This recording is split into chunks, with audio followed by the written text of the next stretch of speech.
Yeah, you can see that I'm not a parliamentarian myself because I don't know these buttons just yet.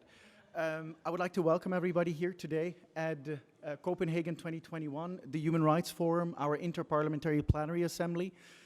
I'm really impressed we got so many legislators from literally all over the world to be here today to celebrate Copenhagen 2021 World Pride Eurogames, but also to have these very important discussions on inclusion of the LGBTI community.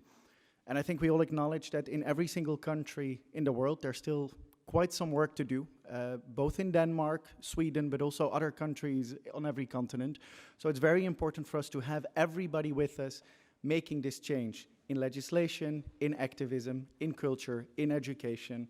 So we are very excited to have you here today. I'm not going to speak too long. I'm going to give the floor to Ulrike Lunacek, who is for today going to be your host. And we are very excited to have you here. Thank you so much.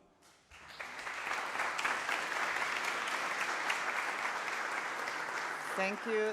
Thank you very much, Aaron.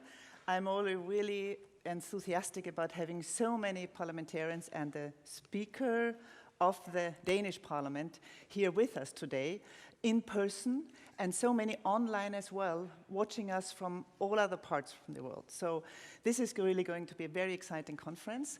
I personally, maybe a few words about myself. I'm Ulrike Lunacek. I was for altogether, I think 18 years part of you. I'm parliamentarian, first of all 10 years in the Austrian Parliament, Austria, Vienna, that's my hometown. And then for 8 years in the European Parliament, also Vice President of the European Parliament, and co-chair of the LGBTI Intergroup. So I really am happy to be here with you. And also, especially for those in the parliaments I was, a special welcome to you, but also all of you. I enjoy places and situations like that, because it's simply knowing that we are many. The fight against homophobia, against lesbophobia, transphobia, and all other things like racism, sexism, I don't want to name all of them.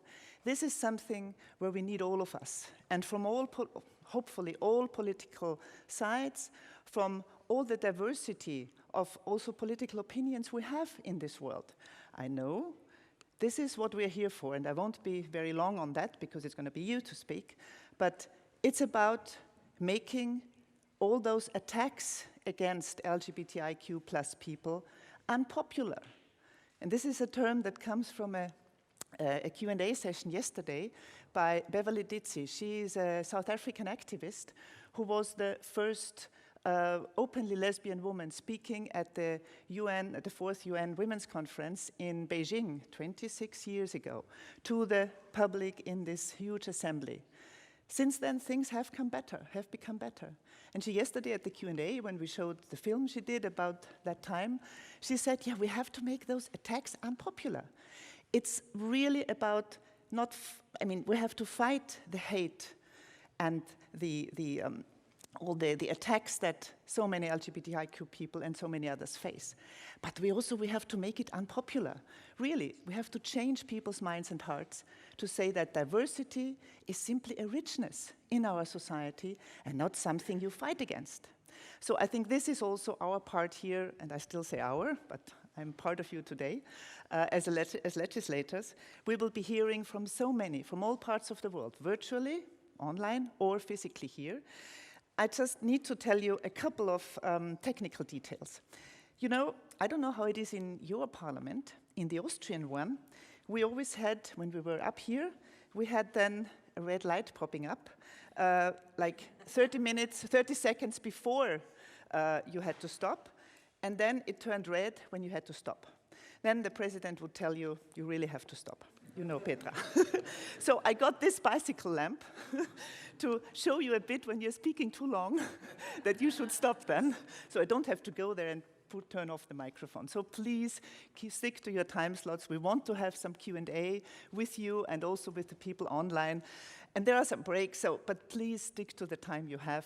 There will be breaks. You can talk to others as well. You don't have to talk your 10 minutes here that you might have in your national parliament. I won't let you, be sure about that. Then, if you want to go, if you want to need the Wi-Fi, it's the Christiansborg guest one, which is free. And if you tweet, use the hashtag IPA. Yeah? So that's one. Then I would also tell you, and you already know those, the languages, we have interpretation into 4 languages, or from 4 and into 4 languages. 1 is Danish, 2 is English, 3 is French, 4 is Spanish. Please use it, and I already would thank the interpreters now. I'm an interpreter myself originally, a long time ago, so I know the hard work you are doing. And I will also tell you, since I also speak Spanish and French, I might once in a while switch a bit into one of those 2 languages, but not for very long, I promise. Then I would like, of course, to thank the host parliamentarians, and they will have the floor, the Danish ones then, of course also the speaker, and also supporting parliamentarians, and of course the executive partners who will have the floor later on. And so this is, I think, all for the moment. Yes, for all the speakers who come here. You have wipes here if you want to clean the rostrum before you speak. You also have some water here. Please take it yourself and also put the glasses back when you have spoken. If you don't want to use it, you don't need to. So this is my, I think I've got all of them. If I forgot something, I will tell you later. So now I really have the pleasure to welcoming Honorary Henrik Dam Christensen, the Speaker of the Parliament of Denmark. It's your floor. You have the floor.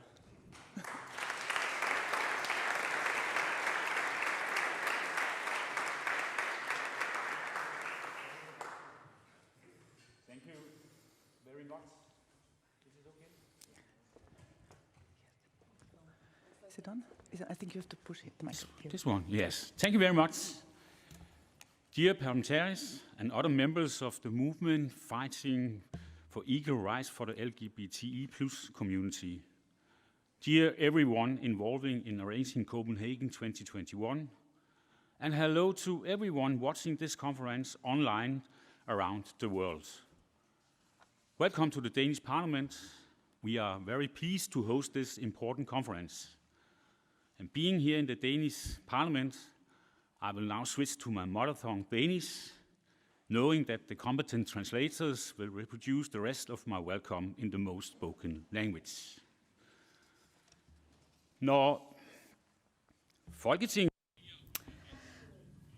When the Danish Parliament chooses to host a conference like the one we have today, it is because a broad majority of the Danish Parliament believes that Danish parliamentarians should protect basic rights such as diversity, tolerance, and the right of individuals to be themselves and choose their own way in life.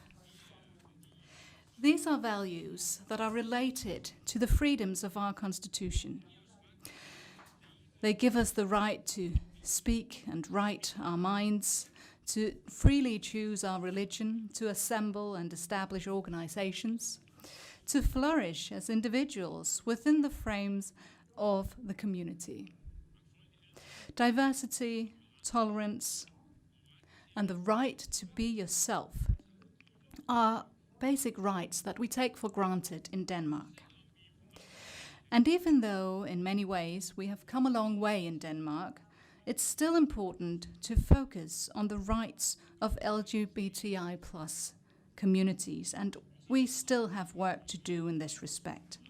Also in Denmark, LGBTI plus young people can still feel left out of communities, for instance in schools and universities.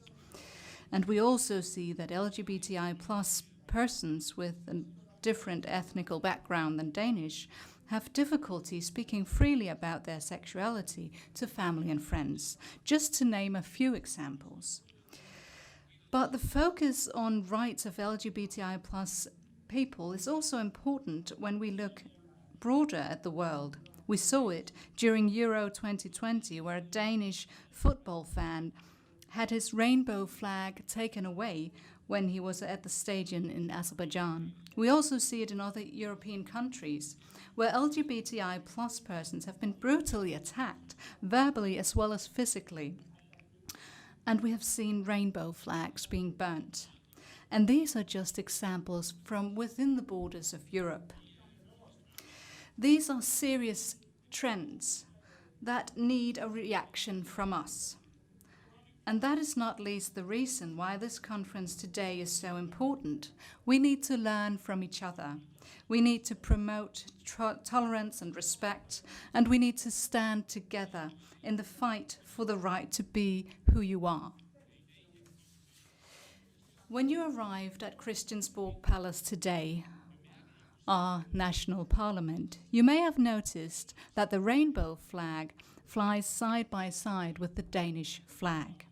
It is only the second time that the Danish parliament flies the rainbow flag, and it may seem like a small gesture, but it's an image with a strong symbolic significance, because it underlines that the Danish parliament supports basic rights and values such as diversity, tolerance, and the right to be yourself and choose your own way in life. Once again, a warm welcome to the Danish Parliament, and I hope you will have a good and interesting and fruitful conference today. Welcome.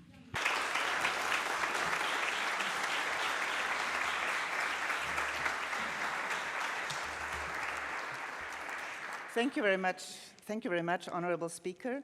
It's a pleasure to hear from a Speaker of a Parliament, and it would be great if we had that all over the world, talking about the right to be who we are, about intersectionality, the different challenges so many also LGBTI people find in their lives, like if they come from different backgrounds. So thank you very much for your words, and thank you for having the rainbow flag flying on the Parliament as well. Thank you very much.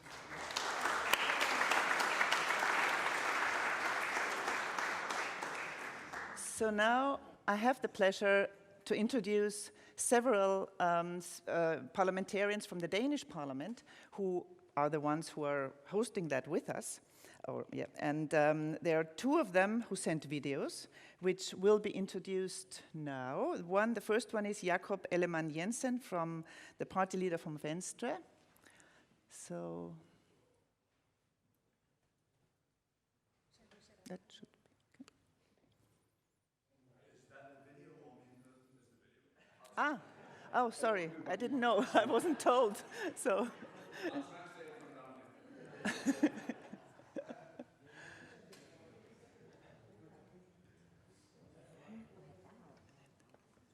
Yeah, but sorry. Hello, everybody. My name is Jakob Ellemann-Jensen. I am the chairman of Venstre, the Liberal Party of Denmark. Welcome to our parliament, and welcome to the parliamentary part of Copenhagen 2021. Freedom is a core value, especially for a Liberal Party. Freedom to be whoever you want to be, freedom to love whoever you want to love, and hope they love you back. However, the world is not that simple.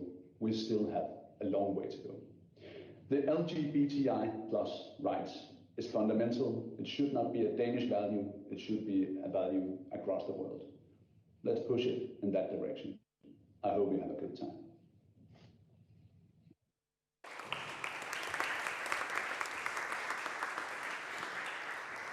Thank you very much, and thank you also for being here in person, so we will participate in our debates. Now, the second one we have a video from is Samira Nawa, member of Radikale Venstre. So you're here as well. Well, thank you for being here. We'll nevertheless watch you on the video. Thank you. Hello everyone, my name is Samira Nawa. As a spokesperson on equality for the Danish Social Liberal Party, I warmly welcome parliamentarians from all over the world to Copenhagen 2021 Interparliamentary Plenary Assembly here at our Danish Parliament, Folketinget. This entire week we celebrate the inclusion of LGBTI plus people worldwide, because no matter where you live, everyone should be able to live free and meaningful lives with the people they love. You're beautiful in your way, and you're included.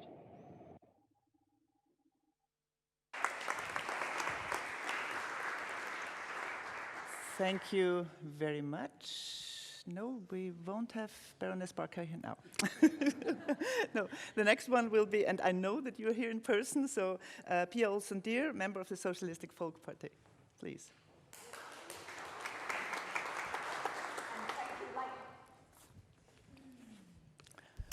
Like my colleague, I actually sent a video, but it never came.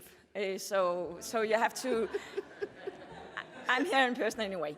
But welcome to Copenhagen. I'm very grateful, being a child of a lesbian couple, to invite you to the Danish Parliament.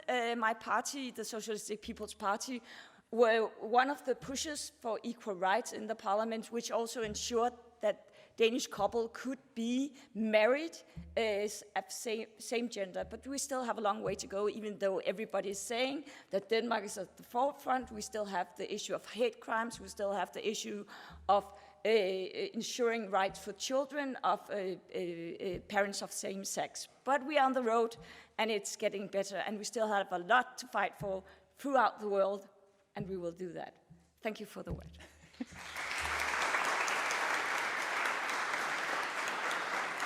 Thank you. Thank you very much, Pia. And I mean, the fact that you're the daughter of a lesbian couple, I find that wonderful, having you in Parliament. But there will be more in the future. So now the next one of the hosting parliamentarians is the party leader of the Conservative Folkeparti, Mr. Søren Pape. Yeah, excuse me. Oh, yes. Yeah, oh, it's on. Okay. Thank you very much. I always like to welcome you all to Copenhagen, to this very important conference, because what's most important about this issue is that we are speaking about it no matter where in the world we are living, that we speak up and we take the fights for this. As leader of the Conservative Party, of course, it's my responsibility that we speak up. We do it here, we do it in Europe. And many people say you don't have a problem in Denmark. This must be a fantastic place to be gay. Yes, it is a fantastic place. I just also have to say that just under the surface, you can get all the negativity and hate you want if you look for it. I just have to look through my social media. No problem getting people who think I should be in another place. But I live with that because we have to speak up. What can we do as parliamentarians? We can speak up when we see something is wrong. I've been the Minister of Justice. I have seen how much hate crimes still are, and we have to fight it. We have to make tough laws against hate crime, but we can't make laws to stop this hate. We have to talk about it. We have to speak up. We have to talk about it in schools. We have to tell people that it's not that you are a human being. You have the right to be whoever you are. And then we also have to speak up when it hurts. We have to say when we see in our own backyard, when a country member of the European Union have LGBT-free zones, then the world still is a crazy place. But let's fight this together. Right?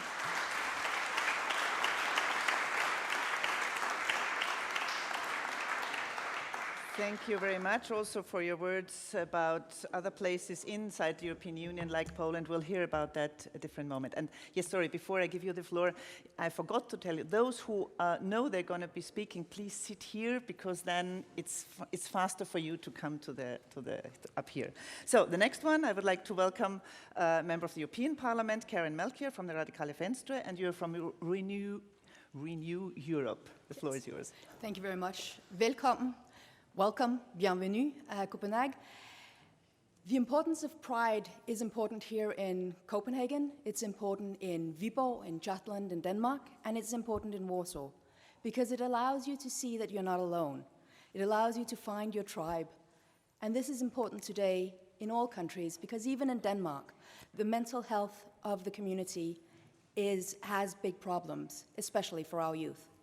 And we must not rest until all of the community is fully included in our societies.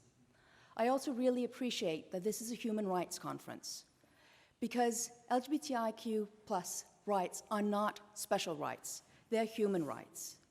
And we see this as a problem in countries such as Poland and in Hungary, where politicians discriminate against minorities. This is not a special issue, this is a rule of law issue, and we must treat it as such. When talking to activists in Poland and in Hungary, they say that they are meeting more and more acceptance from society, even as the political rhetoric is becoming worse. When we see discriminatory remarks, derogatory legislation, LGBTI-free zones in Poland, this is a sign that our democracy is in danger. When you went into the coal mines in the old times, you often took a little canary with you, because the canary would stop singing when the level of oxygen went down. So you knew that you needed to get out, you needed to do something. Discrimination against minorities is the canaries of the coal mine of our democracy. It shows us that our rule of law is in danger, that our democracy is in danger, and we must react. And we must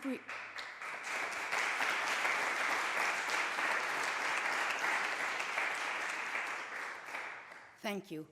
And we must react not only if we're in Poland or in Hungary or in any other place in the world where equal rights are in danger. We must also react if we're a Danish member of the European Parliament or the national parliament, because no one is free until everyone is free.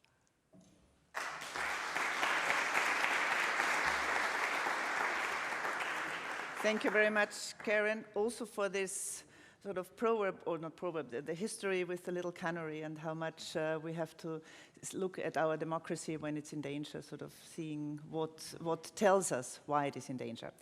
So the next one is Uffe Elbæk from the Free Greens, the last one of the Danish parliamentarians that we hear right now as the host parliamentarians.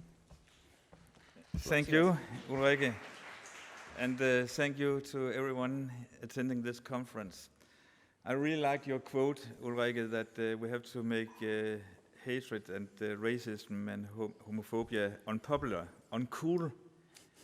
And if I should take it from there, that actually means that you are the most cool people on the planet Earth if you are going to make the other side uncool. So welcome, cool people.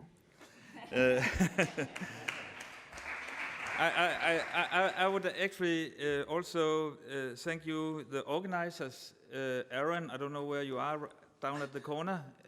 I know how much work you and your staff and all the volunteers has put into this event. It has been really a journey with a lot of ups and downs. I know how much you have been struggling, also because of the coronavirus, who could come, who could not come. So I just want to say, really thank you. I think we should.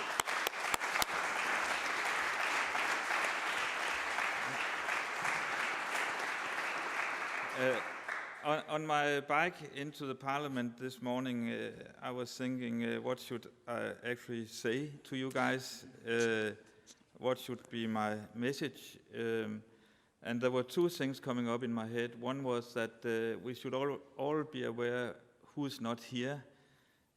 I know that there are representatives from more than 52 countries, I think, on the list. But that means still that nearly, it's only 25% of the nations in the world, so there's a lot to be done. So always remember which voices are not present, and through that, what kind of perspectives are not here. That was one question I would like to share with you. The other one is actually, what is going to happen after this conference? I'm really, really happy about that so many members of parliament are present. But how can we actually work together after this conference? I've seen other kind of networks between parliamentarians who really has been very effective to raise political agendas through my years as a politician. Would it be possible to have a global network of LGBTQ plus parliament members? I would really like to see if that could come out of this event. The last thing I would say is that, and some of my colleagues have already made a note on it, that we are for sure not home safe, not at all. What I see right now is that democracy as so is under pressure around the world. The last survey coming out from Freedom House said that out of, I think we are 192 nations worldwide today, 82 nations have seen a setback in democracy. And there was only one nation who had a positive step forward. All the rest is status quo. And that's a very, very serious context to speak about what we're going to speak today, but I'm really happy all you cool people are here in the Danish Parliament. Thank you, Uffe, also for this idea of the global network. And there is some thinking about, we'll come back to that later in the afternoon. And thank you for thanking Aaron, who is walking around there looking at this thing. I forgot that. Well, if I didn't forget it, I would have said it at some time. I also would like to thank him and the whole team of about 11 people who worked so hard to get this whole Human Rights Conference and this Interparliamentary Assembly really working on a board. And by the way, let's give him a big clap. He has his birthday today.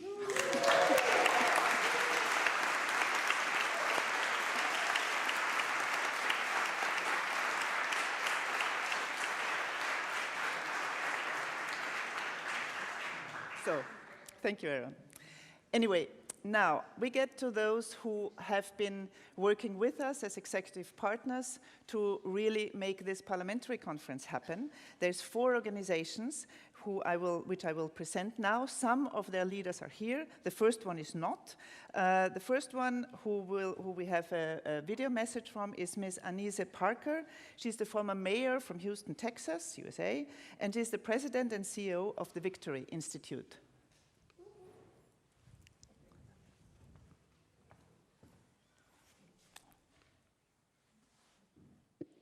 Hello, parliamentarians and leaders.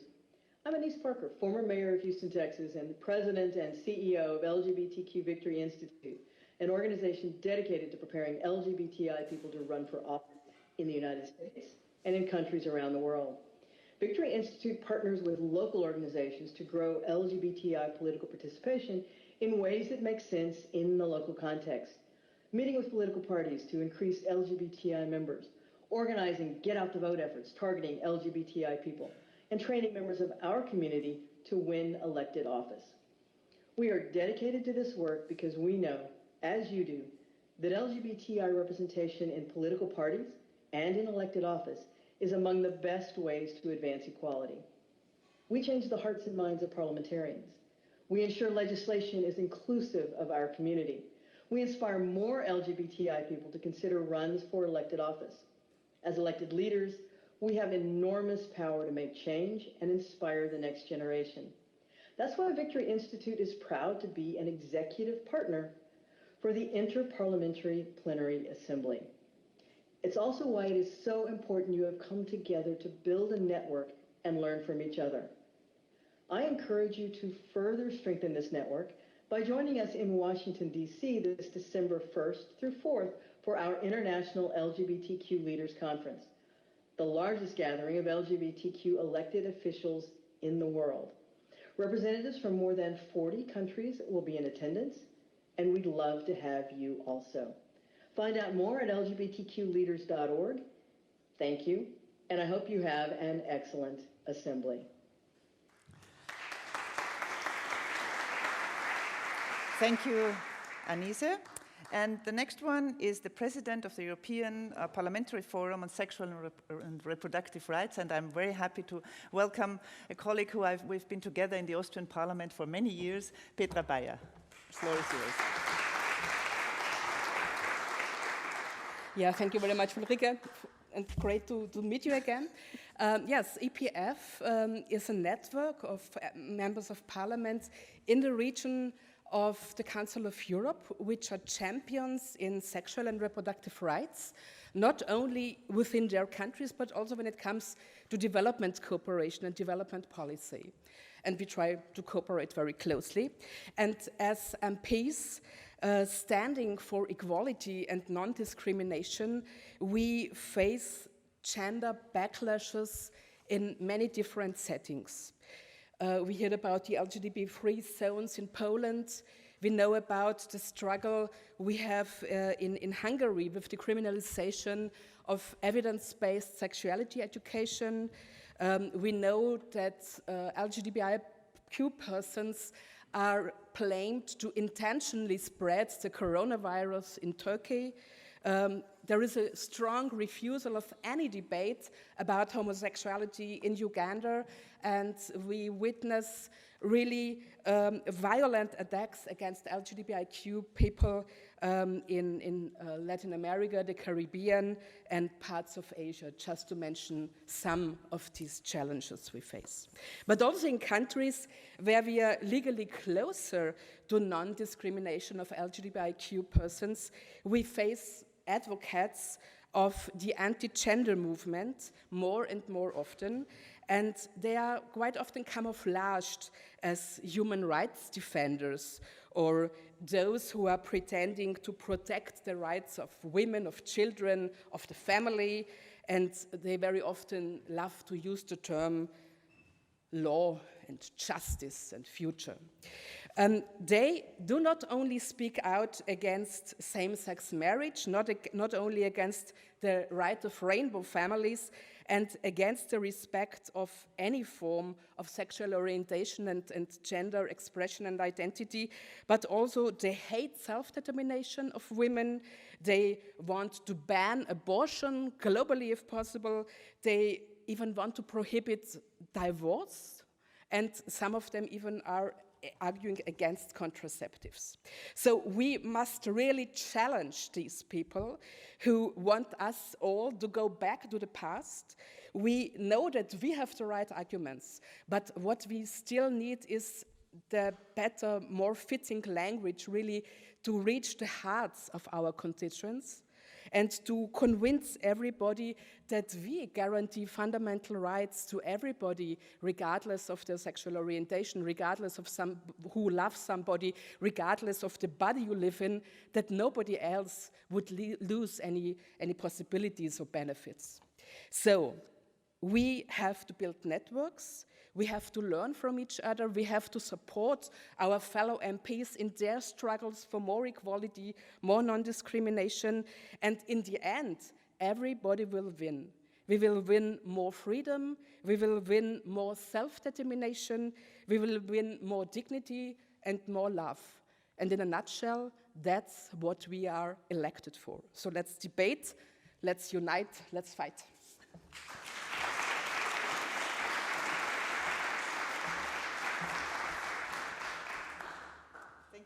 Oops, sorry. Yeah, it's on now. Thank you, Petra, also for your words. I think that will come up in quite a few of our debates today about this anti-gender movement and how they're really getting together, and that we need to, as some already have said, find also a language and not just attitude, whatever, to really go against them and change this wave of homophobia, sexism, etc. that we are facing. The next one is now from she's the president of Parliamentarians for Global Action. I'm very happy to welcome Ms. Margareta Cederfelt, who is also an MP in Sweden. Thank you very much. Dear parliamentarians, dear guests, it's an honor for me to be here in my capacity as President for Parliamentarians for Global Action. I am Margareta Cederfelt, member of the Swedish Parliament from the Moderate Party. It's a center-right party and it's a member of the EPP family. I believe very strongly that we as parliamentarians, we can do difference. We can make the difference. And by this, I would like to say that all of you are welcome to the Interparliamentary Plenary Assembly. And I would also say thank you for joining. And I would like to say thank you to the Copenhagen 2021 organizing team and to all our fellow co-organizers of the executive partners.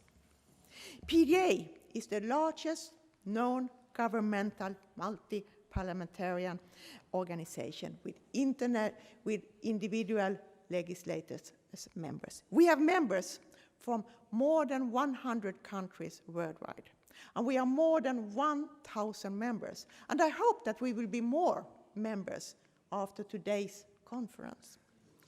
PDA informs and mobilizes parliamentarians to end impunity for crimes against humanity and works to strengthen democracy, the rule of law, effective control of arms, abolish death penalty, protect the oceans, and ban discriminatory laws and practice that impact girls, women, and LGBT rights. The SOGI campaign, the campaign against discrimination based on sexual orientation and gender identity, is one of our core campaigns and the most important ones as I see it. It's about raising awareness among parliamentarians about equality and non-discrimination, strengthening cooperation between parliamentarians and LGBTI civil society, and advocates for anti-discrimination legislation, discrimination, and of consensual same-sex relations. As representatives elected by the people and lawmakers, parliamentarians have the ability to make difference and change lives for the better. Since launching its SOGI campaign in 2013, it's 8 years ago, PDA members have contributed to the adoption of LGBTI-affirming legislation in Angola, Bolivia, Chile, El Salvador, Mozambique, Nepal, Pakistan, and Seychelles. We are really worldwide.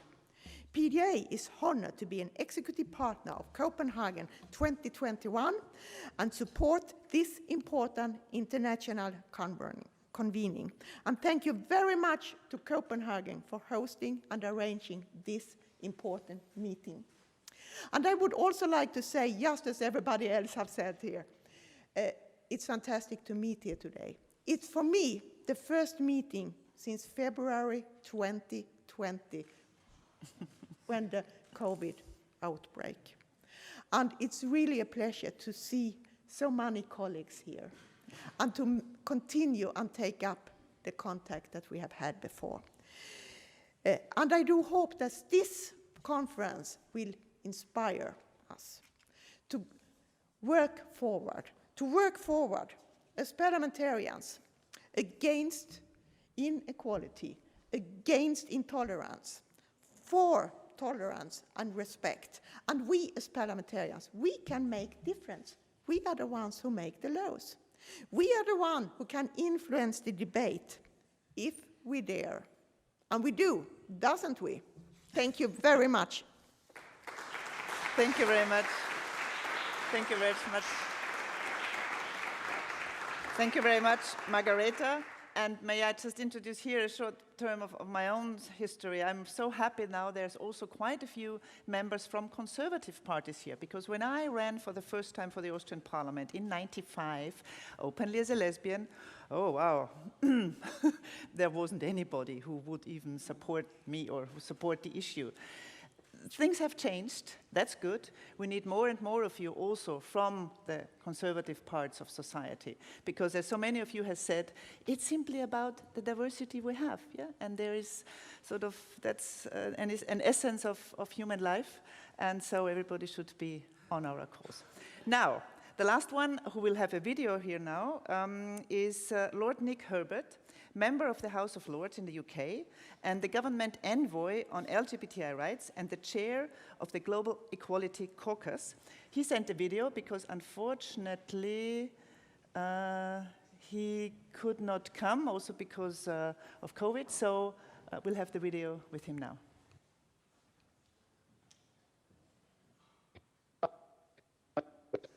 Member of the House of Lords in the UK Parliament, and I'm proud to be the Prime Minister's Special Envoy on LGBT+ rights, the first time that there's been such a position in the UK. I'm really sorry not to be able to join you in person at Copenhagen 2021 because of the COVID regulations. I know how important this session is, and I'm delighted to be joining it because it's all about the power of legislators to affect change. And that's why I set up the Global Equality Caucus, in order to bring parliamentarians of the world together so that we could work together, be stronger, focus on the need to drive decriminalization, to secure equality, to tackle violence against LGBT+ people, which is too often a feature of people's lives in other countries around the world. As part of our campaigning over the course of the next few months, the Global Equality Caucus will be launching a new campaign against the abhorrent practice of conversion therapy. And I really hope that parliamentarians here and watching this event will sign up to the Global Equality Caucus, equalitycaucus.org. We're proud to be an executive partner of Copenhagen 2021. And our work will continue from this conference and in the run-up to the global LGBT+ conference that is being held in London next year. I look forward to meeting many of you, either in person or online, and working together to secure LGBT+ rights worldwide. Thank you. And thank you. And now we have a very special guest, and he also already has come in. I'm very happy to be able to welcome the Danish Minister for Equal Opportunities, Mr. Peter Hummelgaard. So the floor is yours, and we're really happy to have you here with you as you're part of the Danish government. Please.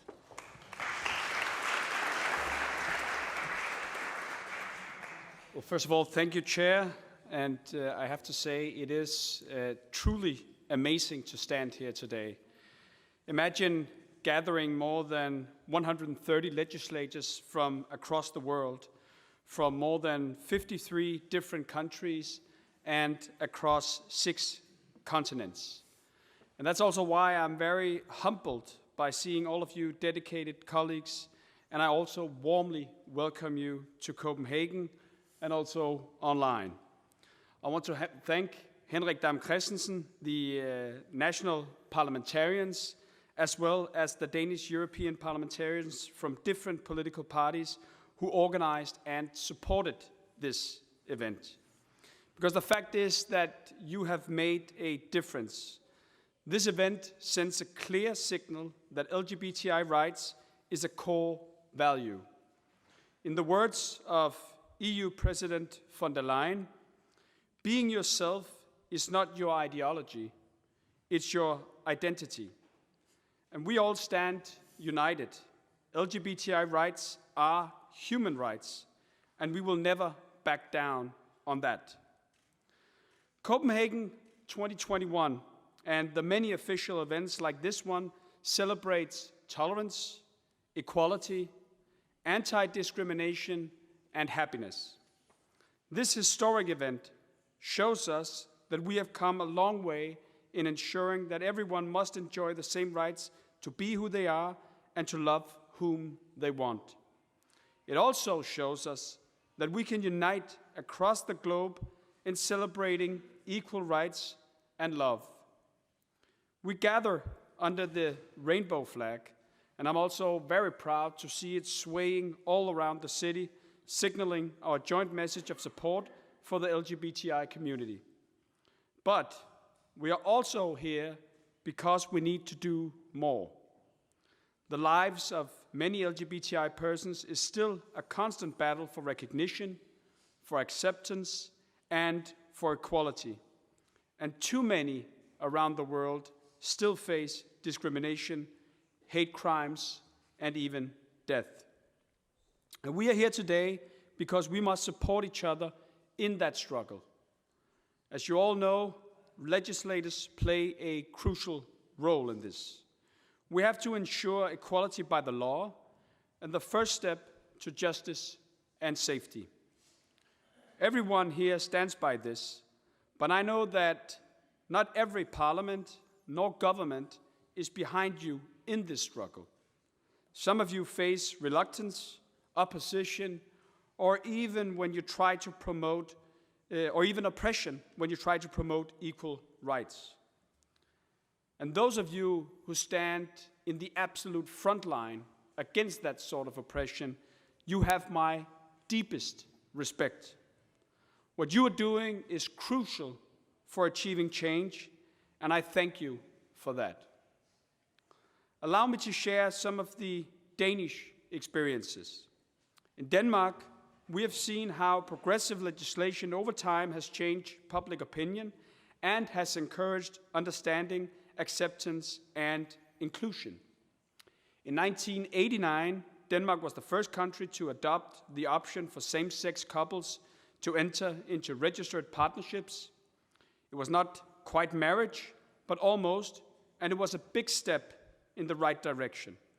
23 years later, in 2012, full marriage equality was adopted.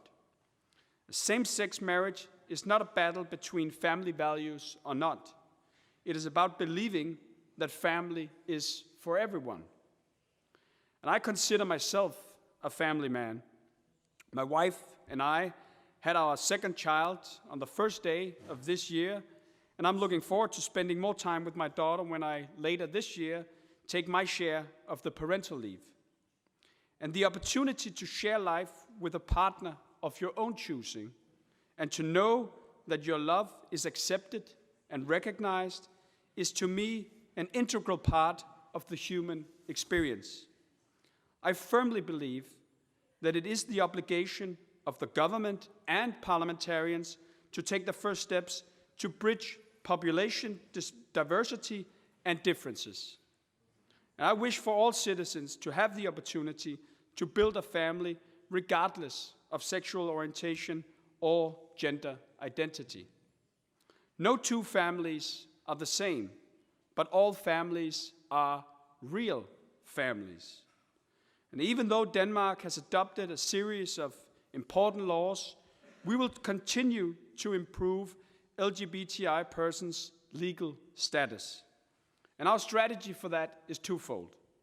First of all, we will propose necessary legislation to ensure equality by the law, and we will propose bills on easier access to register a co-motherhood and changing one's first name, giving minors the option of legal gender change, and give transgender persons the option to become parents according to their legal gender. And secondly, and just as importantly, we want to create an inclusive culture in order to ensure equal opportunities and tolerance, including in education, in sports, and on the workplace. So in closing, I want us all, parliamentarians from all over the world, to make a pledge. Our struggle must not fade away after today. It is not enough to make fancy speeches and raise the rainbow flag once a year. We need to stand by each other to change the future. And we will not win overnight, but I am confident we will prevail. So keep up the good work. I wish you a good and constructive conference, and hopefully still a few wonderful days here at the Copenhagen 2021. Thank you.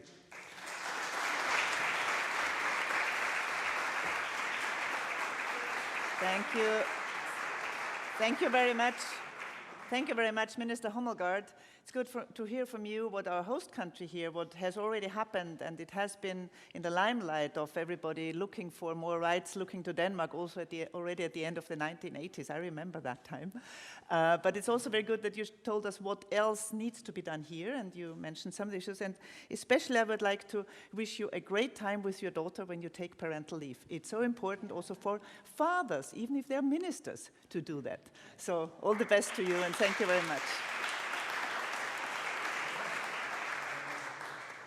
And now we start. We have tried to get statements from different parts of the world.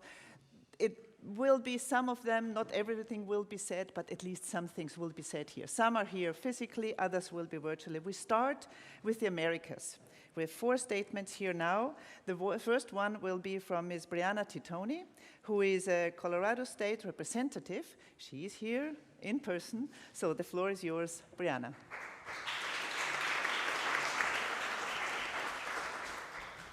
Good morning, everyone. My name is Brianna Titone. It's an honor for me to be here today.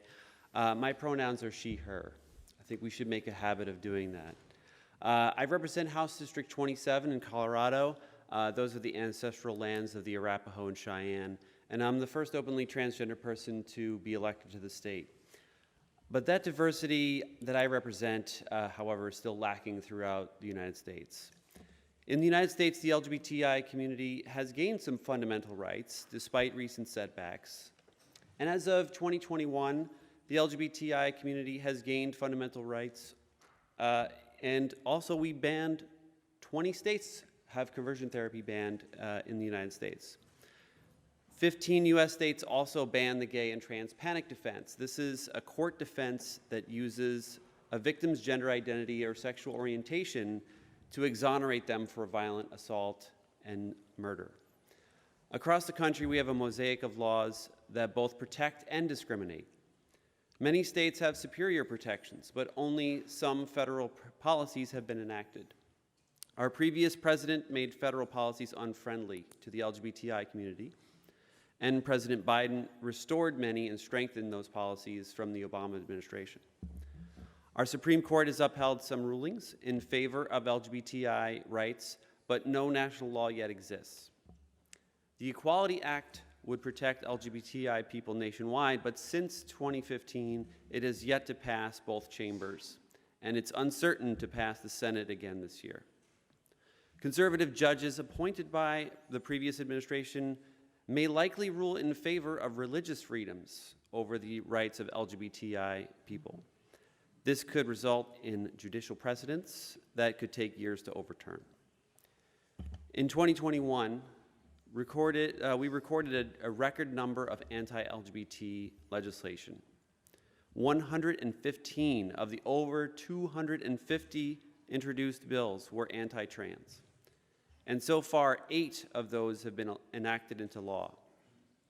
The purpose has been to divide our nation, and transgender youth have become the newest target for the religious conservative agenda. We must remind each other that the impact of discrimination is disproportionate along the lines of race, class, and gender identity. Due to this, Black transgender women are the most vulnerable population in our country. Standing here before you today, I recognize the unfair privilege the color of my skin grants me. Given that platform to say it, I will remind everyone again and again that Black trans lives matter. Trans people of color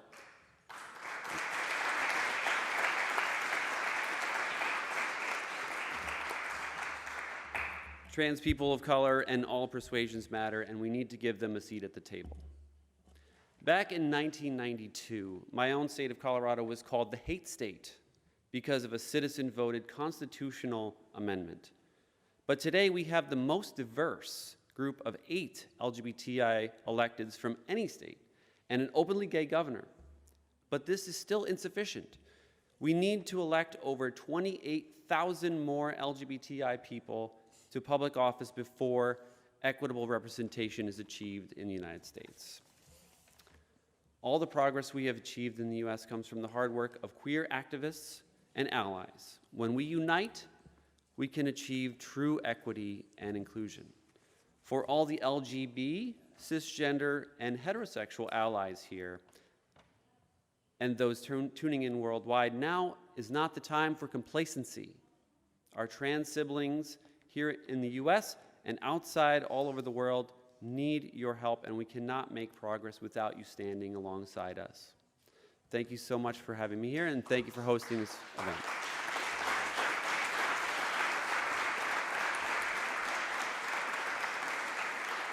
Thank you. Thank you so very much, Brianna, for your words, reminding us about the difficulties we will face or are facing in many countries, also from the court side when it comes to the issue between religious freedoms and LGBTI or women's rights and others' rights, trans rights. And also thank you for what you told us about the situation in the US about trans rights and the importance also for all of us to unite in standing with you in that as well. So the next one is with a video. It's from Honorary Angela Brown Burke from Jamaica, MP from Jamaica.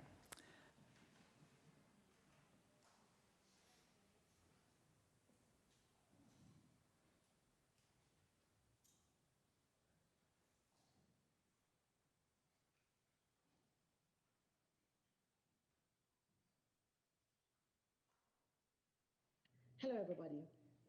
I bring you warm greetings from the island of Jamaica. And let me start by thanking the organizers of Copenhagen 2021 for the privilege of being able to share with you today and to participate in the events and the activities. We are here today looking at the situation of the LGBTI plus community across the globe at a time when the entire international community is facing a pandemic. The thing about this pandemic that we are facing is that it has forced so many of us to take a second look at who we are, and in particular to look at the most marginalized and vulnerable, those individuals living at the margins of our society, those who find themselves at any point of intersectionality in terms of discrimination. And in that regard, I wanted just to say in terms of Jamaica that many people would know that in Jamaica we do have, in terms of public sentiment, a large percentage in terms of negative sentiment towards members of the community. It's changing, and I think it's changing slowly, but it is. I am, however, pleased that when I look at our legislators, I see a real marked shift. And that shift is one that recognizes a duty of care, one that understands that this is not about our personal choices, but rather it is about the role that we have to play as legislators, making sure that the rights, the well-being, and the livelihood of every single member of our society, that they are protected, that we do all that we can to reverse the inequities on which so many of our societies have been built, and that we have been merrily going along and ignoring. We can no longer ignore them. The pandemic has forced us to take a second look at creating a new normal, one where every member of society has the opportunity to fulfill their potential. And I'm hoping that coming out of our discussions today, we leave with that renewed sense of duty and commitment to make sure that wherever we find ourselves and whatever our responsibilities are, that we are going to do them, carry them out in a way that ensures a safer, a fairer, and a better world in which to live. Blessings.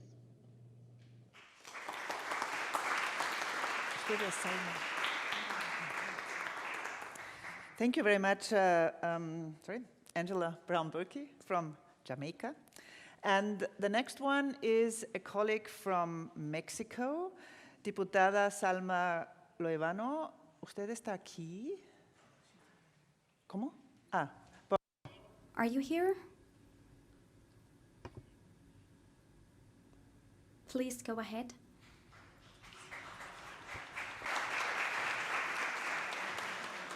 May I just say in between, before you start, please, everybody who will be the speaker next, come up here so I know who is the one who will come up next.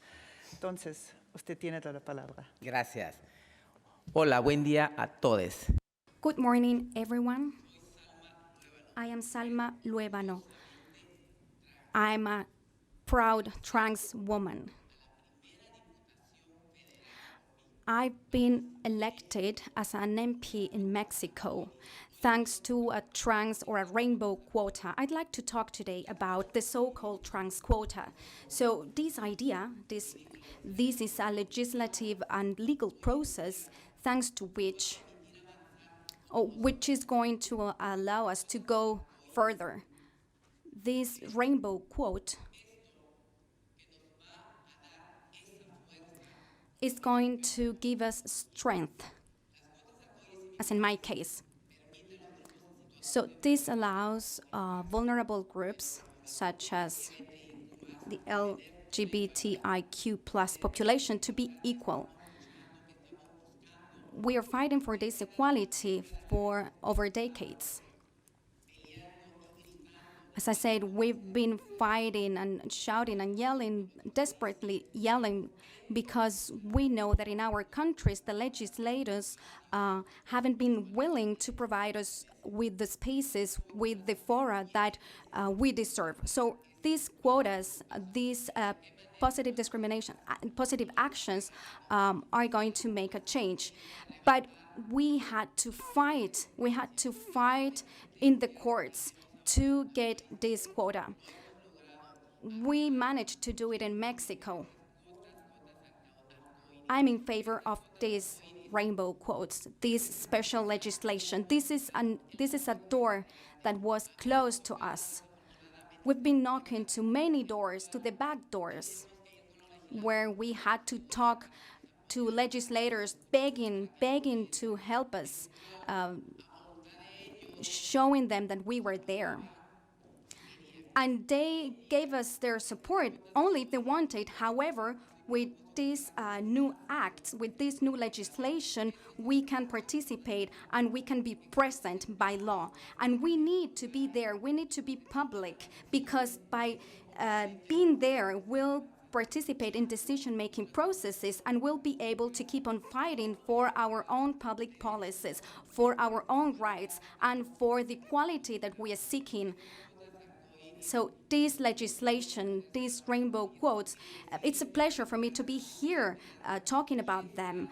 We need to be hopeful. There's place for hope. And now we're going to demand to enact them and to apply them, because we have legal tools in every country to apply and to enforce this quota. And this has been thanks to the different work, the different allies that we've had. So thank you so much for your help, because thanks to that, we are here. And I'm here today sharing with you this piece of good news. So we still need to fight to pass legislation that is in our favor. We need to keep fighting together. And we need to be in the decision-making process. That's the only way to go forward. I insist. I'm proud to be a trans woman, and we are here, and there's no way back. It's a pleasure to see all of you, fellow members of the LGBTI community, holding public office. That's the only way forward. We need to be there. These are our spaces, and we need to be there because we are human rights, and we should enjoy equal rights. Thank you so much.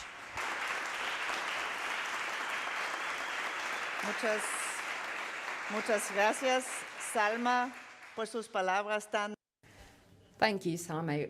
Your words were really moving, because it is very important to say that we have to represent ourselves as LGBTI plus people all over the world and in every part.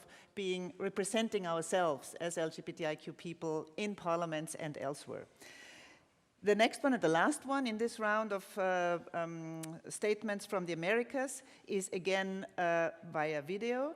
It's Diputada Karina Banfi of Argentina, and she will also speak in Spanish, so please put on your earphones.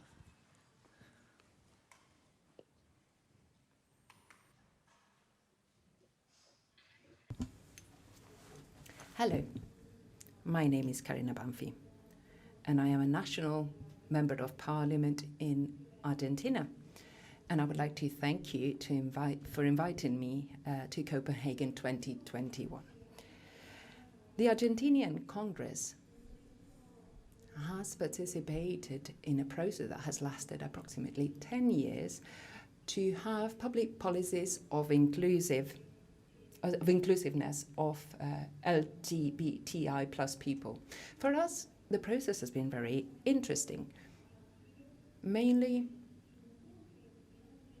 coming from the momentum that the civil society organizations have given us. They started in the 80s and 90s with prevention campaigns for HIV. And from there, we went on with awareness rising about right equality and defending the right to each sexual orientation. For me, it has been a privilege to work in Congress with these proposals that we received from the civil society organizations. In 2010, we had the opportunity to pass an equal marriage law. It was extraordinary to work with the civil society organization and the different actors, the different decision makers in Congress, which led to other regulations like the gender identity law, the comprehensive sexual education, the assisted reproduction law, where we started working on new family models, the non-discrimination law, which led to 2 amendments in 2010 and 2015 about non-discrimination based on gender identity, the legalization of abortion, which we achieved last year in Parliament, the parity law for elected officials, and only last month, the law on transgender quotas. These are regulations that will generate public policies that are inclusive of LGBTI plus people. For all of us who work in Congress in Argentina, it is very important to promote human rights from that condition of equality, which should be the foundation of our constitution and our republic.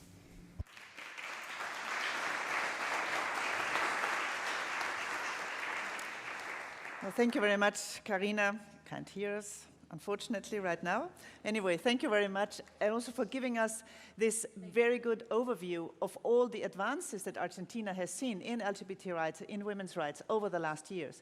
I think it's really a country, and from a government that from there that we can, and the movements that have made the changes of legislation, I think is a good example that many other countries and governments and parliamentarians can make use of in order to change the situation also where things haven't happened yet. Now, before we then go to the, before 11 to the different breakout sessions, we have one statement from Africa. Now, this is one from Uganda, and when we saw it, we decided we'll keep it the whole length. It's 8 minutes, 22 seconds. Usually we just wanted like the 2 or 3 minutes. But it's really so impressive, and it shows the very dire and difficult situation in Uganda. Maybe some of you who have been already here during the Human Rights Conference, there was a representation from SMUG, the sexual minorities of Uganda. Some people were here as well. I myself met some of them when they just started in 2004 and 2005 when I was in Kampala and met with them. And this was just the beginning. And we know how difficult the situation is, especially in so many parts of Africa where being LGBTIQ is seen as being un-African, not realizing that many of the laws against homosexuality came from the colonizers. So we have a statement by Honorary Fox Odoi. He is the chair of the Human Rights Committee in the Ugandan Parliament. And we're glad to have his video. So please, it's 8 minutes, 22 seconds, but it's worth seeing it all. Thank you. So, please.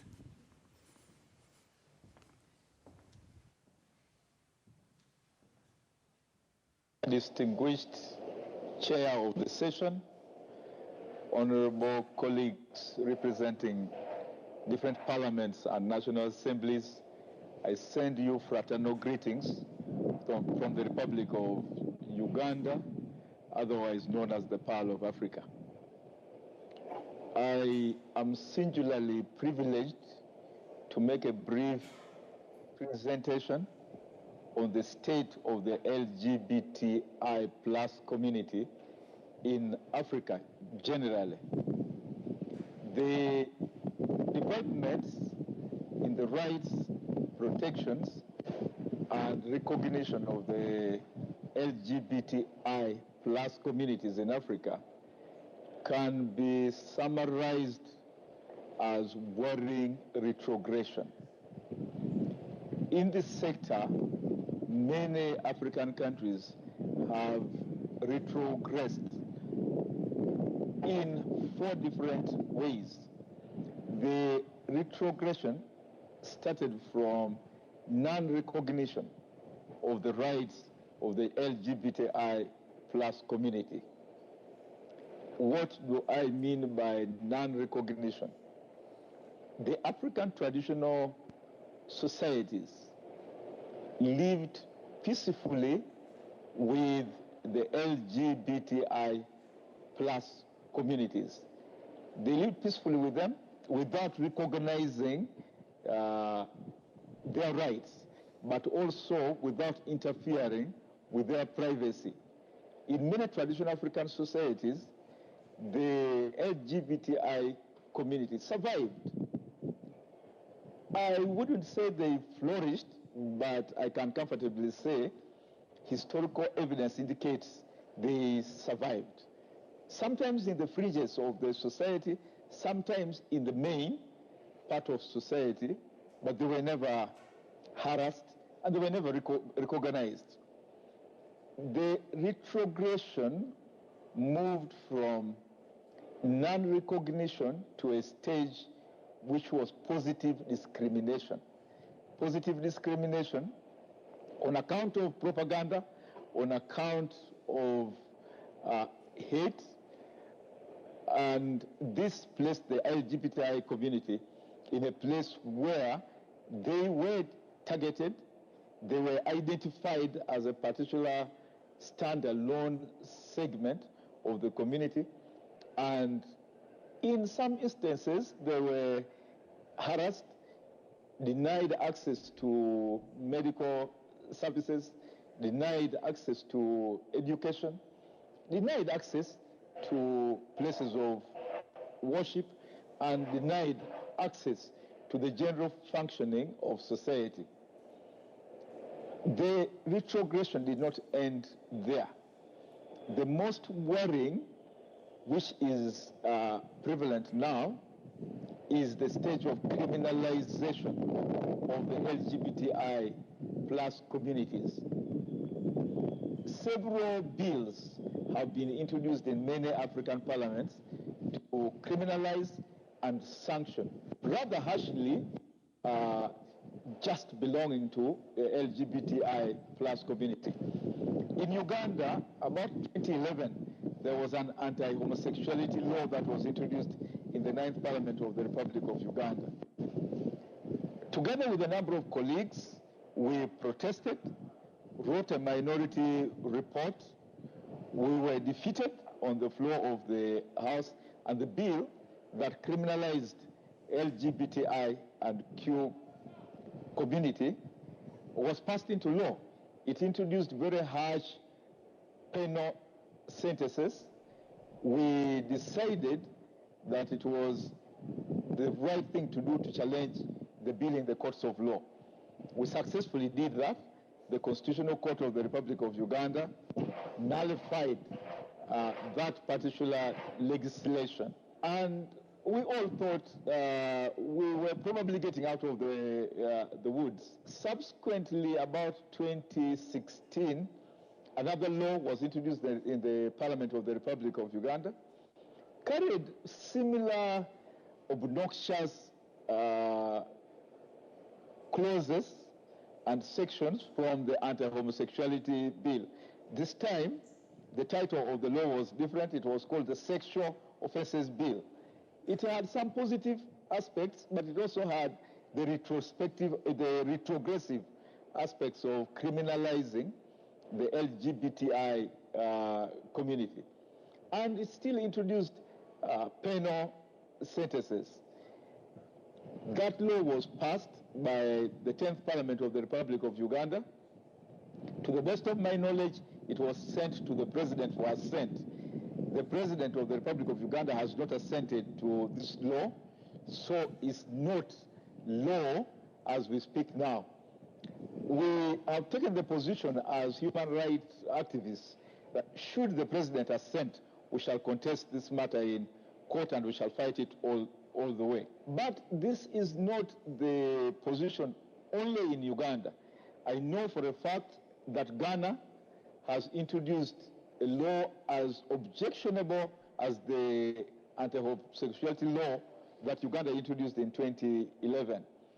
We know that there are people from outside Africa who sponsor these pieces of legislation, and they do it persistently, they do it passionately, and they do it with hate. What they are actually vending is not love, is hate. The retrogression does not stop at criminalization. It develops into active acts of harassment with instruments that are known as law, like the anti-homosexuality law. There are sections of the public, there are individuals who go out to hunt down, to harass, to abuse, to assault, and to make life impossible for the LGBTI communities to live in Africa. But it also empowers and it emboldens state actors, the police, criminal prosecution, to hunt down and punish the LGBTI communities. On a positive note, I want to state that all is not lost. Africa is building capacity in the names of human rights defenders, the civil society, enlightened young men and women who will stand up to defend the rights of every human being. And Africa is also building capacity of legislators, people who know that it's not an honorable thing to hunt down, it's not an honorable thing to criminalize love, it's not an honorable thing to lock out any segment of your society. It is good for development, it's good for cohesion, it's good for prosperities of African economies to be inclusive, to protect the rights of all the citizens of Africa and the world. I thank you very much for giving me this opportunity to address you on this topic.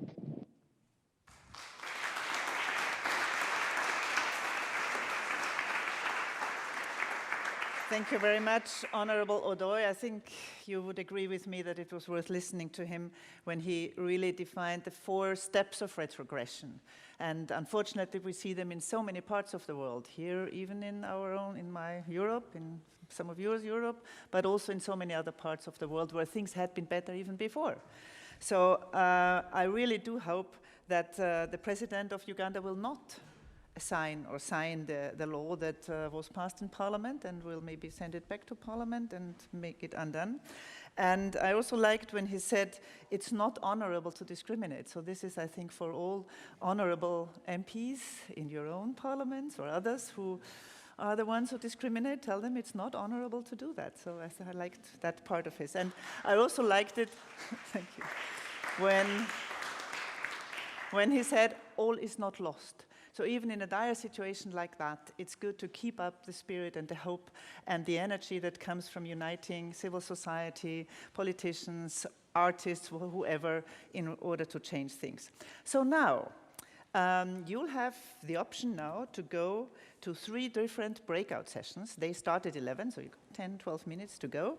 I'll just say briefly what they're about. The first one is in the Fellesalen. You'll find the signs out there. It's by the European Parliamentary, help me Petra, the EPF, Parliamentary Forum on Sexual and Reproductive Rights, yes. And it's on legislating for inclusive universal health coverage, including sexual minorities. And it's going to be moderated by Honorable Joanna Scheuring-Wilgus from Poland. You are here, right? So please follow her in case you don't find the room.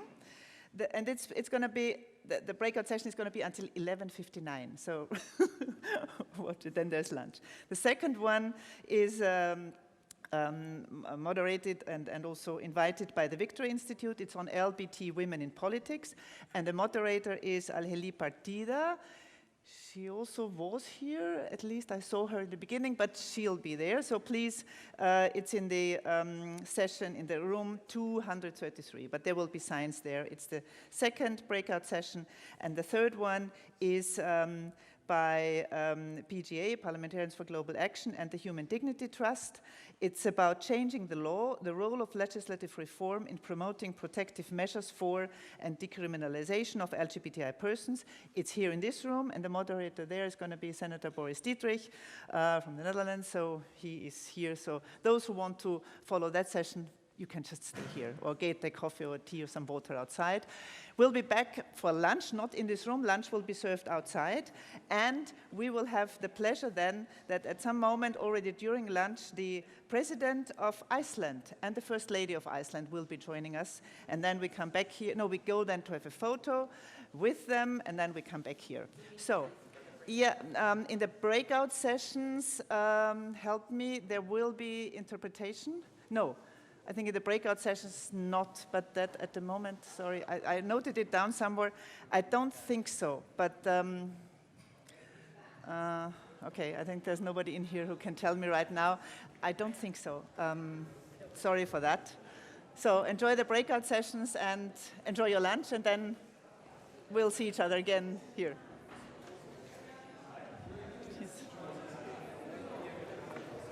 So.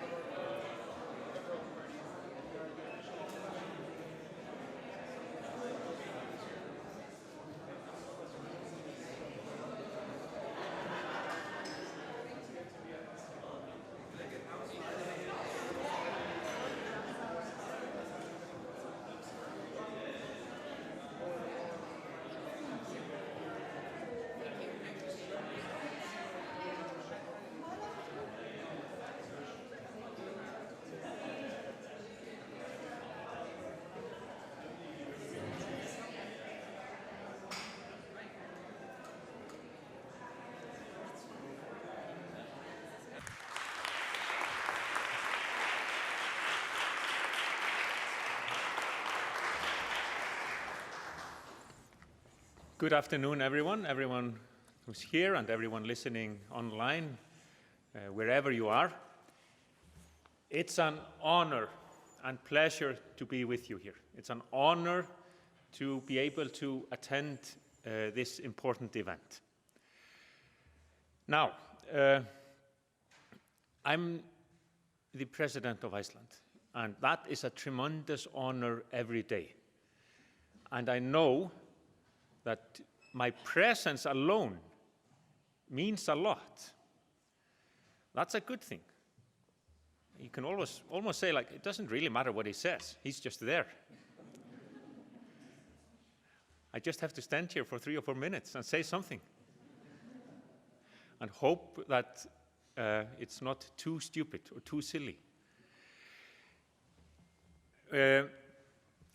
Last night, my wife Eliza and I walked down to Ráðhúsplatset, watched a concert there. Everyone was having fun. Everyone seemed to be able to express themselves freely. It was a very joyous occasion. And it made me realize how important it is to be able to express yourself freely. How important it is to be able to, I don't know, hold hands with someone you want to hold hands with. Be able to say in your own language, or whosever language, ég elska þig, ég elska þig, I love you. And you don't have to be in fear of the reaction of people next to you or society in general. That is the world we have to create. That you do not have to be afraid to express your feelings, to express your love, to identify yourself the way you want to be identified. If we can get that done, if we can create a society, a world, where you are not afraid of expressing your feelings, your love, affection, identity, if you can be the person you feel you want to be, then everything else becomes so much more difficult. And that is the role of parliamentarians. The question for this panel is, what can parliamentarians do? And the answer is simple. They can just pass the best laws possible.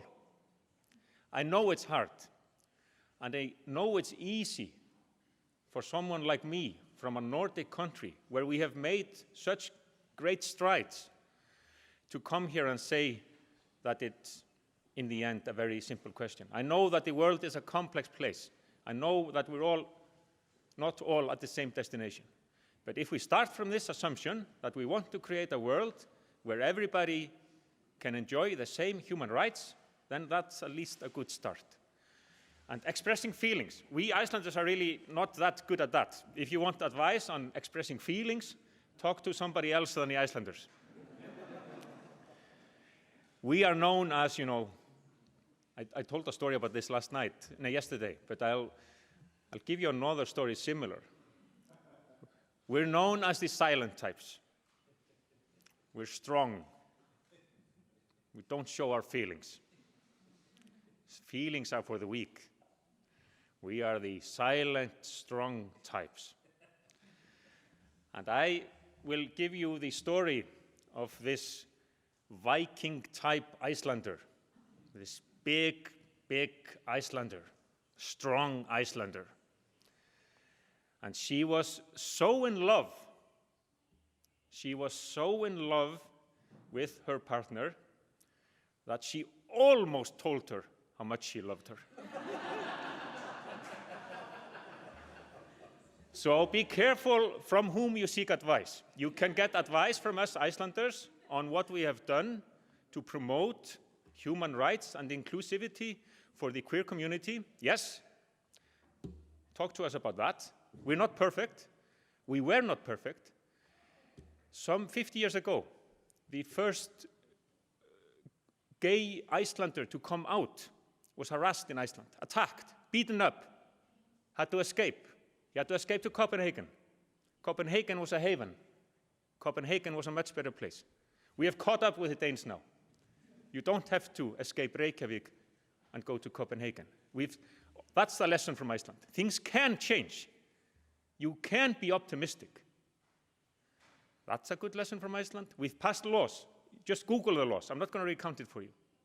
We've passed laws on inclusivity, on equal rights for transgender people, for intersex people, for the whole LGBTIQ community. We've done that. But talk to somebody else about emotions and feelings, because there's still work to do for us there. Have a really great panel and enjoy this occasion, and it will be a source for good. I can promise you that. Thank you very much.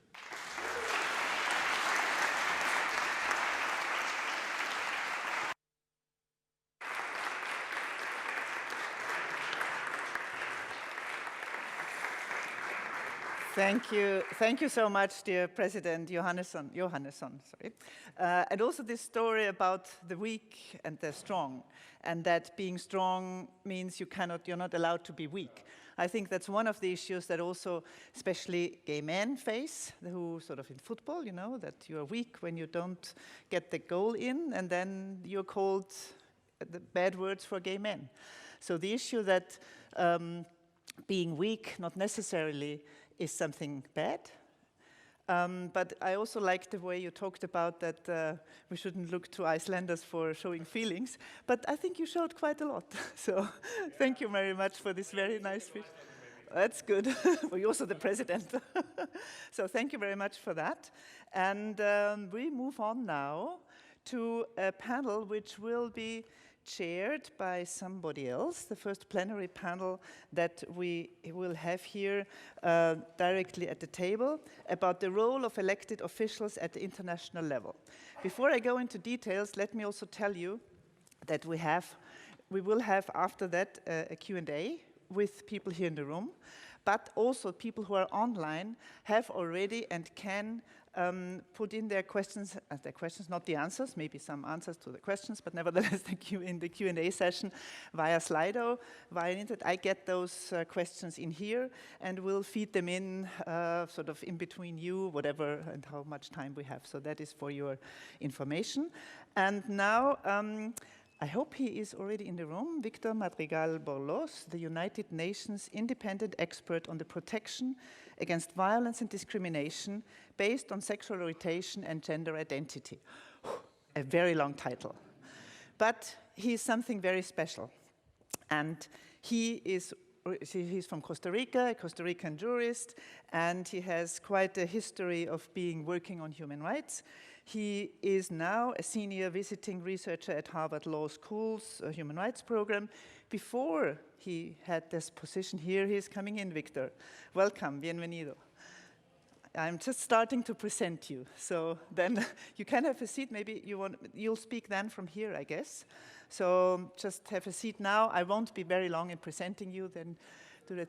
The others will then come on, but you first will present yourself and the work you're doing. I just starting saying that the title of your, I explained the whole title that you have. We call him then the independent expert on sexual orientation and gender identity.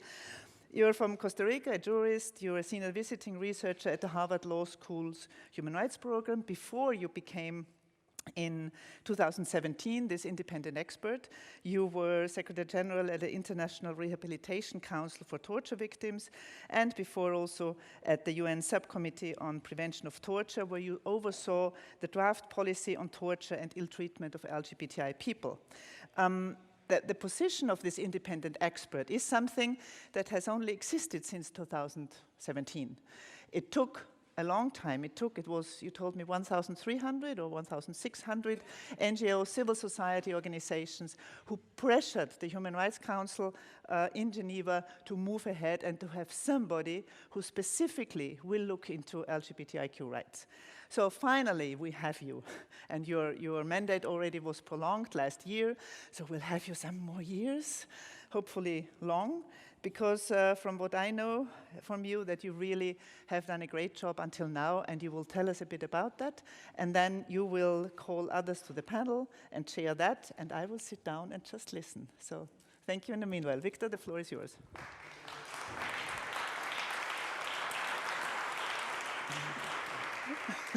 Gracias. Having such an incredibly distinguished activist, politician, pioneer, and champion of our cause to introduce one is the stuff that dreams are made of.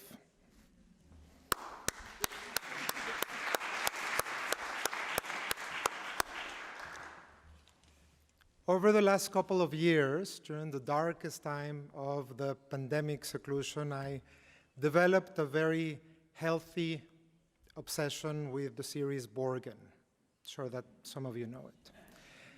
It happens in the halls of this parliament, and it is the source of what now has become my favorite cheeky sentence, when the fictional Prime Minister of Denmark calls her advisor and says, "I accidentally slept with my driver yesterday."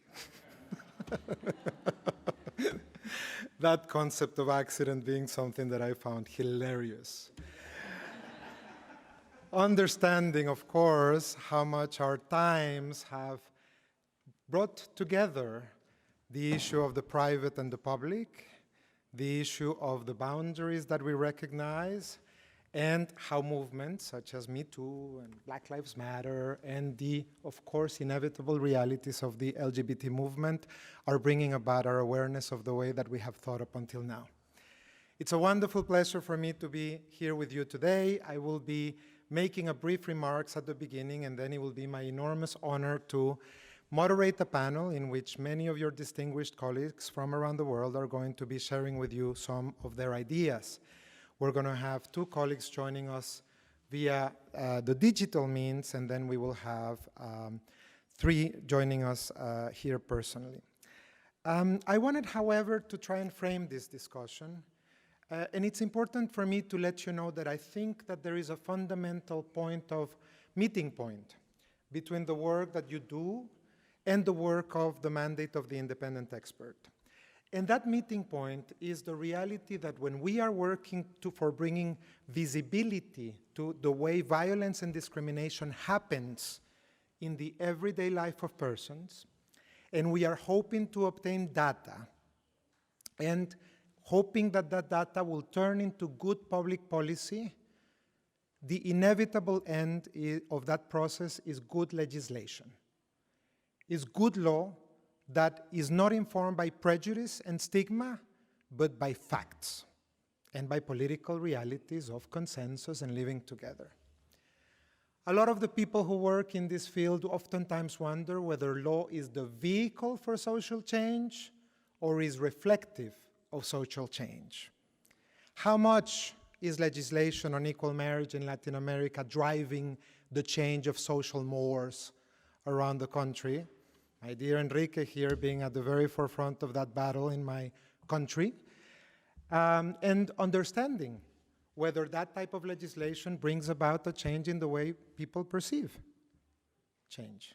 Evan Wolfson of the Marriage for Equal and of the Alliance for Equal for Marriage Equality has the theory that this is the case. In other cases, it appears that the legislation is reflective of social majority values. In some cases, that can be extraordinarily relevant and good. But what do we do in the cases in which the majority actually has embraced discrimination as a value? I recently joined 9 of my colleagues, special rapporteurs, to present a detailed commentary of draft legislation in Ghana, where an article-by-article analysis of a draft law revealed that it enshrined in law the statement that lesbian, gay, bisexual, and trans persons are deviants, and that they are only out there to recruit children to bring them to sexual deviancy. And it's a law that in all of its magnitude constitutes a violation of human rights from its first letter to its last letter.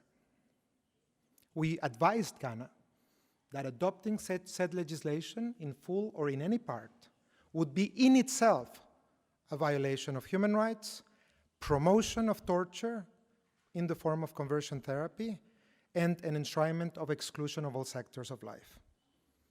And now, of course, now you see how much I understand the connection between your work and mine. During the last 4 years, I have produced commentary in relation to draft legislation or legislation in at least 35 countries. And I have been asked by 17 countries at least, to produce comments on draft legislation covering legal recognition of gender identity, banning of conversion therapy, and in some cases, projects of decriminalization. The law is a powerful instrument, and it's a powerful instrument that, as of today, makes that 2,000 million people live under criminalization of sexual orientation, a third of the world in 69 countries. We're not even counting those that live in environments that are indirectly criminalized by laws on vagrancy and mores and decent behavior that is undetermined. But you also can make extraordinary change.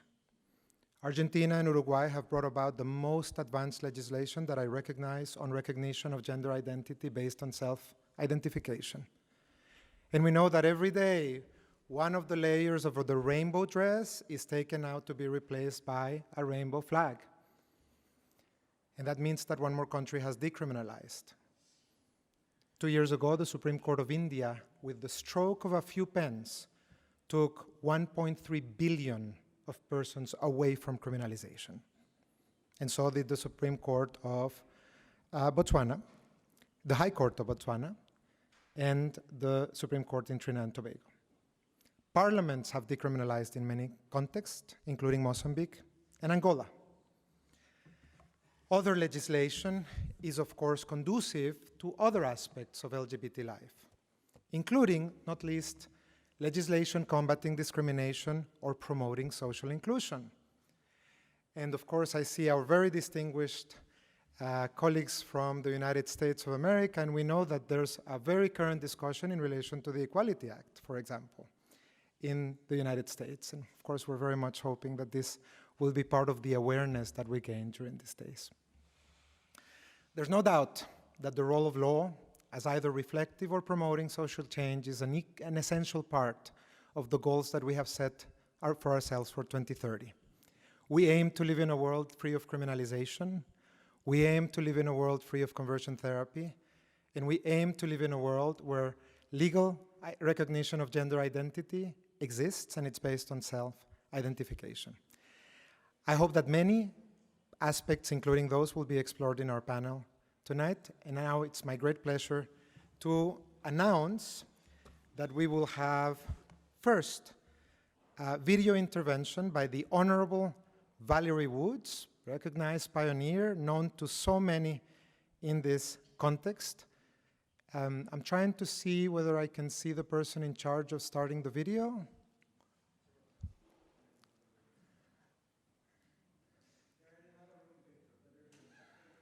And please welcome the Honorable Valerie Woods.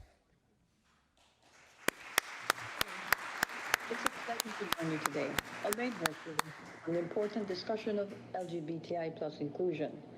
I'm Valerie Woods, Speaker of the House of Representatives of Belize and a member of the Board of Directors of Parliamentarians for Global Action. Parliamentarians have a duty to promote the inclusion of LGBTI plus people if states' obligations under the Universal Declaration of Human Rights are to be upheld. We must never forget, human rights are for all of us human beings, not just for some of us. Now, I can understand parliamentarians may be reluctant to defend and promote the rights and inclusion of LGBTI plus people, or even engage in public conversations on it, due to the concern of facing criticism from constituents, political opponents, and other stakeholders. This criticism is often framed by arguments of the extreme religious and other conservative, reactionary, and fundamentalist groups.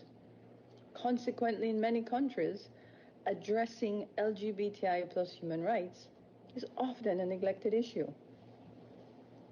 But this is why engaging parliamentarians is more important than ever before. It therefore is critically important to sensitize parliamentarians about the challenges faced by LGBTI plus people. Parliamentarians have a responsibility as elected officials to represent all their constituents, particularly those belonging to vulnerable or marginalized groups. In a democratic and secular state, parliamentarians, the legislative arm of the government, are responsible to stand up for law over religious arguments, and to legislate for and represent all constituents. No longer can parliaments ignore the conversation on the rights of LGBTI plus people. The full recognition and respect for everyone's human rights, regardless of who they are or whom they love, must move forward. Listening to the stories and experiences is key to helping MPs understand the challenges faced by LGBTI plus people and the urgency to act.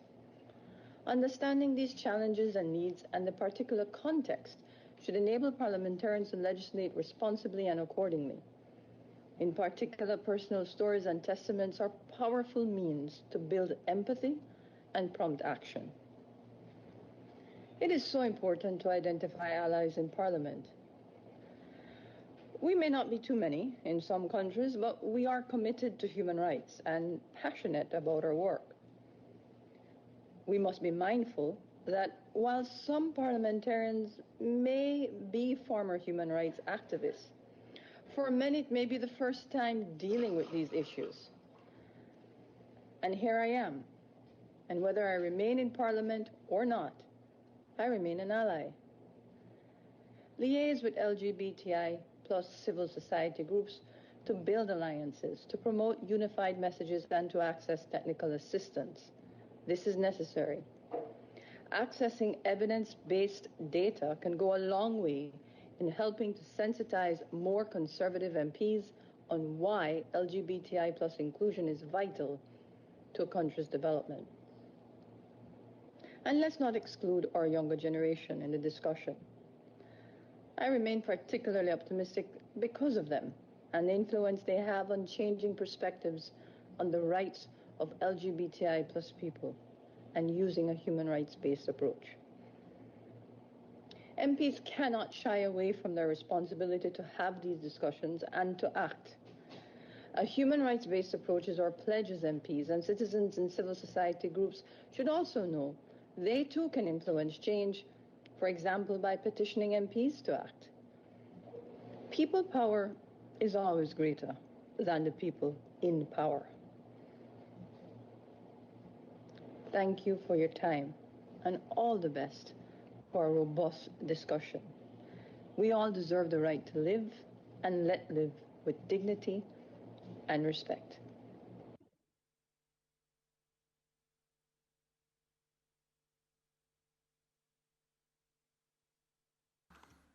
The words of Valerie Woods mean a lot in a country that actually achieved decriminalization in the last 5 years as a result of a combined effort of strategic litigation, legislation, and public policy implementation.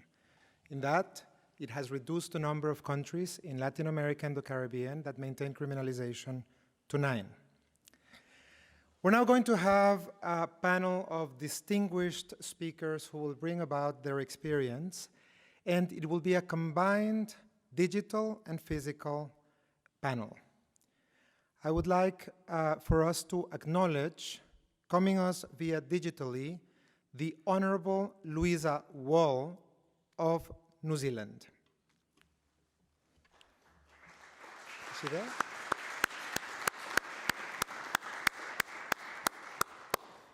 And I would like to invite to the podium, to the table, the Honorable Robeyonze Lima of Brazil and the local legislature of Pernambuco.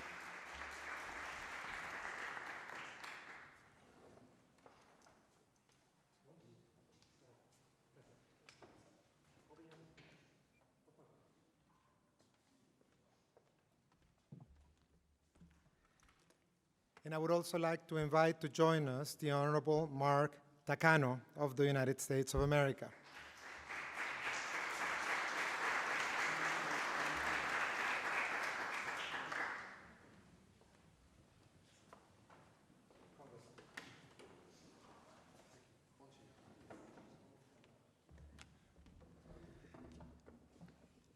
And finally, I would like for us to acknowledge, joining us digitally from the United Kingdom, Lord Herbert, or as people who know him before his ascension to peerage, Nick. Hello, Nick.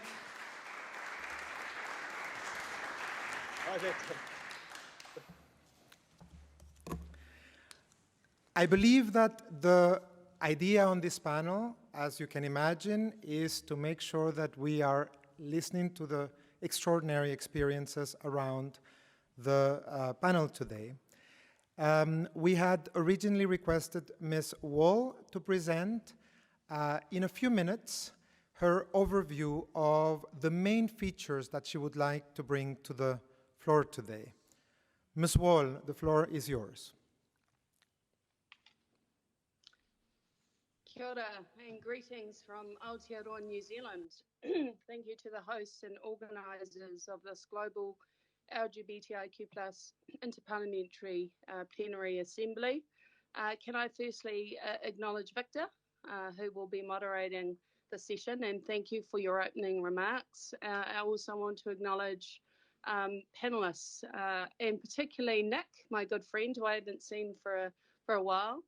I, with him, joined other colleagues in June of 2019 in establishing the Global Equality Caucus on LGBT rights. And that has been, I think, our commitment to ensuring that the work that we've done domestically within our own country takes on international significance. And from my perspective, it's incredibly important as we fight for a fair, just world that acknowledges our LGBTIQ+ peoples as equal human beings and as equal citizens within our respective democracies. My voyage into this space started quite early on in my political career. I was elected in 2008 into a Labour caucus that had other members of the LGBT community, and we also had recognition within our political party. And it's incumbent on me to actually highlight that context. We've just celebrated our 35th anniversary of homosexual law reform in New Zealand, and it's also the 8th anniversary of marriage equality. And so my entree into Parliament was to chair Labour's Rainbow Caucus, of which there are 9 of us out of a caucus of 65. And in fact, in our Parliament, there are 13 LGBTIQ plus members of our New Zealand Parliament, which is over 10%. So having the mandate within my political party enabled me to pursue marriage equality for our community. And I'd also like to acknowledge Boris Dietrich, who's there. And Boris was fundamental in assisting us with the debate and discussion in our Parliament. He came to New Zealand in 2012, and I will forever be grateful for both his and the US campaign for marriage equality, which ended up being a global movement for their assistance and enabling us to be part of what was a global conversation. Victor, how long have I got? I mean, obviously, I've got a lot to talk about. As a dear Bolivian friend of mine says, you can begin wrapping up your first point, dear Valerie, which means perhaps a minute, if that's okay. Oh, no, that's good. So currently in New Zealand, and because of that context, I think it's important to know, for people to know, that we've committed at our next census, which will take place in March 2023, to collecting the data of sex at birth, gender identity and sexual identity statistics, which obviously will provide an evidence-based about our existence within our society. We currently have before our Parliament self-identification laws, which will enable people through self-identification to change their birth certificates. And we're also, before our Parliament, debating the criminalisation of conversion practices. And probably the only other issue to note is that surrogacy has become quite a big issue and an opportunity for our community, particularly our gay men, to become parents. And one of my colleagues, Tamati Coffey, has a bill in the ballot that seeks to address that particular issue. So kia ora koutou, and it's a shame I can't be there in person, but I very much appreciate the opportunity to be part of this discussion. Thank you.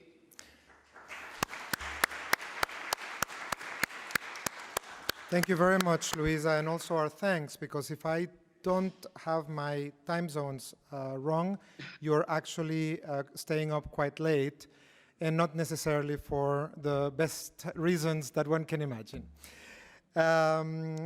Robeyonze, Lima, and I will speak a little bit in Spanish now. And so please know that the interpretation is being offered, and I believe all of you have interpretation equipment. And I'm just going to give a second to those that need it.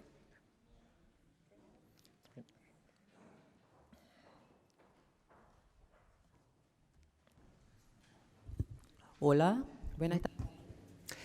hello, good afternoon. The moderator. Just 1 minute, please. I'm just going to make sure that everybody can hear you and everybody can hear the translation into English. I hope you can hear the interpreter.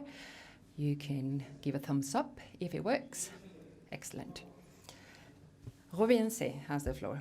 Good afternoon. It is a pleasure to greet you. I am a Congress member of Pernambuco in Brazil. And I would like to tell you that Brazil is the country where most people, most transgender people are killed in the world.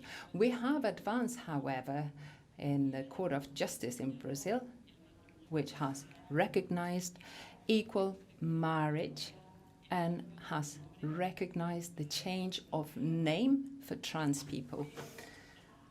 However, we still face a legal vacuum, a legal lack of recognition of diversity. We lack the laws to guarantee the citizenship of LGBTI plus people. That is to say that even though the court has recognized the diversity of the country of Brazil, that doesn't mean that LGBTI plus people have security and they won't have their rights guaranteed in Brazil. As you know, Congress people in Brazil,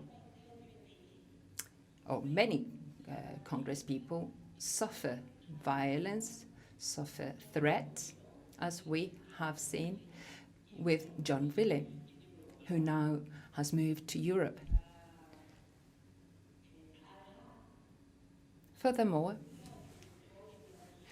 LGBTI-phobic violence has been aggravated by the COVID-19 pandemic. This pandemic has affected many people of the LGBTI plus community. There is a lot of violence inside families against LGBTI plus people which has been exacerbated by quarantine rules. In Brazil, many trans people don't know if it will be COVID or violence that will kill them. We live in Latin America and we have many neighbors who speak Spanish, but our difference in language separates us from the rest of Latin America, and that is why I'm trying to speak Spanish to you, so I am closer to my neighbors in the region.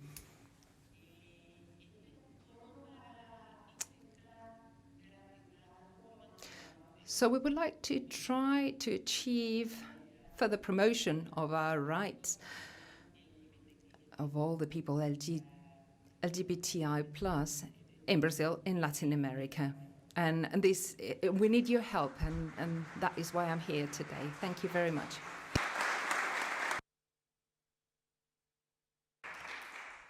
Gracias. Robert Yoncé. Thank you, Robert Yoncé. With us today, a person that has a great trajectory in the movement and that, like all of the other members in this panel, needs little introduction to this group. Nick, please, you have the floor.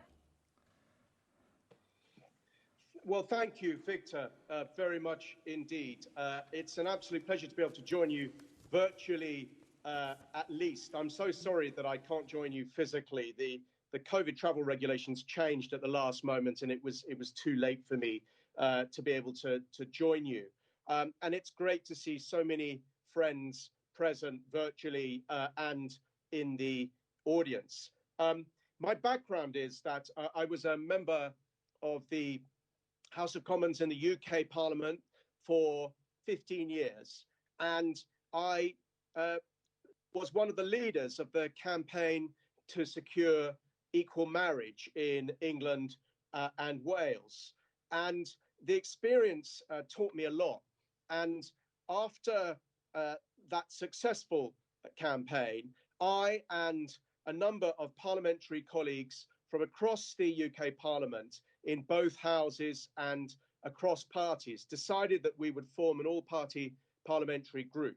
And my very good friend and colleague in the UK House of Commons, Crispin Blunt, who is with you today, he is now the chair of that all-party parliamentary group. And in that role, I began to travel around the world to talk to other parliamentarians about what we had done and also to gather evidence and support parliamentarians in countries where things were really much more challenging. And I learned a lot from that too. And I do think that lawmakers have a particular and powerful role, not just obviously as legislators, but also because we have a voice, a public voice and influence, because we can influence governments in how they deploy resources and in their policies, and because we can hold leaders to account. And I also have learned that where we work together in our own parliaments, preferably if possible, and it's not always possible, across party boundaries, but also where we work together globally, we can be stronger and we can support each other. And that's why, as Louisa, my very good friend, mentioned, in 2019, we formed the Global Equality Caucus, launching it at the UN. And I'm very proud that here in this meeting and on this panel, there are so many members of that caucus who were there at the beginning. Rob Eonse, who you've just heard from, Louisa, who you've just heard from, Mark Takano, who you're going to hear from, and many others in the audience today. And the idea is to do exactly what our friend and colleague from the Green Party in Denmark called for this morning, which is to form a global parliamentary caucus where we can unite and as a result, I think, be stronger, either because we're supporting members of parliament in their own countries, sharing best practice, disseminating information on what works, giving moral support and practical support to parliamentarians in countries where things are very challenging, or because we're working together in global forums where we need to speak with a united voice. And I hope that as many parliamentarians here in this meeting as possible will join the Global Equality Caucus. You can sign up at equalitycaucus.org. There's a leaflet in your packs, because the more of us that there are, the stronger we'll be. We are from all political parties and we operate on an entirely non-party basis. And that's just what I would just say finally, that I think we are strong because we're united in our determination to promote LGBT+ rights, which are, as everyone has said this morning, fundamental human rights. And because we are willing to work across party boundaries, I think that makes us stronger in our own parliaments and when we work together. And that's what I would urge that we continue to do. Thank you very much, Nick.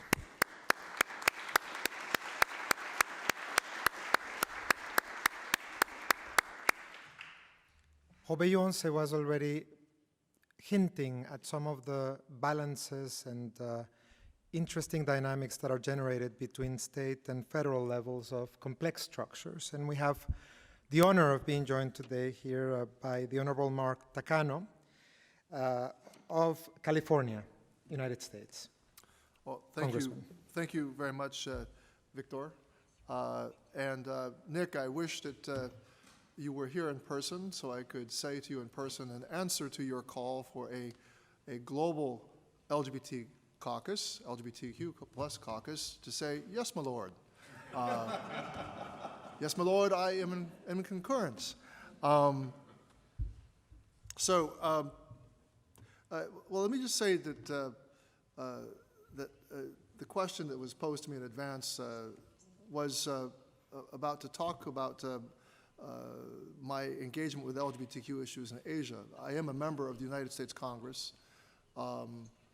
Speaker Nancy Pelosi named me as her representative to the Japan-U.S. Friendship Commission. It's actually a formal federal government agency.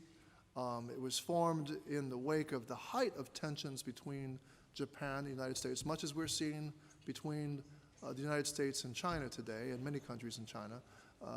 The stresses of that competition between Japan and the United States led to the creation of this commission, funded by the Japanese, in part because of some arrangement from some debts owed during World War II or the investments the United States put into Japan. But anyway, this commission is funded, has its own budget, and is independent. As a result, for the last, I can't remember when I was actually named. I've been in Congress more times than I've realized. I'm going on this is my 9th year. I'll be going on my 10th year, my 5th mandate to be in the Congress. But this commission, as a result, I co-lead a delegation of American members of Congress to meet in Tokyo and in Seoul, because this commission also funds a trilateral dialogue among the Japanese, the South Koreans and the Americans. The profile is high enough such that at least, I believe almost on three occasions, I've actually had an audience with the Prime Minister. And I've taken that opportunity to raise issues of the moment relating to LGBTQI, issues related to the LGBTQI community. So, for example, there is an issue related to binational same-sex couples. There are people who wish to work in Japan and work in Asia, in a number of capitals within Asia. They may be a binational couple. One may be Japanese, the other might be of another nation. American, it could be from Europe. It could also be just there's not a Japanese partner, but there could be just a couple, and one has been hired to work within Japan. The other is the spouse, a same-sex spouse. There's been difficulty in having the spouse gain recognition, and there are immigration issues. So I've raised this issue with the Prime Minister. He, at one point, conflated it with same-sex marriage. I said, no, that's the same issue. This is something that your Justice Ministry can and should solve. And so, just as a member of a legislative body from America, I'm not charged with foreign policy portfolio. But we have a separation of powers. We have an executive. We have legislative, a legislative power. That's an example of what I use with the particular position. Nancy Pelosi is often quoted as saying, know your power, know what your power is, and use it. So know your power and use it. And so I try to find ways in which my position, I can constantly advance, of course, the national issues, but also issues important to LGBTQI people. Let me just conclude by saying that Japan is the only one of the G7 nations that does not recognize same-sex unions. It is not the United States also does not have a national guarantee of LGBTQ rights nationally, and Japan doesn't either. Both issues are both of those issues are at stake in Japan. My belief is it's so vitally important for all of us as parliamentarians to press on the issue of LGBTQ rights, because it is, of course, I think, a marker of a democracy's health and strength, that those rights are respected. And as you know, democracy everywhere is somewhat fragile. Fragile in the United States, maybe less fragile in some parts of Europe, but what we thought was inevitable cannot be kind of assumed to be inevitability. Progress is not inevitable. It's something that we have to work for. Thank you. I yield back. Thank you very much.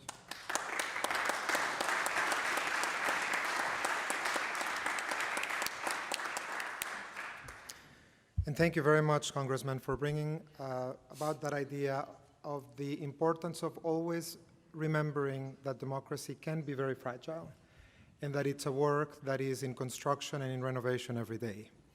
We need to be vigilant of democracy. Luisa, I would like to go back to you. You are a parliamentarian that has developed a significant body of experience of bringing your international advocacy and national work into dynamics of feedback and constant action. And I was hoping whether you would be able to share with us how that dynamic between the global, the international, and the national operates in the work that you do and the experience that you can share with us. Thank you. Victor, I think for me, it really did start back in 2012 when marriage equality was debated in New Zealand. what a lot of people might not know is that at the same time in Uganda, there was another bill called Kill the Gays, colloquially, and my caucus decided to send me to Kampala. And they did that deliberately because we wanted to make a statement as a political party that we would not tolerate those types of law reform that obviously added to colonial laws, I'll call them. And so my entree into the international sphere off the back of my marriage equality bill sent me into territory that when I look back on it, could have been quite frightening. But I wasn't frightened because I didn't really know what I was getting myself into, to be quite frank. And it, for me, has really solidified from a global perspective the first principle, which is we are equal human beings. So obviously LGBT rights are human rights. But the framing for the bill in New Zealand was very much based on a definition that marriage was between two people regardless of their sex, sexual orientation and gender identity. But one of the people I consulted with was a man by the name of Ted Thomas, Justice Thomas, who was a High Court judge. And in fact, we did have 3 lesbian couples challenge our marriage legislation, and Justice Thomas was the dissenting judge who essentially said, yes, this is prima facie a breach of human rights. And one of the things I could have done in lieu of defining who could marry was to actually define a person. A person is a person regardless of their sex, sexual orientation or gender identity. It was one of those moments where we could have just addressed the nub of the issue was that for some people, some cultures, some religions, LGBTIQ peoples are not seen as human beings. So my, I guess, voyage to the continent of Africa and to Uganda, and through subsequent engagement in the IPU, the next place that we visited after Kampala was Quito in Ecuador. And I tried through that mechanism to highlight an emergency item around our people. I'm not sure. I'm sure everyone knows I'm a member of our community, the LGBT community. And just the response from the African nations, Middle Eastern nations, to even having a discussion about LGBT rights brought security to the floor of the General Assembly. And it really has solidified my, I guess, role as a Member of Parliament to, through membership of the Global Equality Caucus and through forums such as this, for us to get to a first principle about our right to exist as we are. And unless we can exist as we are, we can't actually hold our systems, our political systems, to account for meeting our health needs, our social needs, etc., etc. And I think what we've done in New Zealand, as Nick highlighted, was to make this issue cross-party, and we have the same. We have a caucus across the House that works collectively to bring about such legislative reform in our own country. In terms of, excuse me, my specific, I think, responsibility as an LGBTI Member of Parliament who has obviously engaged in issues for our community is really the Pacific. And we have 7 Pacific countries where we're still criminalised. So Samoa, Tonga, the Cook Islands, Tuvalu, Kiribati, Solomon Islands and Papua New Guinea. And I think for me, the framing of the advocacy in that space has very much been about the colonisation of the Pacific and like the 35 countries who are Commonwealth countries who continue to criminalise LGBTIQ plus peoples, it was really an opportunity for me, having gone to the Cook Islands in December 2019, to actually state that New Zealand has been a coloniser as well. And it was the laws that we got from the British that we then imposed on the Cook Islands that we are now trying to eradicate.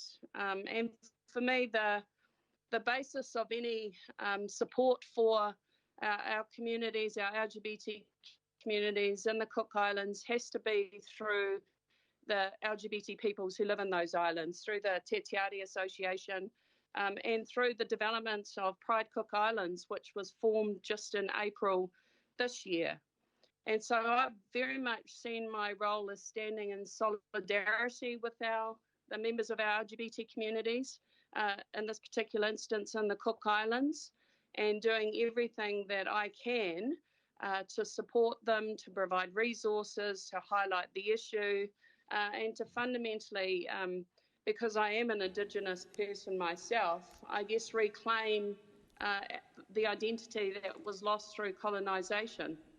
So we have a term in our country, Takatapui, and there are many Pacific countries who have terms for LGBT people. So the fact that we existed pre-colonisation is unquestioned. I think the biggest challenge we have, though, it's not now colonisation which has been led by British engagement with our nations. It's actually colonisation by Christianity that is providing the biggest barriers for law reform, and we've certainly seen that in the Cook Islands. Thank you. Other than that, yeah. Would you like to conclude, Louisa? Please go ahead. Oh, just in conclusion, I mean, I think, as you mentioned, a pathway forward has to be a push for global decolonisation or a global decolonial mechanism that enables our Indigenous communities to rise up and reclaim. So I think it is part of an Indigenous rights agenda. It is part of a Black Lives Matters agenda. And obviously the overarching framework is a human rights agenda. But I do think that our communities have the tools and the knowledge and the intelligence ourselves. It's how we then provide support for those communities to start speaking for themselves. And to do that, they need platforms. And obviously that's the privileged space that we occupy, because we have platforms to be able to speak up for the rights generally, but we need to support them to speak up for their rights specifically in country. Thank you very much, Louisa. I'm particularly thankful, Louisa, that you have described in really a very, very nuanced perspective the way that all of these processes of international advocacy and national advocacy link up with other major discussion within our movement. I'm very happy to share with you that one of the feedback that I constantly get from people around the world is that one will not dig enough into the root causes for violence and discrimination until the almost geological analysis of superimposed layers of colonialism are explored sufficiently. And so it's part of the agenda that I think Luis has been very generous at sharing with us. Of course, its relationship also with the rights of indigenous peoples and those dynamics that are also so fundamental in this. And that gives me a segue. So, Robeyonce, with your permission, I'm going to actually go to Nick, and then I'll come back to you. And Nick, that has given me the segue for a question that I'm sure that it's burning on everyone's minds. Some of us were present in Vancouver in a seminal meeting where the Global Equality Caucus was actually reaching some levels of design and concretion. And as you said, you and a number of visionary colleagues put together this caucus that actually has the aspiration to galvanize energies around this idea of furtherance of the rights of LGBT persons. Can you share with us what you think are the possibilities and limitations of that joint endeavor? Yes, I mean, thank you, Victor, and thank you so much for the advice that you gave us in Vancouver and the encouragement to form the caucus a year later. I go back to our experience in the UK Parliament and why we decided to form a formal parliamentary group. And it was because members of Parliament were were often acting individually, always for the best, wanting to do the right thing, but taking initiatives and not in a very coordinated way. So I myself experienced meetings that were called with ministers where members of parliament would go in and say to our foreign ministers, it's terrible what's happening in Uganda, something must be done. And the foreign ministers would say, absolutely, we agree. What do you think should be done? And everyone just looked at each other.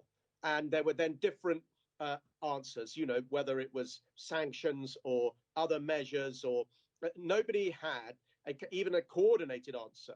And I do think that we have to have more than a voice, though a voice is important. I think that we have to coordinate effectively and choose our issues and know when to give public support and when to give private support. And the issues vary country by country. So Mark talked very persuasively about what's going on in, for instance, Japan. I too have been to Japan to support the efforts on marriage equality there. Marriage equality is something you can talk about in Japan, and you can talk about it in Thailand, where I've also done the same thing in talking to the Justice Ministry there, and there is movement. But of course, there are other countries where we wouldn't want to mention marriage equality because it's not a sensible issue to raise. And there may indeed be much more pressing issues to raise, such as violence against individuals, or access to healthcare, or the need to pursue decriminalization.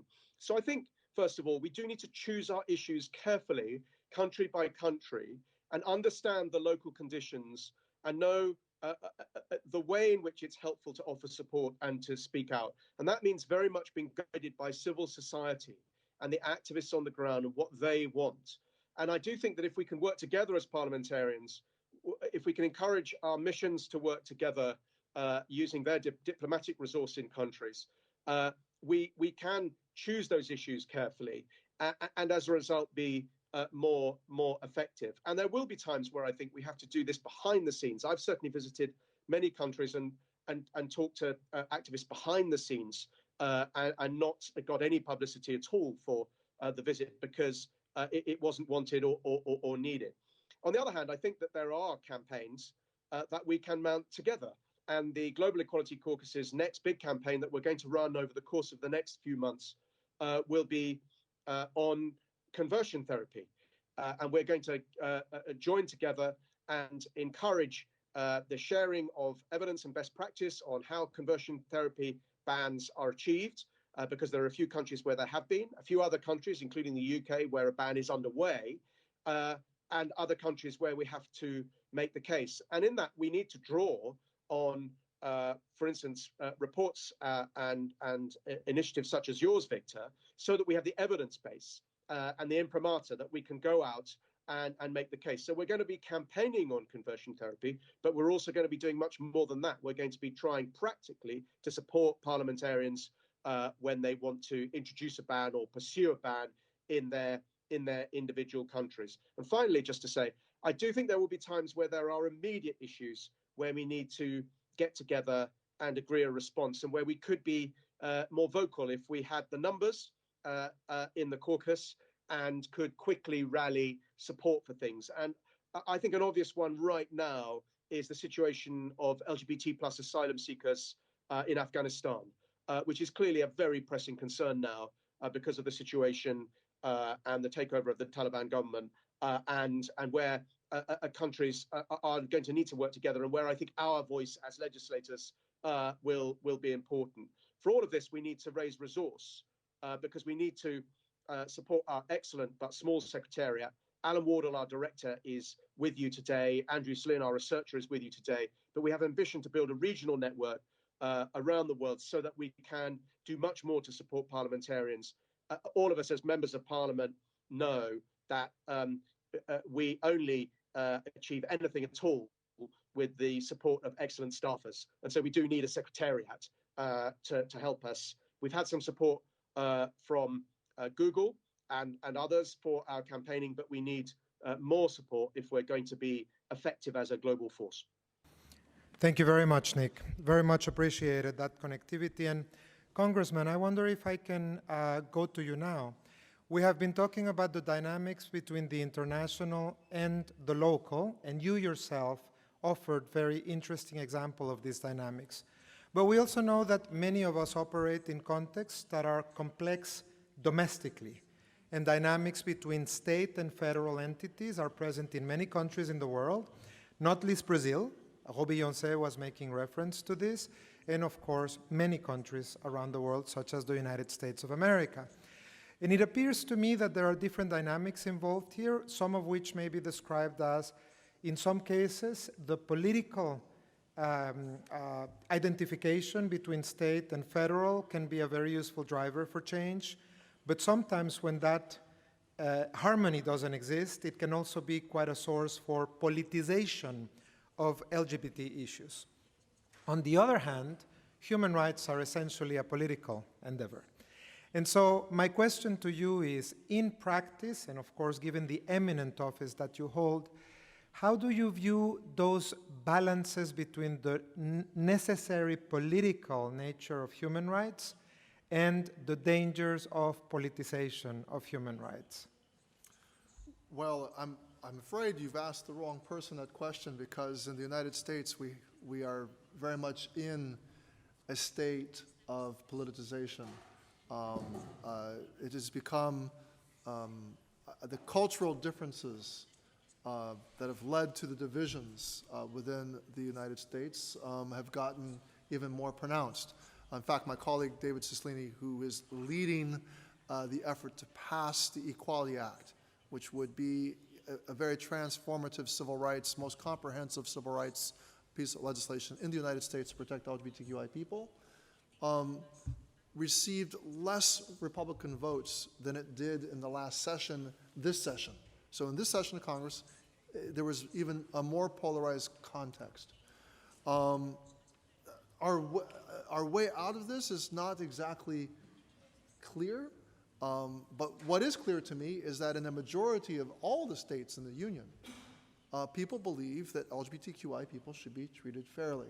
So I don't want to impose and take a whole long hour or week or months to try to explore the complexities of this.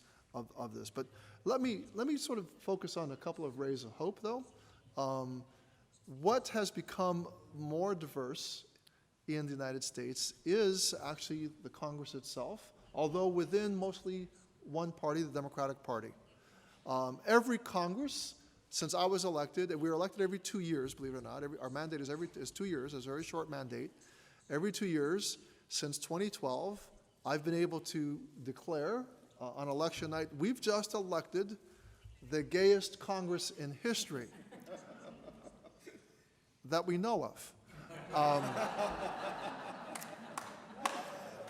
Right? So, but recently we've also not only elected the gayest Congress, we are now, we went from 6 to 9, and actually we have 2 senators. L, G, B, and I are represented, but not T. We are hopeful that T will be represented soon. But we've also diversified so we have 9 members of the House, or the lower house. Within the 9 members, we have also grown more diverse in terms of racial representation. So I was the first person of color elected as a member, as an Asian. So I have an intersectional identity. We've now elected 2 African Americans, 1 African American who also shares a Latino identity. We have a Native American woman who was elected from a very conservative state. This is also important in terms of, because the various ethnicities, the various racial groupings, there's different attitudes about LGBTQI people within those groupings. So it's very important that this diversity is represented by also LGBTQI representatives. I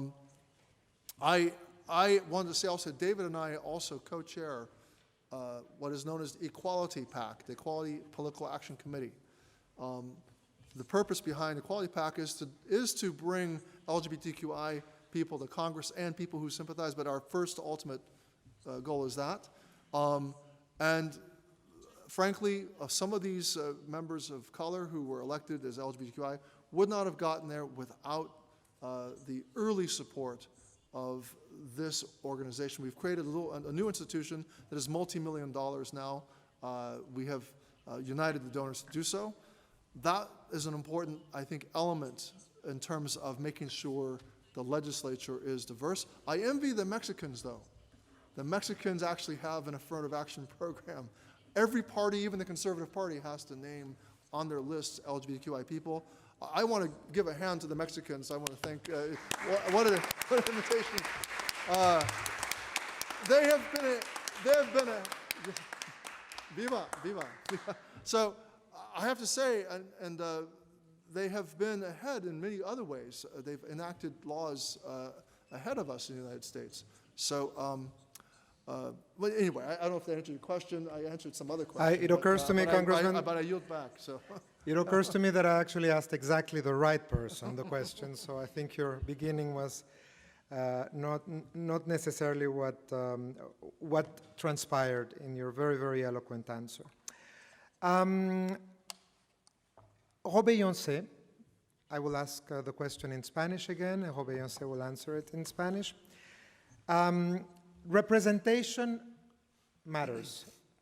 La representación. Representation matters, right? It has consequences. Congressman Takano just explained how representation has an impact in the way that legislation is approved, and it has an impact and it leads to social change.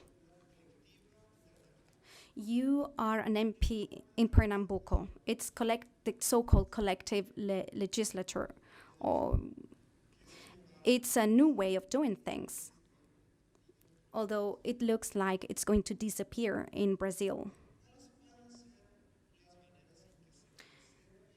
In which ways can you guarantee to keep these representative structures?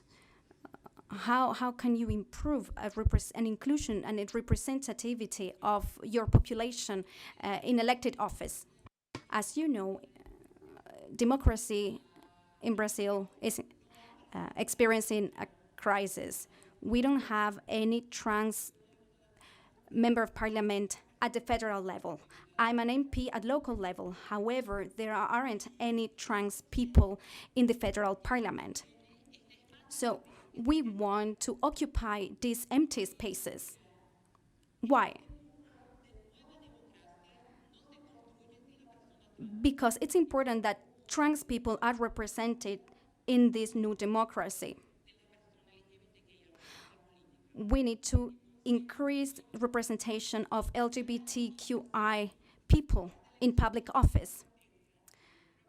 Next year, in October, the general elections will take place in Brazil. The question now is, how are we going to push to increase visibility of LGBTQI in elected office? Because the problem in Brazil is that if we are visible, we are under threat. So if we go out to ask for votes and to in any political campaign, the problem is that we are under threat. So we need to make sure that LGBTQI plus member run for office and actually get elected.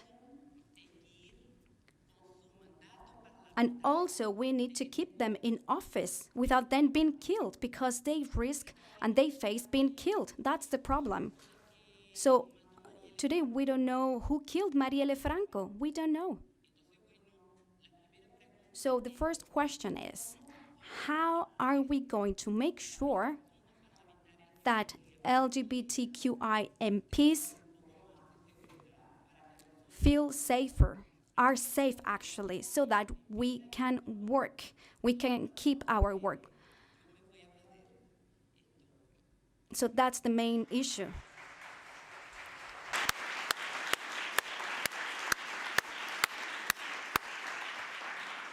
The Congresswoman evokes, of course, the case of Marielle Franco, the local politician who was killed, and whose wife, Monica, who's also in politics, has been keeping count of the days since the murder that the murder remains in impunity. And it is a heartbreaking count to know that every day that passes, Marielle and Marielle's presence in this world has left us without any sort of accountability. I have more questions, but I wanted to make sure that you would get the chance of actually also make comments or questions.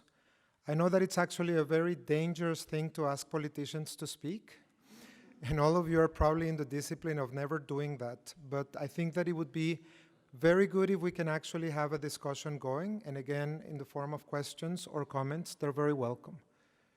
Is there anybody who has a burning issue that they would like to bring forward? And any question? It doesn't need to be burning. It can also be reasonably warm. That's also fine. Please.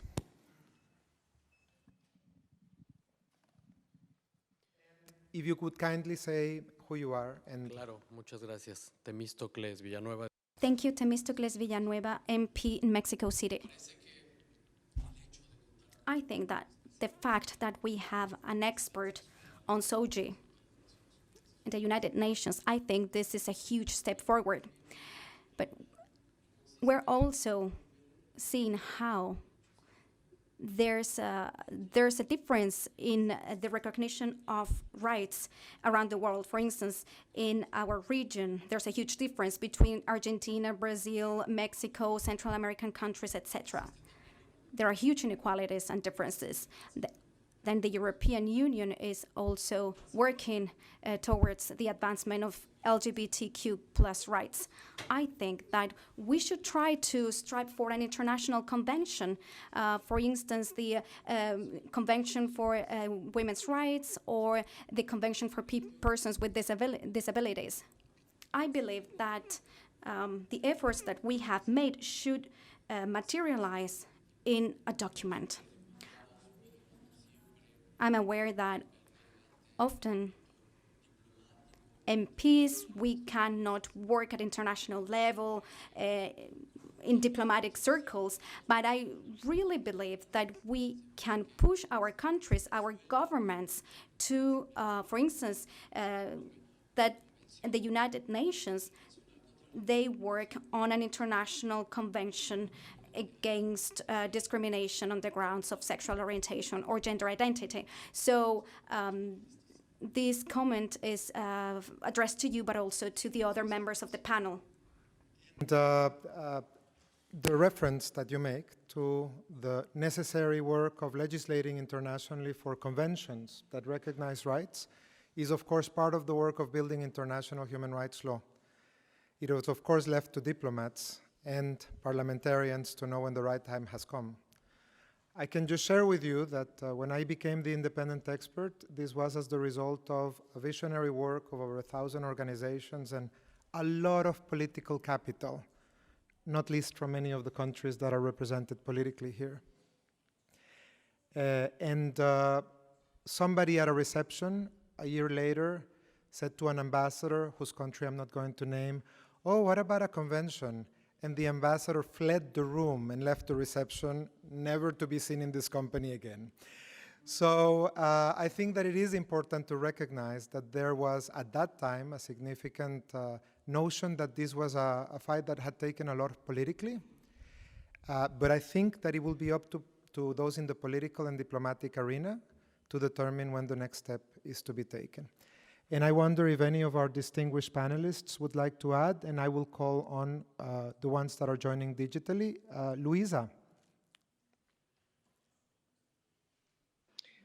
I think in an ideal world, we would have a convention. Obviously, to have a convention, you need universal acceptance to a degree across the United Nations. I think some of the biggest challenges we're currently facing has been a pushback in terms of our LGBTI rights and our decriminalisation processes, and then obviously pushing for full inclusion as equal citizens in our country through marriage equality and protections under various human rights laws. I think I think it's a great aspiration to have, and we do need a strategy, for example, to address the propaganda that started in Russia and has been carried on by Hungary, Turkey just recently, and leaving the Istanbul Convention, stated it was because of LGBT advocacy and how that would affect how they supported lesbian women. And obviously the law reforms that are starting to take place in Uganda again and Ghana. So I think we do need a coordinated effort and a gathering together of countries in the first instance, as I said before, to try and fund civil society in country or via the UN. And I want to acknowledge Charles Chevelle, who is on the call. He actually helped access some funds for the Cook Islands.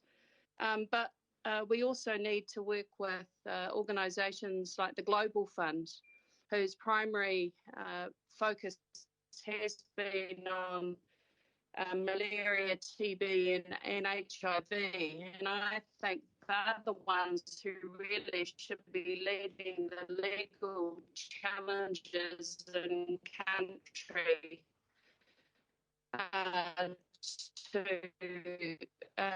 from a first principled I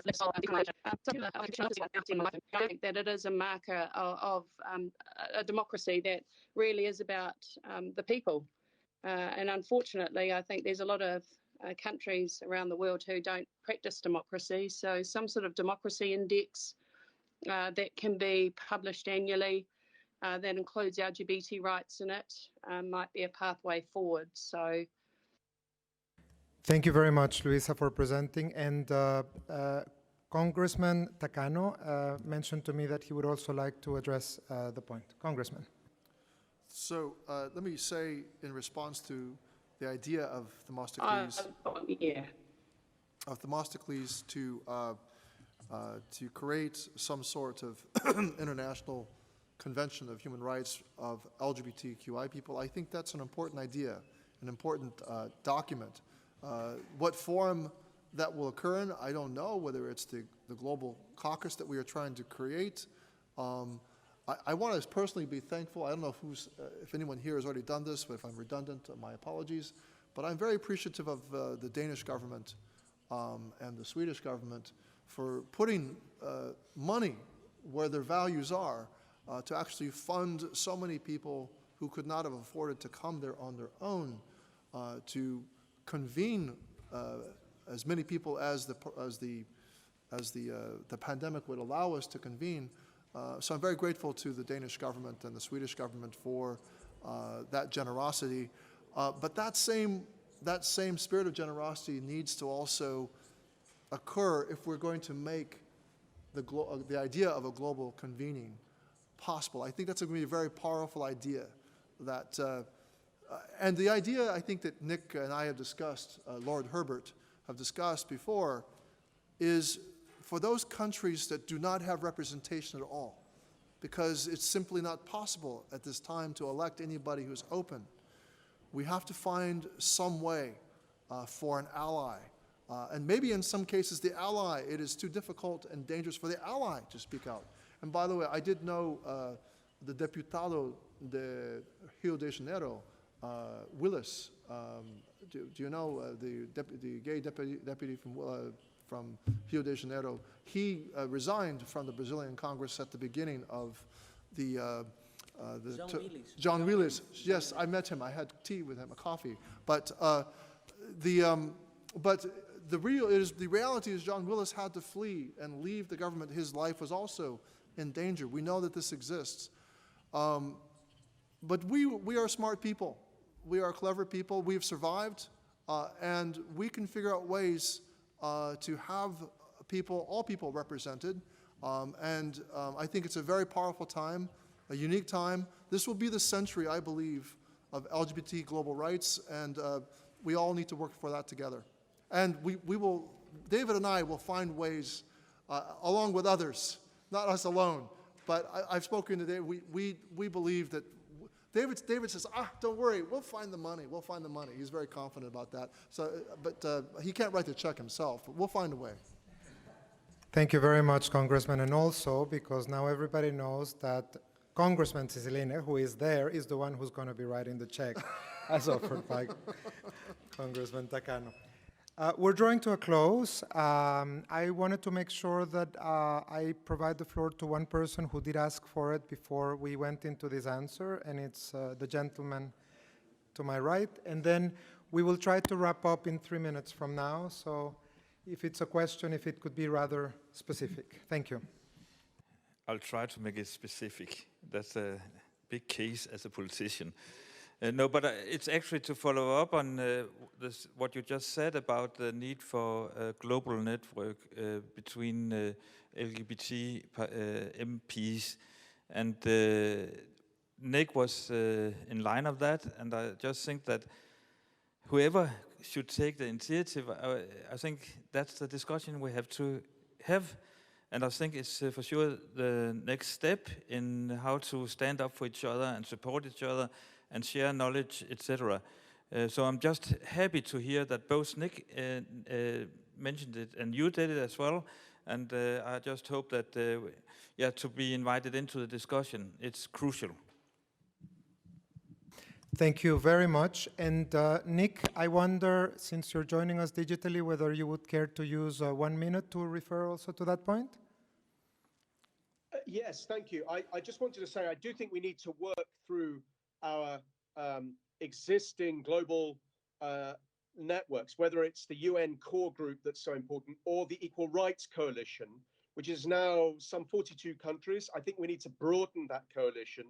Next year, the UK will be hosting a global LGBT plus conference in London in June. Part of that will be the Equal Rights Coalition conference.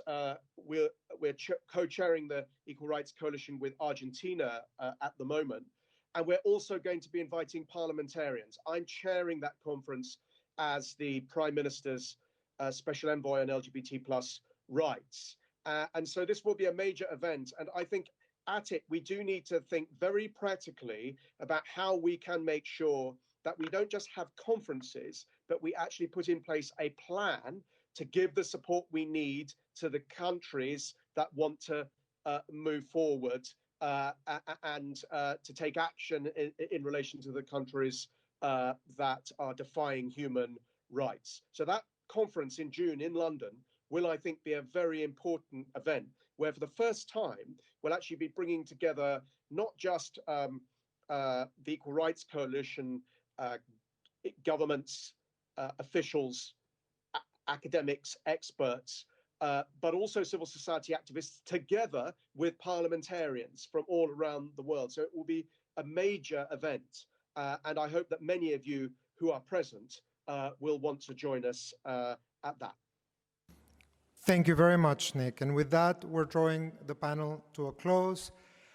I want to warmly thank our very distinguished panelists, Valerie, Luisa, and Nick, who were joining us via video or digitally, with the limitation that that imposes, because it's as we know, it's a more limited medium. So let's thank them for their dedication and support.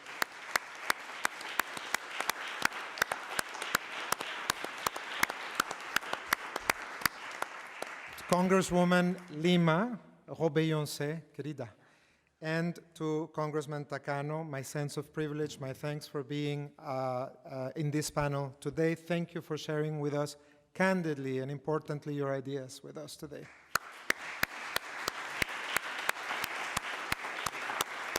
And my last word of thanks are going to be to you, because you are the ones that are bringing about change. You are the ones that are making change happen in the everyday in your countries. Pioneers like Tamara Adrián, who went where nobody had gone before many years ago and signaled the road for so many people in participation in politics. Laurence, who took 2 days of her busy agenda to come to an expert meeting on conversion therapy where the political mark was made so clearly. Enrique, who spoke with an eloquence that the Costa Rican parliament had never seen about the notion of what it means to connect things with dignity. And I have to say, I'm going to use my prerogative for one last sentence, where I think I would like to settle a debt.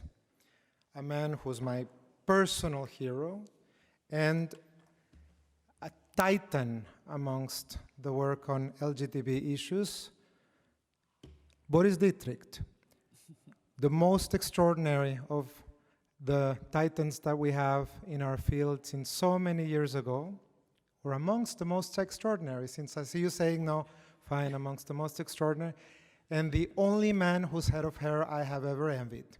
Boris, to you, thank you so much for everything you've done.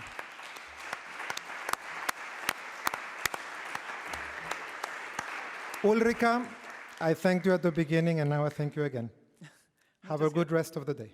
Thank you. Muchas gracias, Victor. Thank you very much for leading this great panel. Thank you also to all the participants and to you. Yeah, sure. Okay. And yes, we'll move on to the next statements. So thank you. Please take a chair. Thank you also for those who were online. I hope you continue to listen. And also those here, so thank you. I mean, you can stay here for now if you want to, but we'll have others speaking here from here. So now we come to have some more regional statements, and there will be now 5 from Africa, from Europe, and if I've got it right, also from the Middle East. So we will start with Poland, the already quite often mentioned country inside the European Union.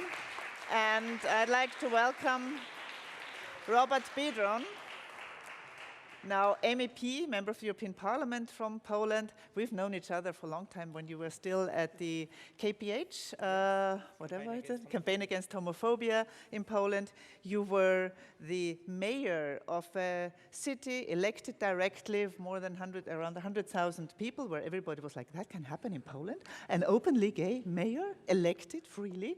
So, but then you became a national parliamentarian, and now you're in the European Parliament. You've got around 3 minutes to... Yes, I'm sorry, but there will be others as well. And it's not only Poland that we also need to talk about, but the floor is yours. Indeed. And yeah, and you need to press the microphone, Yes. right? Thank you very much, Ulrika, and I hope we're right. Do you hear me? Yes? Okay. Okay. Coffee would help, huh? Okay, I come from Poland, as Ulrika has said, a country where President of the Republic says that we belong to the movement more destructive than communism. A country where Archbishop of the city of Krakow, placed only 70 kilometers from Auschwitz-Birkenau, Nazi concentration camp, where more than 1 million of people were killed, warns against new plot that wants to control our souls, our hearts and minds. This new plot would be, and I quote, nor Marxist, neither Bolshevik, but born on the same spirit, neo-Marxist.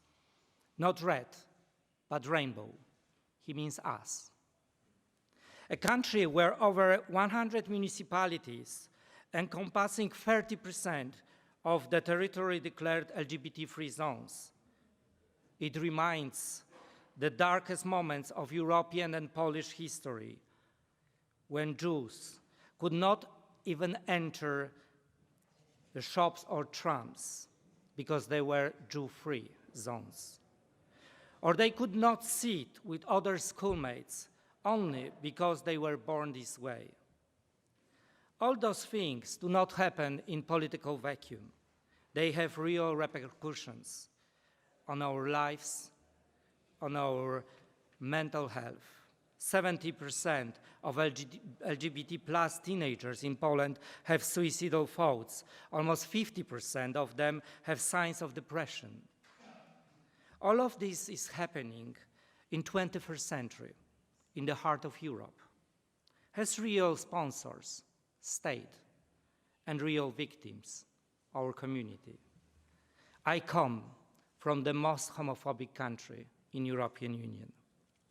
But I also come from the country of many activists, NGOs, brave human rights defenders, who know, all of them, that another Poland is possible, who know that democracy and human rights are not forever.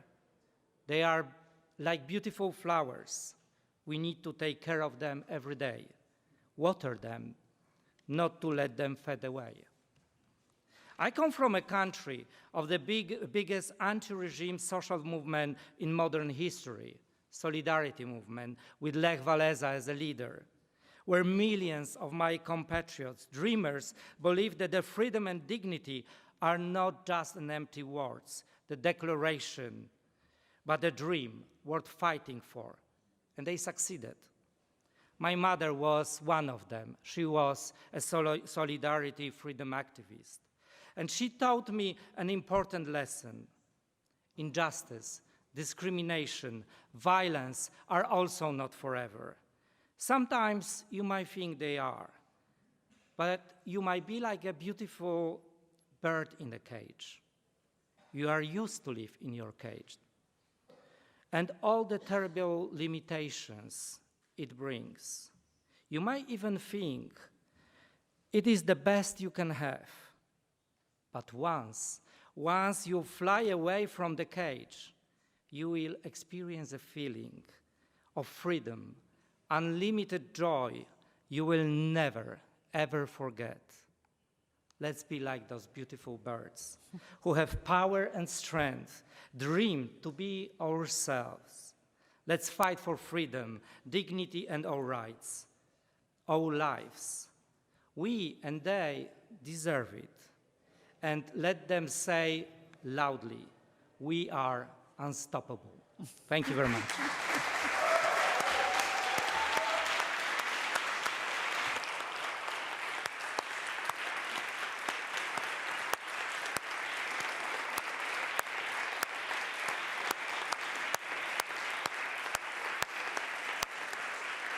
Thank you.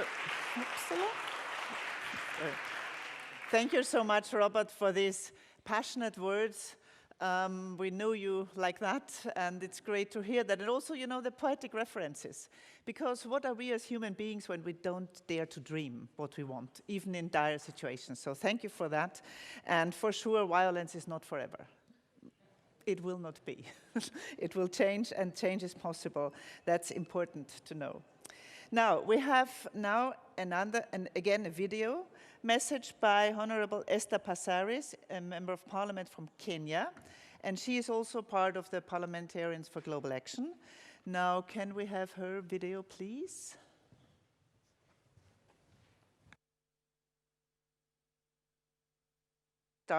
Can we have Monica Saikova already coming up here? My name is Honorable Esther Passaris, Member of Parliament for Nairobi County, and it gives me great pleasure to share my thoughts at Copenhagen 2021 on the rights of LGBTI+ Kenyans. LGBTI persons in Kenya face a myriad of legal, social, and even religious challenges in their day-to-day lives. For instance, any sexual practices between males termed gross indecency are a felony punishable by 5 years imprisonment. Our government does not recognize any relationship between persons of the same sex.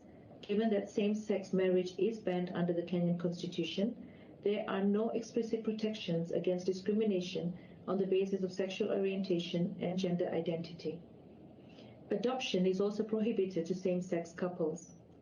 One of the ways to decriminalize same-sex intimacy, in my view, is through strategic litigation, which can be used to enforce rights enshrined in Kenya's constitution as a means of decriminalizing same-sex intimacy.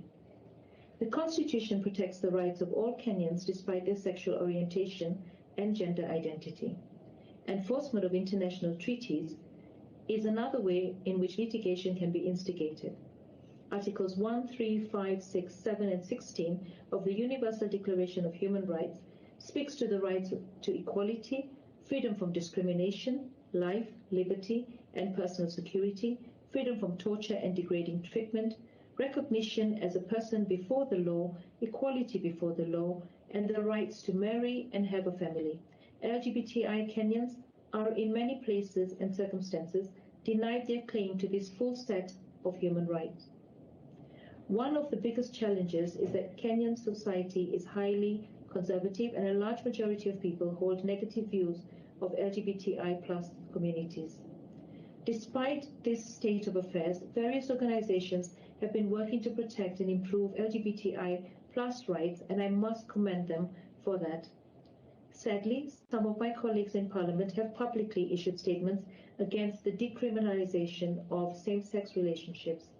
This is a huge challenge because parliamentarians are part of the legislature intended to make good laws that advocate for enforcement of human rights.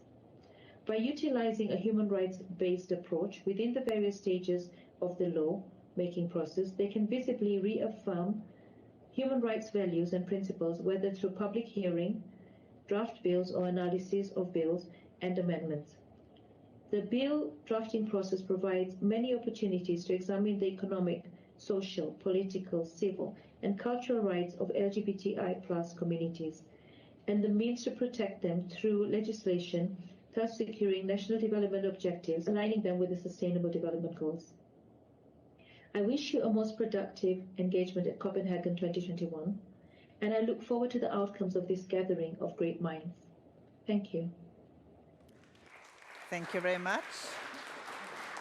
Thank you very much, Esther Passaris from Kenya. So we also hear about the difficulties in Kenya, but also the question that sometimes it helps when the courts get in and push and other things that are still necessary to do.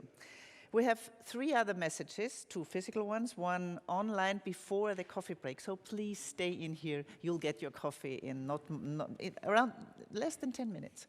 So the next one is MP Monika Saikova from North Macedonia. The floor is yours, Monika.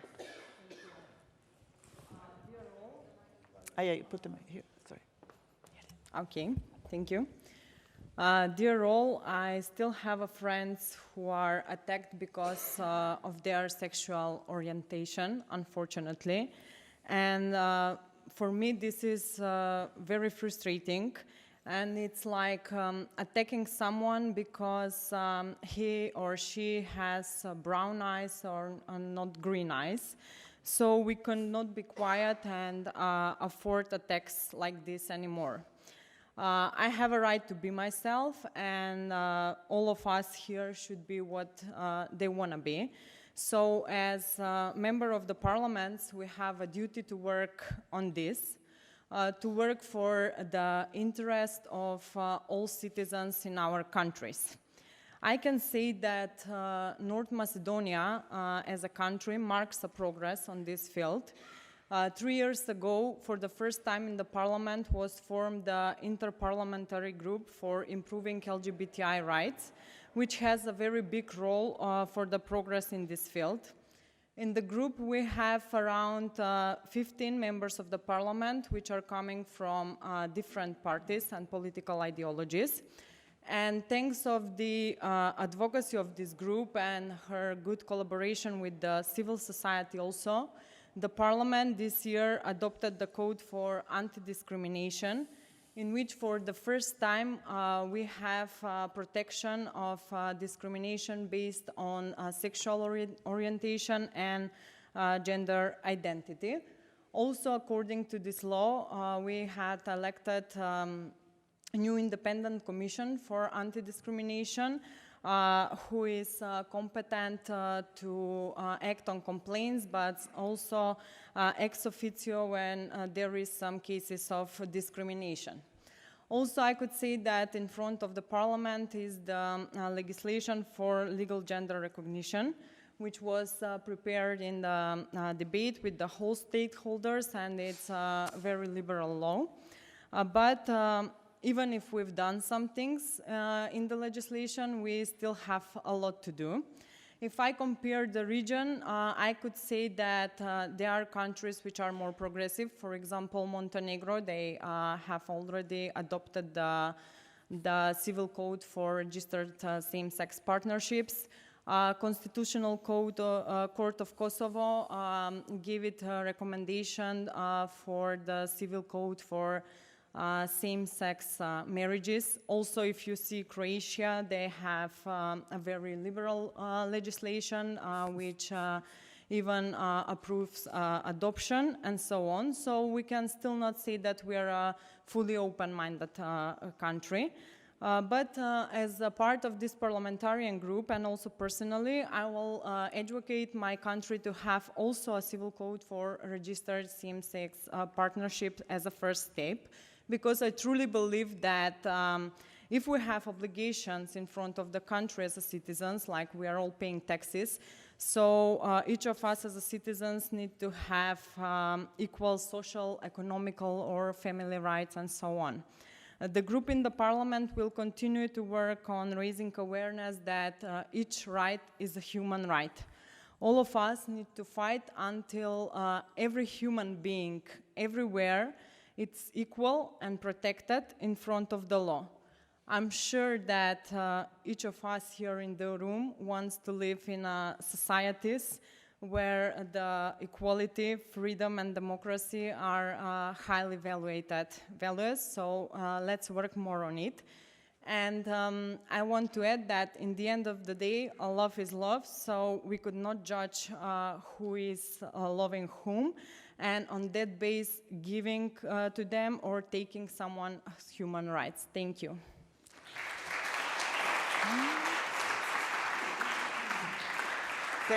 Thank you very much, Monica, for these words coming from a region that I worked a lot with when I was in the European Parliament. So good that you also mentioned some of the other countries. And it's great to see that there's progress there as well, which I already saw a couple of years ago, but it's processing. So our next speaker is Honorable Bojan Glavašević from Croatia, and you're also part of the European Parliamentary Forum on Sexual and Reproductive Rights. Got it now, EPF. Great. Monica just mentioned there's quite a liberal legislation in Croatia. Nominally. Is it that way? No, there is, we legalized same-sex marriage in 2013, or rather civil union.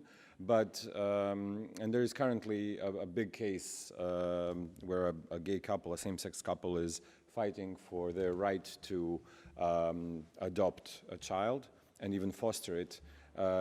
Even though it's nominally legal, there's institutional obstruction all the time, but we are winning. That's the good news.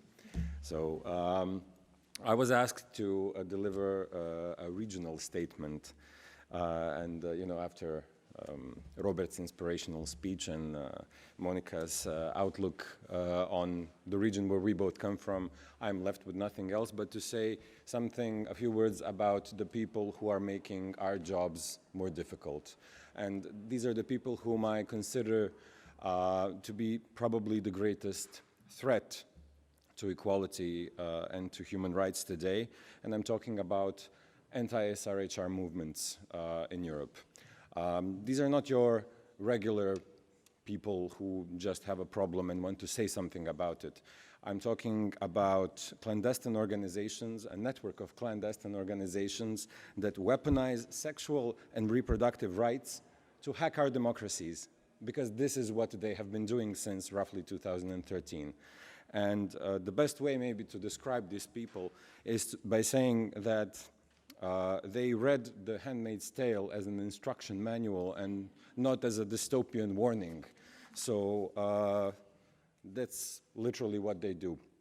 The EPF and countless investigative journalists across the world put in a lot of effort to shed light on who these people are, how they are connected, who funds them, and what their goals are. So because of their work, we today know, for example, that these organizations receive substantial funding from illiberal political forces from outside of Europe, such as Russian oligarchs, an example. Recently, WikiLeaks published over 7,000 secret documents from one of these organizations called Citizen Go, based in Spain, that confirm the findings of earlier EPF publications and studies into anti-SRHR movements. And I will not go into further detail, but I recommend you all to read these studies. You can find them all readily available in several languages on the EPF's website. So the big issue and the big question here is, so how do we address it? How do we combat it? And I would say just very briefly that there are 4 important things. One is optics. So we need to change the narrative. Yeah, this is about the rights of women and LGBTIQ plus people, but it is very much about our democracies. It's very much about how these people are trying to hack our democracies and move them towards illiberal ways of organizing our societies. So we need to build alliances across the aisle. And I think especially this narrative, making our moderate conservative colleagues aware that even though may not be completely comfortable with the way we look at LGBTIQ issues, we should be able to look the same way on democracy and how we do things. So this may be a way to build alliances. Secondly, it's parliamentary action. Speaking about these people, speaking about what they do, launching parliamentary probes, hearings. This is important. We did it in Croatia. And these guys, much like in Poland or in Hungary, they're quite influential in our society, but still it helped us because it put them in the spotlight, and they don't like to be in the spotlight. So using parliamentary mechanisms, you can do a lot of good. And at the end of the day, we should do 2 things that are actually sort of our core business. We should legislate, and we should represent our voters. So a good example of legislation was recently done in the European Parliament. I'm talking about the Matic report, the so-called Matic report, which is a report on,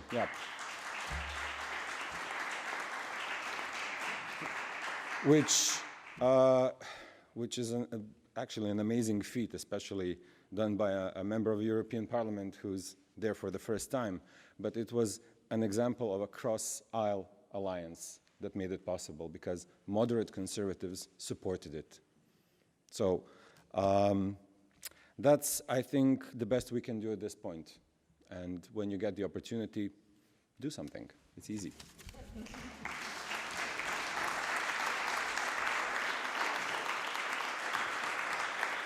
Thank you very much, Bojan, for these encouraging words from Croatia. And we had now both with very good messages from the Balkans. Now we have one last message. Now please bear another 3 minutes. It's from Honorary Yoray Lahav-Hartzanov, from a member of the Knesset from Israel, via video. So please.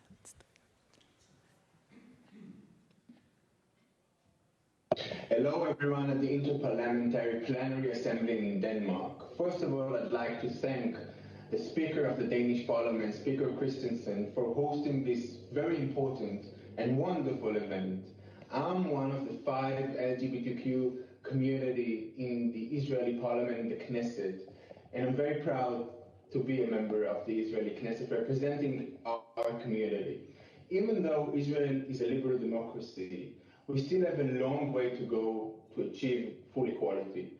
I strongly believe that the way to achieve full equality is through international cooperation and to partner up with our international partners and have global cooperation.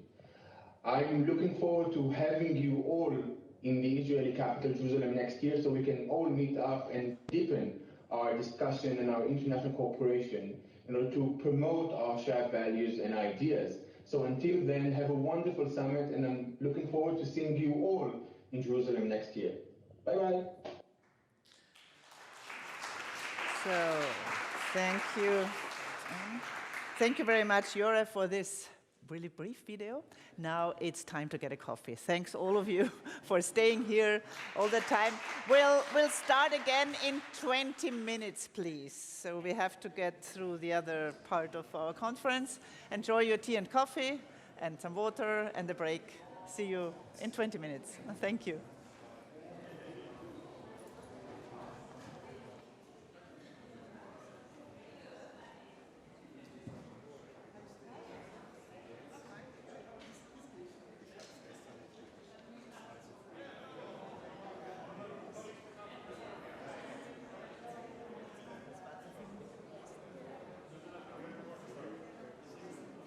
Take your seats, por favor, tomen asiento. Gracias. Merci beaucoup. Now, you have heard that Robert Bedron, please. Take a seat. That's a problem when I know your names. I will call on you directly. Now, ladies and gentlemen, colleagues, we have heard statements from different parts of the world already. We now have some that come from Asia and Oceania. The first one will be a statement by Honorary Lyampo Dechen Wangmo, Minister of Health of the Kingdom of Bhutan, who decriminalized same-sex relations in 2021. So this is going to be the first message.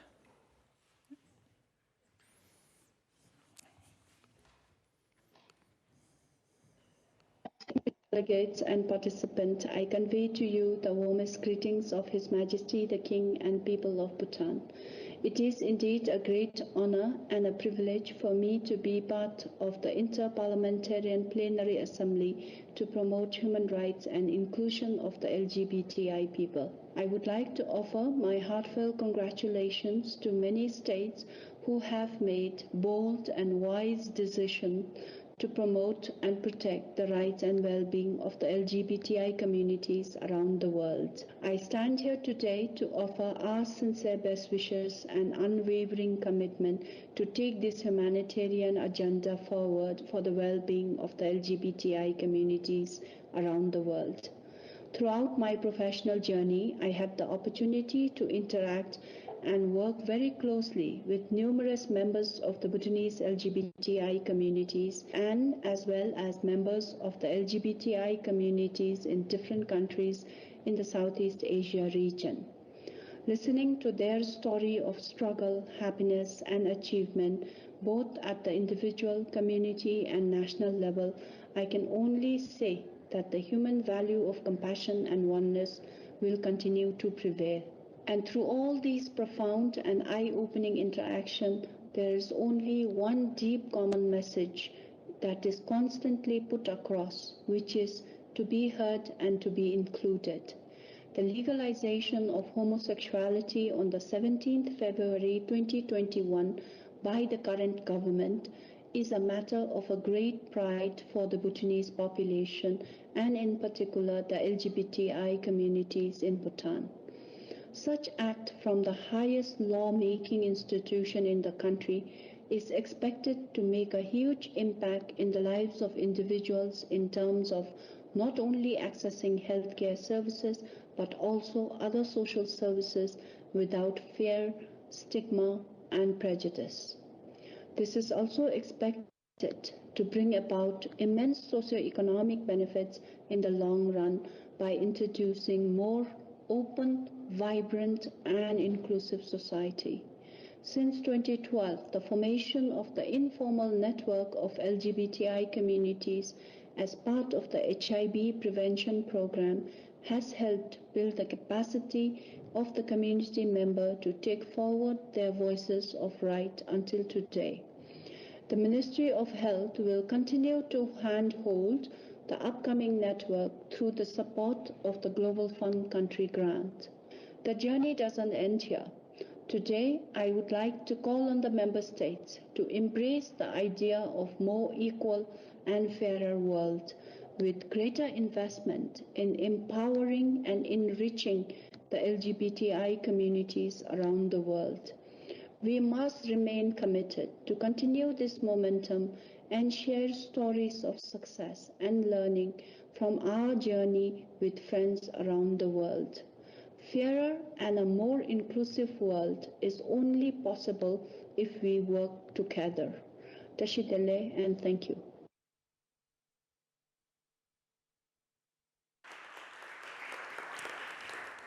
Well, thank you very much, Minister of Health of Bhutan, of the Kingdom of Bhutan. Isn't it great to have a message like that heard as well? Because probably not, maybe some of you, probably all of you have heard about Bhutan, but who knows much about some of countries where, at least we're here in Europe, don't hear that much about it. It's a country from my country in Austria, which is part of the development agenda.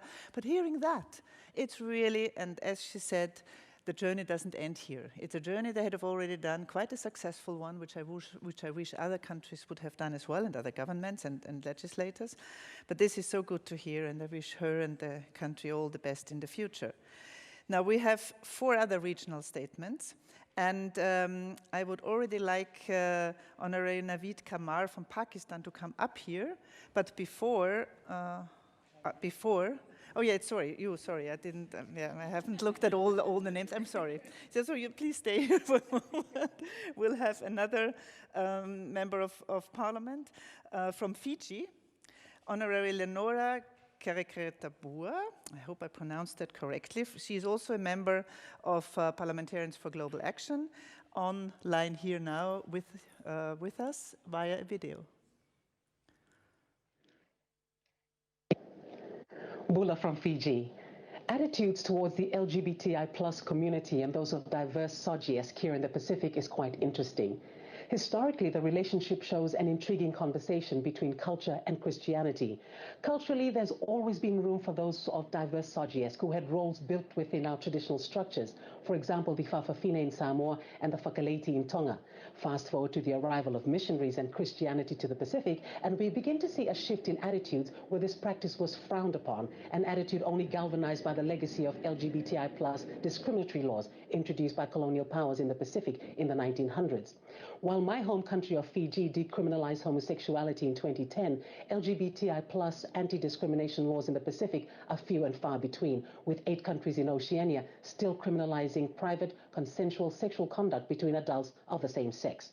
A lot can be said about the nuances of having a law and the application of the said law. In Fiji, despite constitutional protection for LGBTI+ people, in practice, they continue to face high levels of violence, stigma, discrimination, and sadly even murder. In its 2020 Access to Justice report titled "Every Breath a Transgender Woman Takes is an Act of Revolution, Fighting for Intersectional Justice in Fiji," the House of Chameleon, a social justice organization devoted to ending discrimination and violence against transgender people, showed that 63% of transgender women in their research had experienced physical violence, 36.8% had experienced sexual violence, and 73.7% had experienced emotional or verbal abuse of the disclosure of their gender identity. So while we may enact laws, the education behind it and how it is applied and socialized are equally important. That is why there needs to be greater collaboration between governments, civil society, regional institutions, and other stakeholders to advance the social inclusion of the LGBTI+ and those of diverse SOGIESC. Now, we're beginning to see this coming together happening throughout the region. In Fiji, the Rainbow Pride Foundation is in the midst of developing a SOGIESC handbook for Fiji parliamentarians, ensuring that it is considered in the lawmaking process. We've seen the Pacific Free and Equal campaign, a regional campaign against homophobia and transphobia. In fact, in most places throughout the Pacific, we've witnessed an unprecedented mobilization of LGBTI+ civil society and an encouraging increase in visibility of the movement and public support from officials. Unfortunately, this increase in visibility has not come without backlash. But in dealing with the backlash, we continue to hope that the increased visibility and support will translate to greater accountability and progress in the years ahead. Vinaka.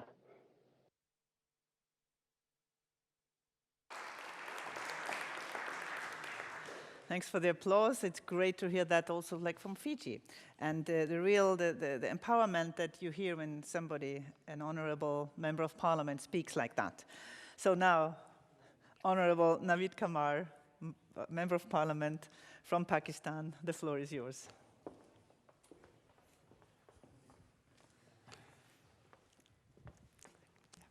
Yeah. Thank you very much. Having to make a statement on behalf of Asia and in our part of Asia, meaning Middle East and at least up to South Asia, is not the easiest of things when we talk of human rights and fundamental rights, because in many countries around there, normal human rights are not even either enshrined in any constitution or accepted as the norm. And the latest country to join that whole group is Afghanistan, where we are hearing a lot of apprehension, and we remember a lot of horror stories from the past.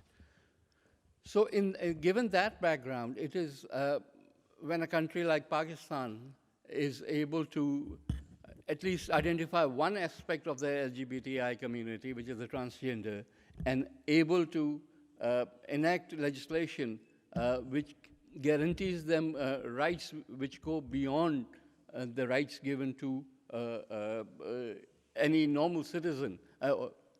So it is something worthwhile speaking about. I know that I have given a fairly long description of this law earlier in my presentation, so please bear with me.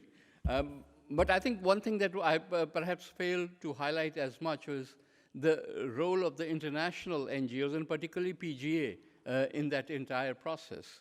Because while we do get a chance to interact with our own civil society within our national borders, but being parliamentarians and having such a large canvas on which one gets to work, to be focused and committed here requires our friends, for example, from PGA to constantly not only be reminding, but also be providing the support that is required. And that is where the entire thing is knitted together, and we were able to put together legislation which is quite progressive if some of you got a chance to read about it. So the entire thing is, yes, if there's a commitment and if there's support, and support both inside and outside the country, you can do almost the impossible. And yet, there is so much more that needs to be done. I think I agree with all of my colleagues who say that legislation is not enough. That gives you the framework. But given the framework, you have to then start pushing in the society, the governments, in fact, to start working on these things, to be able to give the protection which is enshrined in these laws, to give the sensitization that is required under this law, to build the physical structures as well as the conventions which are given in the law. So there's a lot of work to be done beyond just enacting laws in here. And I would say that this community that sits here and provides the coalition, it doesn't, yes, our work, your work, our work doesn't stop at the fact that we have laws. We have to go beyond the laws and to start changing the society. And here, because we were able to do one aspect of that entire spectrum, there is enough room for us to start pushing in other aspects of that spectrum. Earlier, again, I would say with the help from PGA, when there was this entire at least in our part of the world, maybe now I won't call it an epidemic, but definitely a spread of HIV/AIDS. We were able to communicate to the people from the religious right down to the liberals and everybody else in between to support us on this. And the support came regardless of your means of transmission of their ability to access healthcare, to be able to get intravirus medication and so on. So it was never a question of whether it was done through sexual means or through injection or through any other means. It was considered a right of the people to be able to access the healthcare, and it was done. So once again, when the international community comes together to provide the support, I think it is worthwhile to start pushing on these things. However, the new challenge, and I must mention that, as I said, is Afghanistan. Because Afghanistan, right now being in turmoil as it is, having both internally displaced people and eventually perhaps will have refugees going into its neighboring countries and other countries around the world.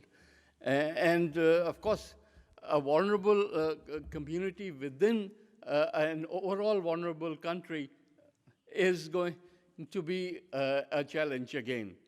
So we hope that we will all get together in order to formulate policies which will, my last sentence, this is my last sentence. We will be able to help each other, each country, to formulate policies which will help the refugees coming out of Afghanistan and spreading around the world. Thank you.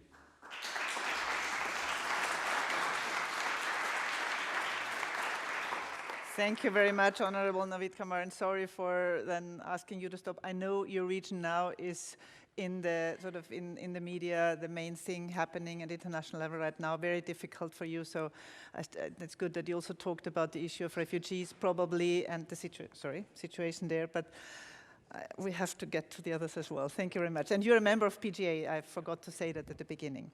Now we still have two more messages from East Asia. The first is from Honorable Yu Mei Nu, former MP from Taiwan. Please play the video.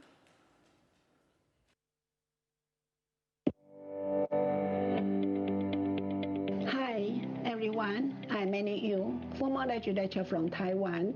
Taiwan became the first Asian country which legalized the same-sex marriage on May 24th, 2019. And I have been the leading proponent. I'm very happy to share with you Taiwan's experience and the future vision on marriage equality. I'm honored to be involved in promoting women's rights during the martial law time. I started from raising gender awareness to amending the laws with bottom-up approaches to promoting the reform which included women in the policy decision-making to making settled domestic legal status. These strategies influenced the rise of LGBTQI rights. Since 1958, the lesbian, Mr. Qi Jiawei, and the LGBTQI groups have been constantly advocating for their rights and same-sex marriage. From 2003, the Pride Parade started to take place annually, and in 2006, the first same-sex marriage bill was proposed but failed to be deliberated in the parliament. My position of legislator was from 2012. In that year, I proposed the amendment to the Civil Code for same-sex marriage. I also held a public hearing for this amendment in the parliament to make relevant discussion officially documented. However, the legislative process was stopped. The Democratic Progressive Party, which values freedom, democracy, and human rights, came into power after general election in 2016. It was the first time Taiwan had the overall tradition of ruling party. We had the first female president who supports the same-sex marriage and nominated the Grand Justice, the majority of whom are liberal. Therefore, Taiwan experienced legislation, constitutional code interpretation, referendum, and legislation again to finally legalize the same-sex marriage. Because of the strong opposition by the anti-gay groups, we can only have the special law of same-sex marriage, which doesn't address the issues of joint adoption, artificial reproduction, and transnational marriage. These are the issues we need to work on. Owing to continuous efforts by people and civil society for more than 60 years, Taiwan finally became the first country legalizing same-sex marriage in Asia. Thank you for your listening.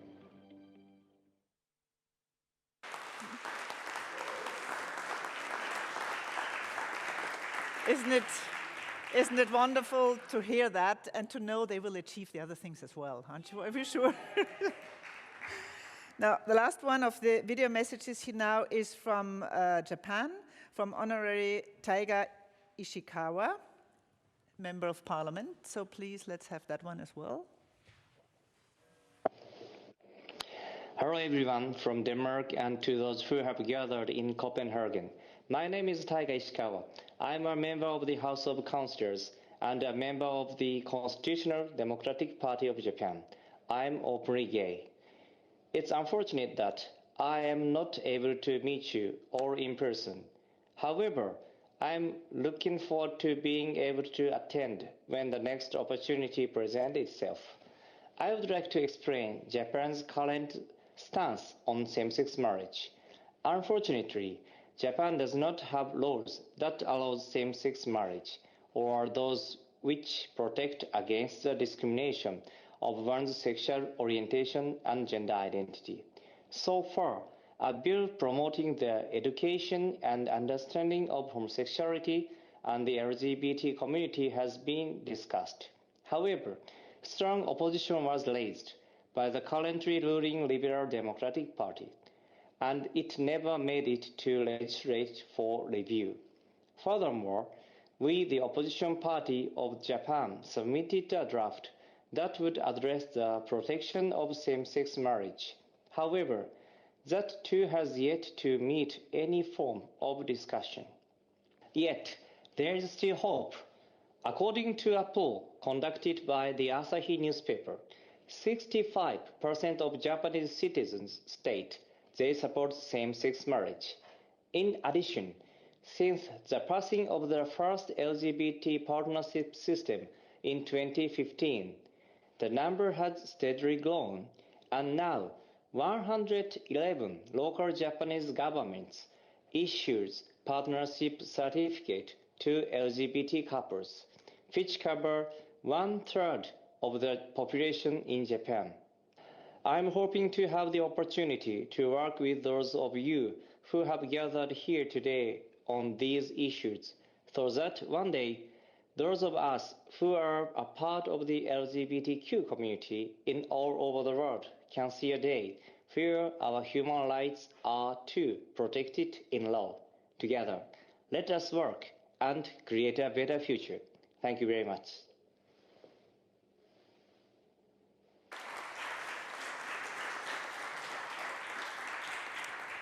Thank you very much also for this encouraging message from Japan. Now, as when we prepared this session with the executive partners, we also thought it might be a good idea to have some text that would be agreed upon in general without discussion. I know that's not easy for parliamentarians, but so the Copenhagen 2021 commissioned a group of people to write a text with certain demands. It's called the Öresund Declaration. It's on the website of the conference, but it will be presented here now with a video. And when you find it on the text, it's not something that we have to go now and vote on, no. You can, each individual of you can sign up to it and also decide which of the points you want to support and which ones not. So you mark those that you want to support, so that makes it hopefully easier for many of you to sign it. I will say afterwards then what kind of time period is. So please, let's start the video on this Öresund Declaration.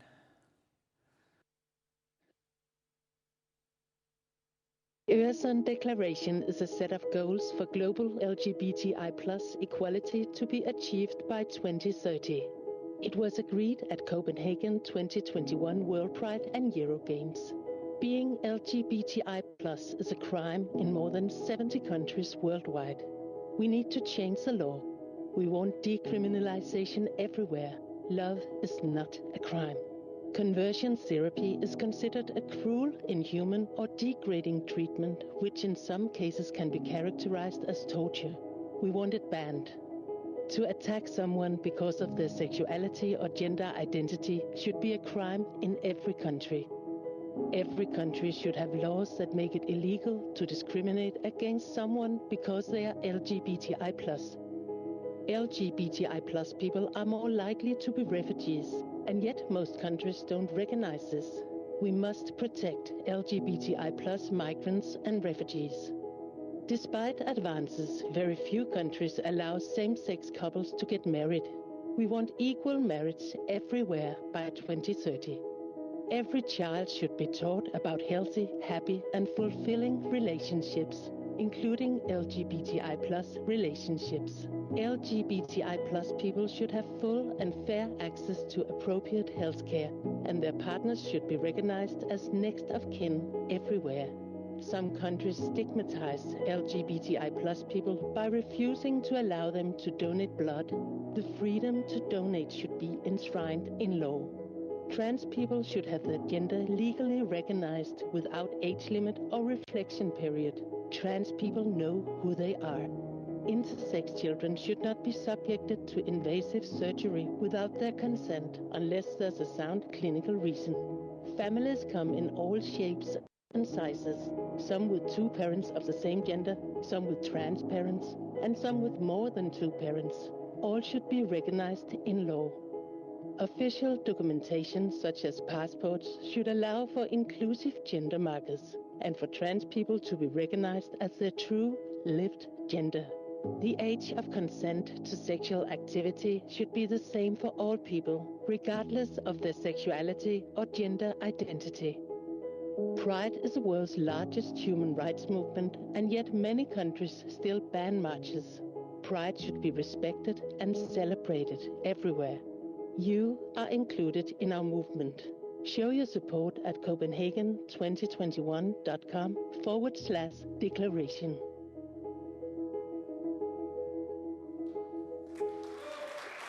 So,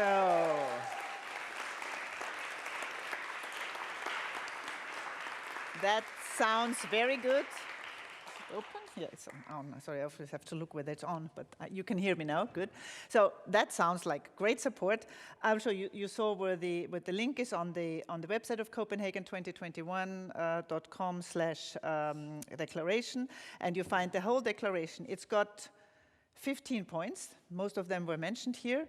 And then you can put your name and country and organization. And then you decide whether you want to support the whole declaration or whether you want to choose. And then you mark those parts that you want to support and the others, I mean, that sort of means the others not. You can choose whatever you want. Then you put I consent and submit it. Now, we'd like to ask you to do that until October 1st. So you still have a bit of time to think about it, but then also it will be something that more and more people, not just legislators, should support. So please look at it, take it, think about it, and sign it. Thank you. So that was this part of the program. Now let me get back to my notes. We again have some parliamentary statements, one recorded and two physically here. There are from Canada, USA, and one from Belgium. So I would like to have the first one, which is by Mr. Robert Oliphant, an MP from Canada. This is pre-recorded, so please, let's have the video.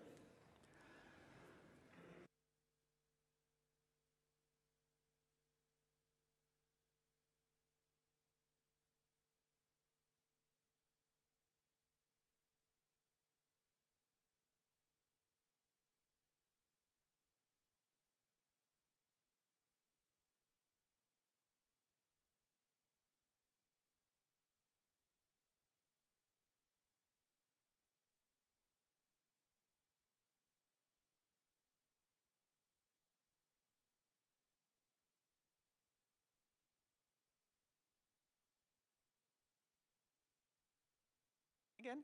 Now then, I hope he's here, former New York State Senator Tom Dwayne. Oh yes, please, sorry, so please come up and yes. Please, the floor is yours. The microphone will be put on. So this is for you. You could also like 3 minutes. I'll take those 4 minutes. No, please not. You know what they say, not just in New York, but across the United States? Don't give Tom Dwayne or a drag queen a microphone. Well, I can turn it off here, you know. I can so please. Austrian, right? Yes. Yes, I know.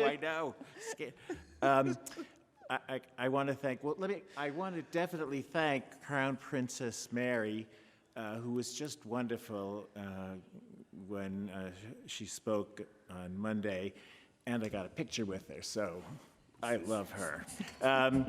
And I really want to thank the Prime Prime Minister, of course, and all of the organizers of this event, and my esteemed colleagues, and your staffs for doing just such wonderful work, because we're nothing without staff, really. And I want to thank Denmark and Sweden and all of the people who have volunteered to work on this. And I also want to thank Denmark because Borgen is my favorite television show. And here I am. I want to say that one of the most important things that we can do is to encourage and mentor others to run or stand for election, to put their names forward for appointed positions, because those are very, very powerful, and just generally to go into public service, because we are woefully underrepresented. Of the tens of hundreds of millions of people who work in government, we're a very, very small minority. And generally, we're a twofer or a threefer. So I encourage you to encourage young people, but not just young people, everyone, activists, to get involved, to run, to get appointed, to serve in government. And I also think it's incredibly important that oftentimes I get the question, oh, I can't run, I can't do that because there's stuff in my past. Everybody's got stuff in their past. And anyone who runs for office, by definition, risk takers, right? I got stuff in my past. I'm sure you all have stuff in your past.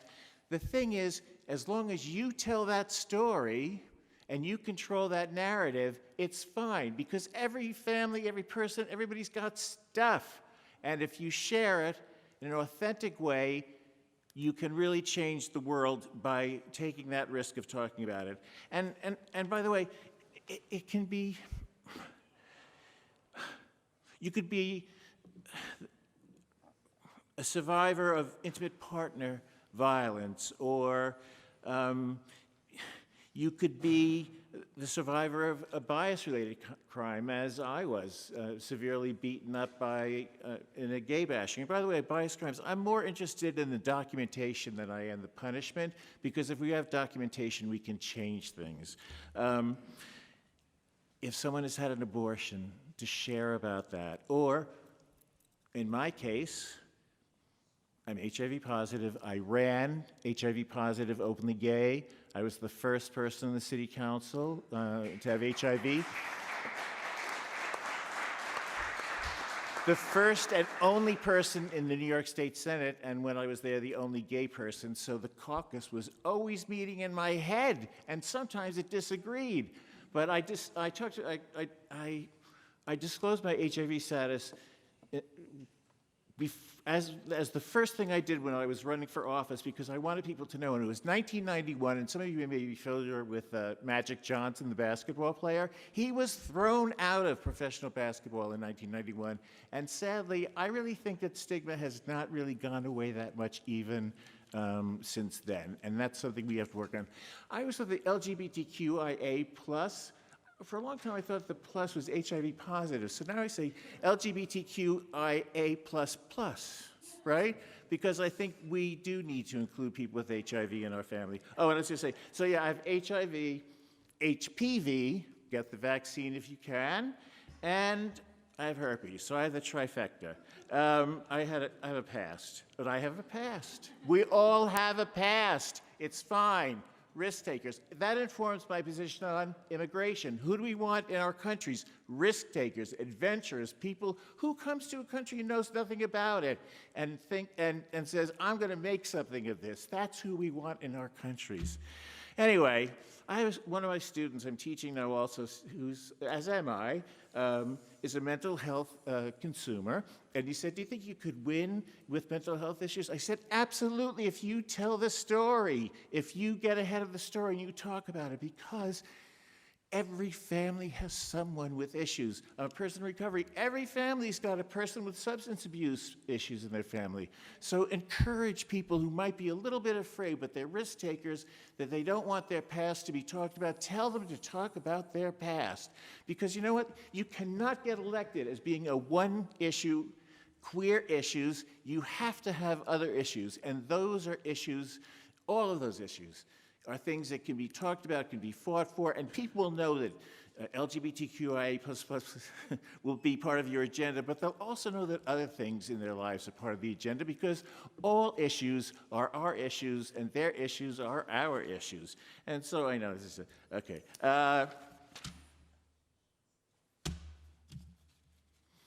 Yes, I The think best thing we can do is to get more of us. So let's go out, because we do recruit, and we can recruit, and we're pretty darn good at it. Thank you very much.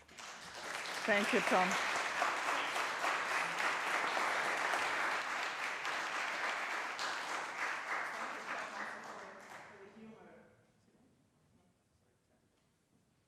Thank you, Tom, also for the humor in your speech, and also the importance that I can very much agree on, that as an LGBTIQ plus person, it always, or at least I find it always very good also to work on other issues as well, and not have that as the only one on your agenda, but very few of us have anyway.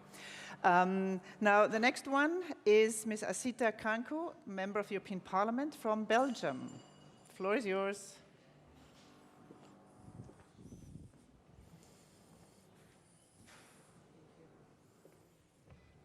Well, thank you very much, Ulrike. It's very difficult, of course, to speak after my colleague from New York. You've been excellent. I am very moved by this speech, so I'm still a bit, everything I've heard here and seen and felt. I want to share with you the first time I discovered as a kid in Africa, West Africa, Burkina Faso, where I was born and where I grew up, about homosexuality. I'm a member of European Parliament, the first ever black member of European Parliament in Belgium, elected according to a journalist, because I didn't totally remember that. So, and when I arrived in Parliament, it was important for me to continue defending the rights of LGBTQIA+ people. The first time I heard about homosexuality was when I was a kid, then in Burkina Faso, and there was a newspaper. And these newspapers were printed in black and white, and there was a photo of two men, and they did actually kind of lock their eyes so that you could not recognize them. And it was written, "Two criminals arrested," in French. And I asked my dad, who I used to have the habit to read everything he read, which actually served me a lot in my life. I asked him, what did they do? And then he said, wait, I'm reading. They said that they have been, actually, they were caught because they are gay. And I remember myself asking, what is it to be gay? And he explained, like, these two men love each other. And I was like, why is that wrong? This was the first moment, and he told me it's not wrong, but too many people think it is. I never forgot this, and I always felt very sad for this couple. I never learned what happened to them, but can you imagine that today, this was a long time ago, I was 11 years old, today I'm 41 years old, and we're still speaking about this issue. At that time, I could not do anything. Today, as a legislator, I can contribute to pass the right bills, contribute to ask to implement them, not only to pass them, contribute to be strict. I went to the Budapest Pride, and tomorrow on Saturday, my daughter was 13 years old, is flying from Brussels to here tonight because she absolutely doesn't want to miss the Pride tomorrow. So we have a lot of hope. Our teenage kids are standing with us to defend these rights. What I've heard here has moved me, and sometimes what makes me jealous is that LGBTQIA+ people just have the best parties whenever I go in Brussels. And I met so many awesome people who share their lives and who are not afraid to be who they are. And I think this is a lesson for each and every one of us. Sometimes in European Parliament, you see and feel members of Parliament fighting against each other instead of fighting for the case. I am someone who survived female genital mutilation. Today, I don't care who is fighting to end female genital mutilation, whether you're right or left, whether you're black or white, whether you are a man or a woman or anything you want. What I want is our rights to be defended. So today we need to unite forces and always look for the common place where we can move together, and we need to also be strict. For example, my party I am from a center-right party in Belgium, in Flanders. We are also leading the Flemish government, and my party chairman is the mayor of Antwerp. He said clearly, and I defend the same line, that if Hungary continues like this, then they need to wonder why they are a member of the European Parliament. We need to not give money to sponsor anti-human rights possibilities. And it's the same with Poland, it's the same with so many countries, but it's also the same with countries that you do not suspect. Recently, a gay man was killed in Belgium because he's gay. So this is not possible. Our kids can come one day and come out, so we need to support them. And one of my biggest regrets, to end with, because I'm scared of Ulrike now, is I hope I had 2 to 3 minutes, I don't know. Did I exceed it? Okay, so I'm going to conclude. Mostly when we have these kind of gatherings, I realize that there is such a huge space in life that we are not aware of. For example, the experiences that people with issues related to the fact that they are part of the LGBTQIA+ community are experiencing every day. So these moments remind us of what they are experiencing and why we should continue, but it also helps us to connect, to exchange best practices. So I hope to have the opportunity to keep in touch with most of you and continue learning better, to continue doing my job. Thank you.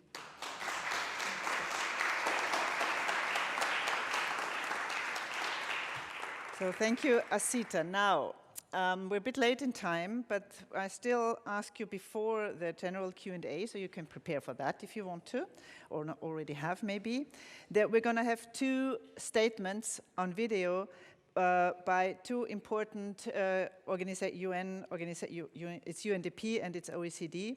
So the first one is by UNDP representative Charles Chauvel, and he will present the handbook for parliamentarians that UNDP has written.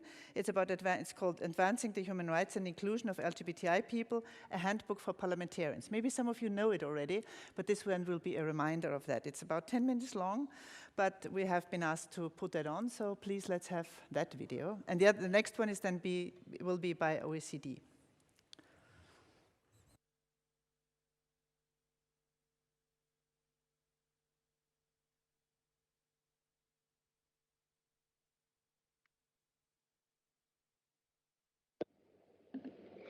To parliamentarians from around the world in attendance, virtually or in person, at Copenhagen 2021, respectful good wishes and greetings.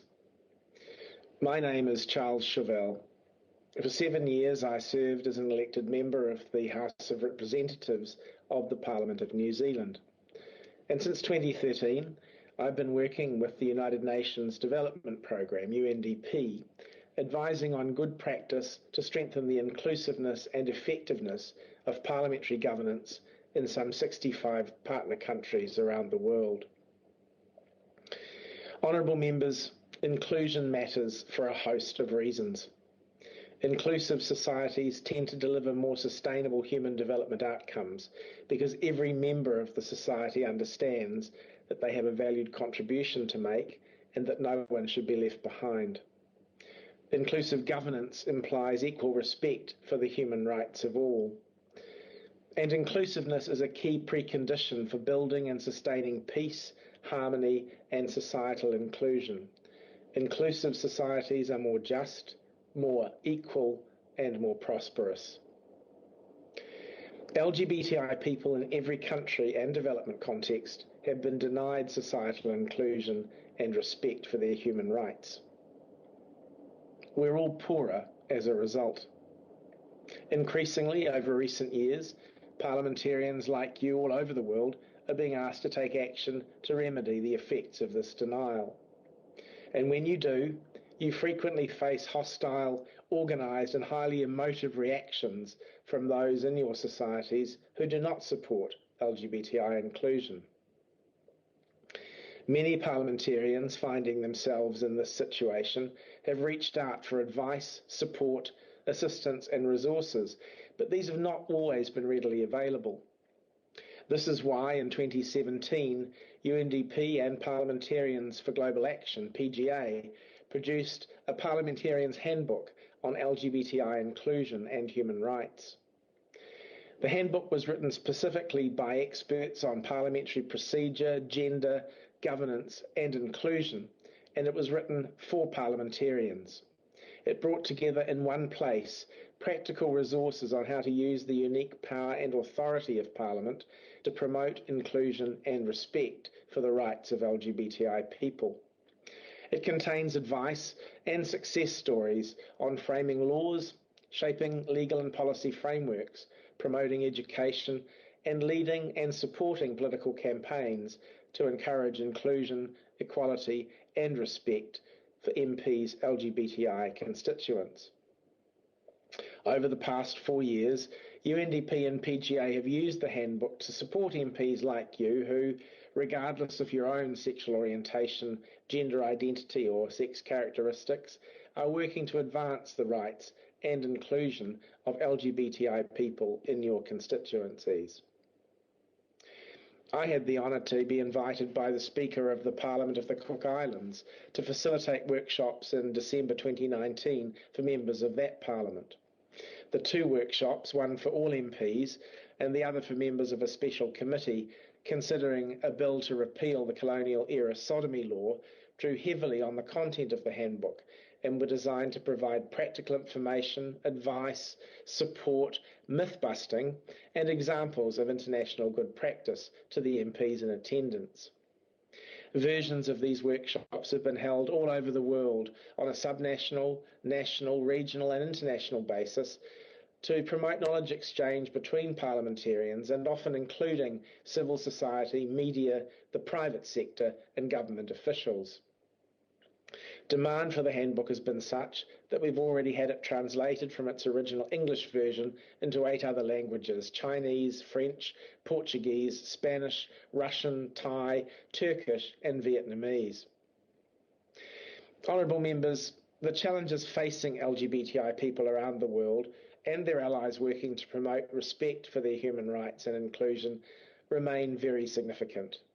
Completely unacceptable levels of violence, abuse and stigma in many cases remain institutionalised in the laws and policies of nations. But at the same time, phenomenal progress is being made, often through parliamentary action.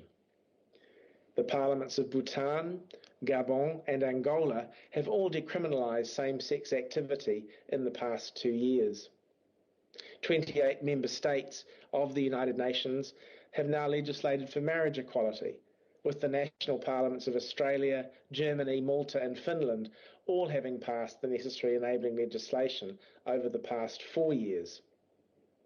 At least 4 member states of the United Nations have banned the harmful practice of so-called conversion therapy, legislation to protect children and young people from this insidious form of abuse is now under positive consideration by national parliaments or has already been enacted by subnational legislatures in at least 11 more countries. To reflect major advances like these, since UNDP and PGA produced the first edition of the handbook, and to respond to new and increasing demand, it is now being revised, updated and relaunched. And in recognition of the new COVID reality of virtual and hybrid interactions, as well as in-person ones, we're producing a toolkit to be used as the basis for further expert-facilitated workshops for MPs on the contents of the handbook. Honourable members, I want to conclude my remarks to you today with 2 key messages. The first one is that you're not alone in your work to promote LGBTI rights and inclusion. Next month, you'll be able to find and download the new handbook and the toolkit on both the UNDP and PGA websites. The PGA website also includes an excellent and detailed section and set of resources that you can use in this area. If it would help to have a former or serving parliamentarian or other expert facilitator come to do a workshop for your parliament, media, private sector or civil society on how to build the alliances and make the arguments for change in this area, please do contact PGA or UNDP. We will work with you and the networks for and of MPs that now exist around the world to make it happen. And now, if I may, I'd like to conclude with my second key and very personal message on how rapidly positive and inclusive change can take place through parliamentary action. I grew up in a very small, conservative, rural farming town in New Zealand in the 1970s and 1980s. Matters of sexual orientation, sex characteristics, and gender identity were not discussed except in terms of slurs, stereotypes, and insults against and about LGBTI people. Those few who lived their lives openly were ostracised and frequently exposed to blackmail and extreme levels of physical violence. Sexual activity between men was punishable by up to 14 years in prison. But in 1985, a backbench member of Parliament introduced a bill to repeal that law. The legislation never achieved majority popular support, but a coalition of MPs and civil society nonetheless built the numbers in Parliament necessary for it to pass, admittedly by a very narrow majority the following year. Last month was the 35th anniversary of the passage of that legislation. And over that time, there's been a massive shift in social attitudes in the country, spurred on in part by the initial reform of the law in 1986 and the debate that accompanied it. In 1993, Parliament banned discrimination on the basis of sexual orientation. In 1999, the first transgender woman was elected to Parliament, remarkably to represent a conservative rural constituency. In 2005, Parliament legislated to allow civil unions between couples of the same sex or gender identity. In 2013, Parliament enacted a marriage equality law. And last week, a bill was introduced to criminalise so-called conversion therapy. This was celebrated by the LGBTI community and their allies in a special committee room in Parliament House, the Rainbow Room, which memorialises all of this progress, as well as my fellow LGBTI MPs who've served in the Parliament of New Zealand. Honourable members, you can make real change, and sometimes quite rapid change, to the quality of life, dignity, respect and rights of your LGBTI constituents. And in doing so, you will enrich all of society through greater inclusion. I know this because I've lived it. I and my colleagues at UNDP and PGA stand ready to work with you using the new edition of the toolkit and the handbook to lead, support and be the change that LGBTI people require.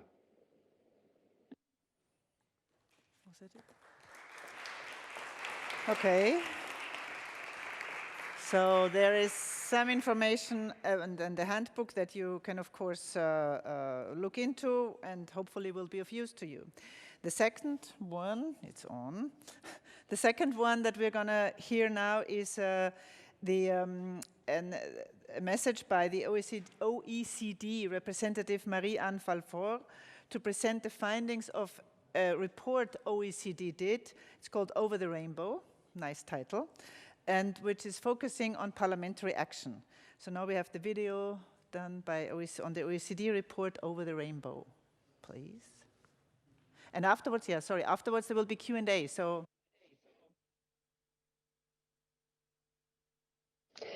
Dear participants to the IPA, it is a great honor and pleasure for the OECD to give you a quick overview of our last report entitled Over the Rainbow, the Road to LGBTI Inclusion. More precisely, I will focus during this presentation on the section in this report that zooms in on legal LGBTI inclusion. Before starting, it might be useful to provide you with some background. The OECD work on LGBTI inclusion was initiated following a call to action by 12 member countries. Thus far, the OECD has published two main outputs. First, the special chapter of the 2019 edition of the OECD flagship publication called Society at a Glance. This special chapter focuses on the challenges faced by sexual and gender minorities. On top of showing that LGBTI people stand for a population whose size is significant and on the rise, it reveals that discrimination against LGBTI people continues to hamper the economic prospects and mental health of millions. The second main output is the report Over the Rainbow, The Road to LGBTI Inclusion that was released in June 2020. This report focuses on the solutions by identifying first the legal goals to be pursued to foster LGBTI equality and the extent to which these goals are achieved in OECD countries. And second, the policies that it is critical to implement on top of passing LGBTI inclusive laws in order to fully achieve LGBTI equality. I would now like to zoom in on the legal aspects and give you a flavor of the three contributions of our report on this matter. The first contribution of our report concerning the legal aspects is to identify which laws are critical to foster LGBTI equality. We do so based on a comprehensive analysis of international human rights standards that are at the core of treaties, conventions, or charters that have been signed and ratified by OECD countries. Applying these standards to LGBTI issues points to two broad categories of LGBTI inclusive laws. The first category is made of what we call general provisions that are relevant for the inclusion of lesbian, gay, bisexual, transgender, and intersex people altogether. The second category is made of what we call group-specific provisions that seek to address the unique challenges faced by subgroups of the LGBTI population. These provisions can be further decomposed into LGBT-specific and TI-specific provisions. The second contribution of our report is to investigate the extent to which LGBTI inclusive laws have been passed in OECD countries. The findings are encouraging. Legal LGBTI inclusion is on the rise, which shows that the road to legal LGBTI inclusion is not over the rainbow, it is not out of reach. The strong increase in legal LGBTI inclusion mainly relates to the dramatic strides made by OECD countries concerning anti-discrimination laws, as well as the legal recognition of same-sex partnerships. For instance, same-sex marriage was legal in 20 OECD countries in 2019, while no OECD country was allowing same-sex partners to marry in 1999. Concerning laws that aim to ensure equal treatment of transgender and intersex individuals, OECD countries are still lagging behind, but we can observe on this figure that TI-specific provisions were passed at a faster pace in the past 10 years. OECD countries have made particularly strong progress in depathologizing legal gender recognition. In 2019, 15 OECD countries allowed transgender people to change their gender marker on their birth certificate and other identity documents without attaching medical requirements to this process, while 10 years before, in 2009, no OECD country was allowing legal gender recognition without sterilization, gender reassignment surgery, or mental health diagnosis. Overall, all OECD countries have been making progress, although there is, of course, significant variation in terms of performance. The share of LGBTI inclusive laws that have been passed ranges from 25% among the three least active countries, which are Japan, Turkey, and Korea, to 79% among the three most active countries, which are Canada, Portugal, and France. The third contribution of our report concerning the legal aspects is to identify next steps to improve LGBTI inclusion in a way that departs from a one-size-fits-all approach. We do so by defining sequences of future actions that vary by country, based on the country's performance thus far. The objective is, of course, to push countries to travel the road to legal LGBTI inclusion, but in a staggered and manageable way to avoid slowdowns and even steps backward. We depart from a one-size-fits-all approach by distinguishing between, first, low-hanging provisions, which are those passed by a majority of countries among all performance categories, including among countries belonging to the bottom performing tier. Second, middle-hanging provisions, which are those passed by a majority of countries, but only among countries belonging to the middle and top performing tier. Third, high-hanging provisions, which are those passed by a majority of countries, but only among countries belonging to the top performing tier. And finally, groundbreaking provisions, which are those passed by a minority of countries among all performance categories, including among countries belonging to the top performing tier. This categorization is useful to help us define a realistic sequence of next steps for each country, depending on which performance tier they belong to. For instance, bottom performing countries are encouraged to first finish passing all low-hanging provisions before considering passing middle-hanging, high-hanging, and finally groundbreaking provisions. The report also provides guidance on how to best draft and pass LGBTI inclusive laws based on good practice examples so that these laws effectively ensure equal rights and protection for LGBTI individuals. These future actions are critical to advance the human rights of LGBTI people because despite the encouraging results that I've shown you, we are still far from legal LGBTI equality. As you've seen, OECD countries are only halfway to full legal acceptance of LGBTI people.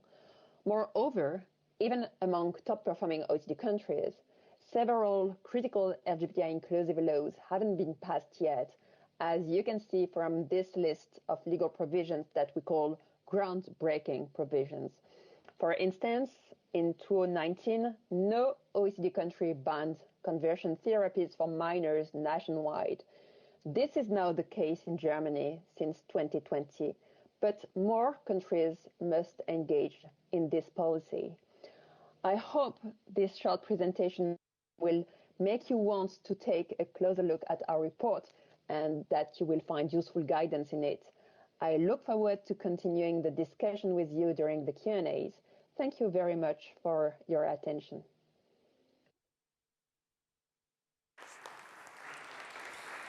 All right. Yes, you can get the report, and please have a look at it. Sorry, it didn't work better with putting it here directly online, the different parts of the PowerPoint, but you can get it, look at it, and please then use it also. We now have until 5 o'clock for Q&A. Anything, everything, whatever you wanted, then we have a final session for about half an hour with some more speakers, but this is sort of where you can address whatever you wanted to say and you didn't say in the breaks to somebody, or you were not the one who spoke up here. So please, the floor is yours. There's also those who are online via Slido. You can ask questions. I haven't received any yet, but so, and also, no, Tom, you already had the floor. Sorry, I will ask others now. Yes, let me just first ask the one who will speak. Sorry, excuse me. You can just wait a second until I give the floor to Honorable, sorry, I don't know your name, please present yourself, and then have 2 minutes, not more, please, to tell us what you want to say. Sorry, excuse me? Sí, usted va a estar más tarde. ¿No le han dicho? Sí. You're going to be present. You're going to be later in the last panel. You are going to be a member in the panel at 5. I have a question concerning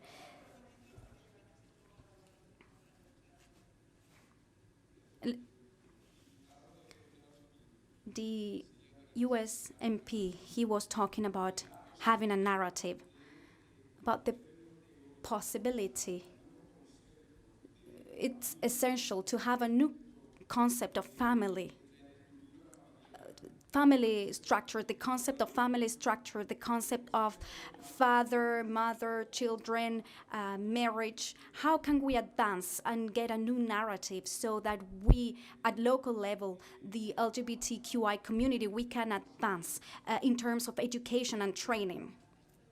Are you asking the other MPs, or do you have any concrete idea on how to go about it?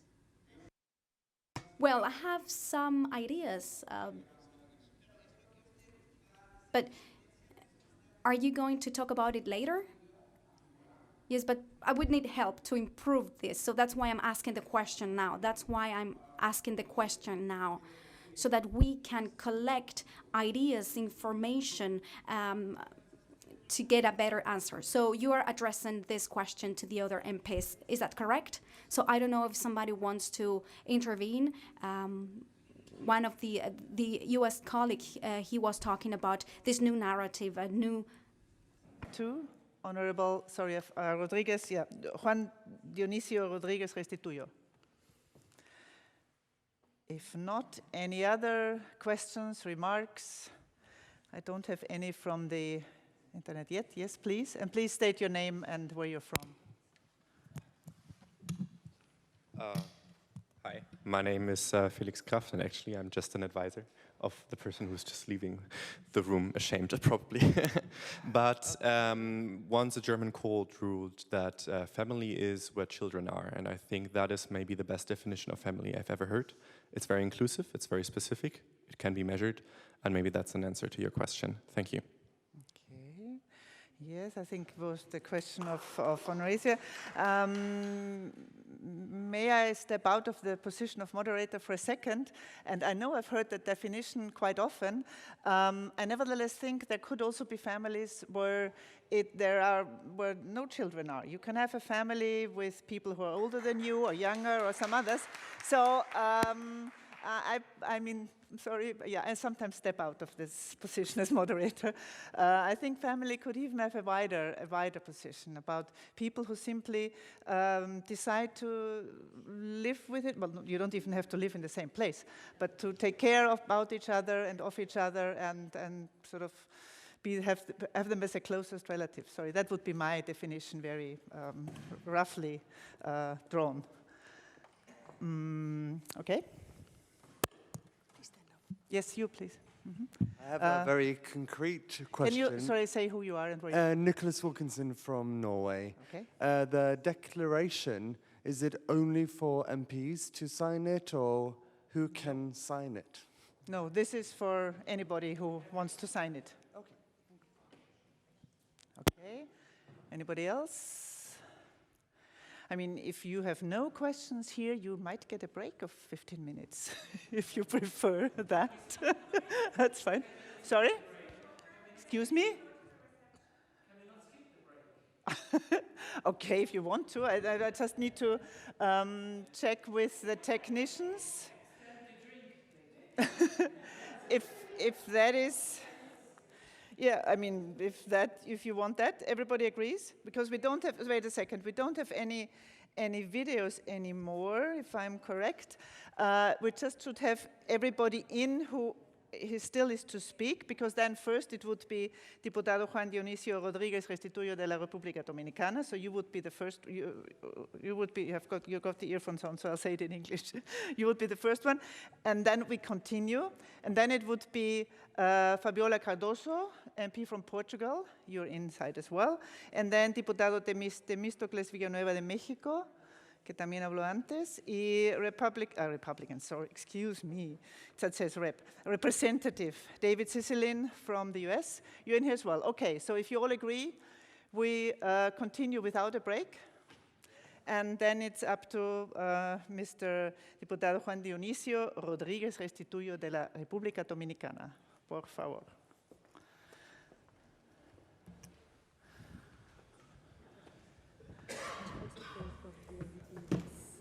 Gracias a todos. Gracias. Thank you very much, everyone. Thank you to PGA for the invitation.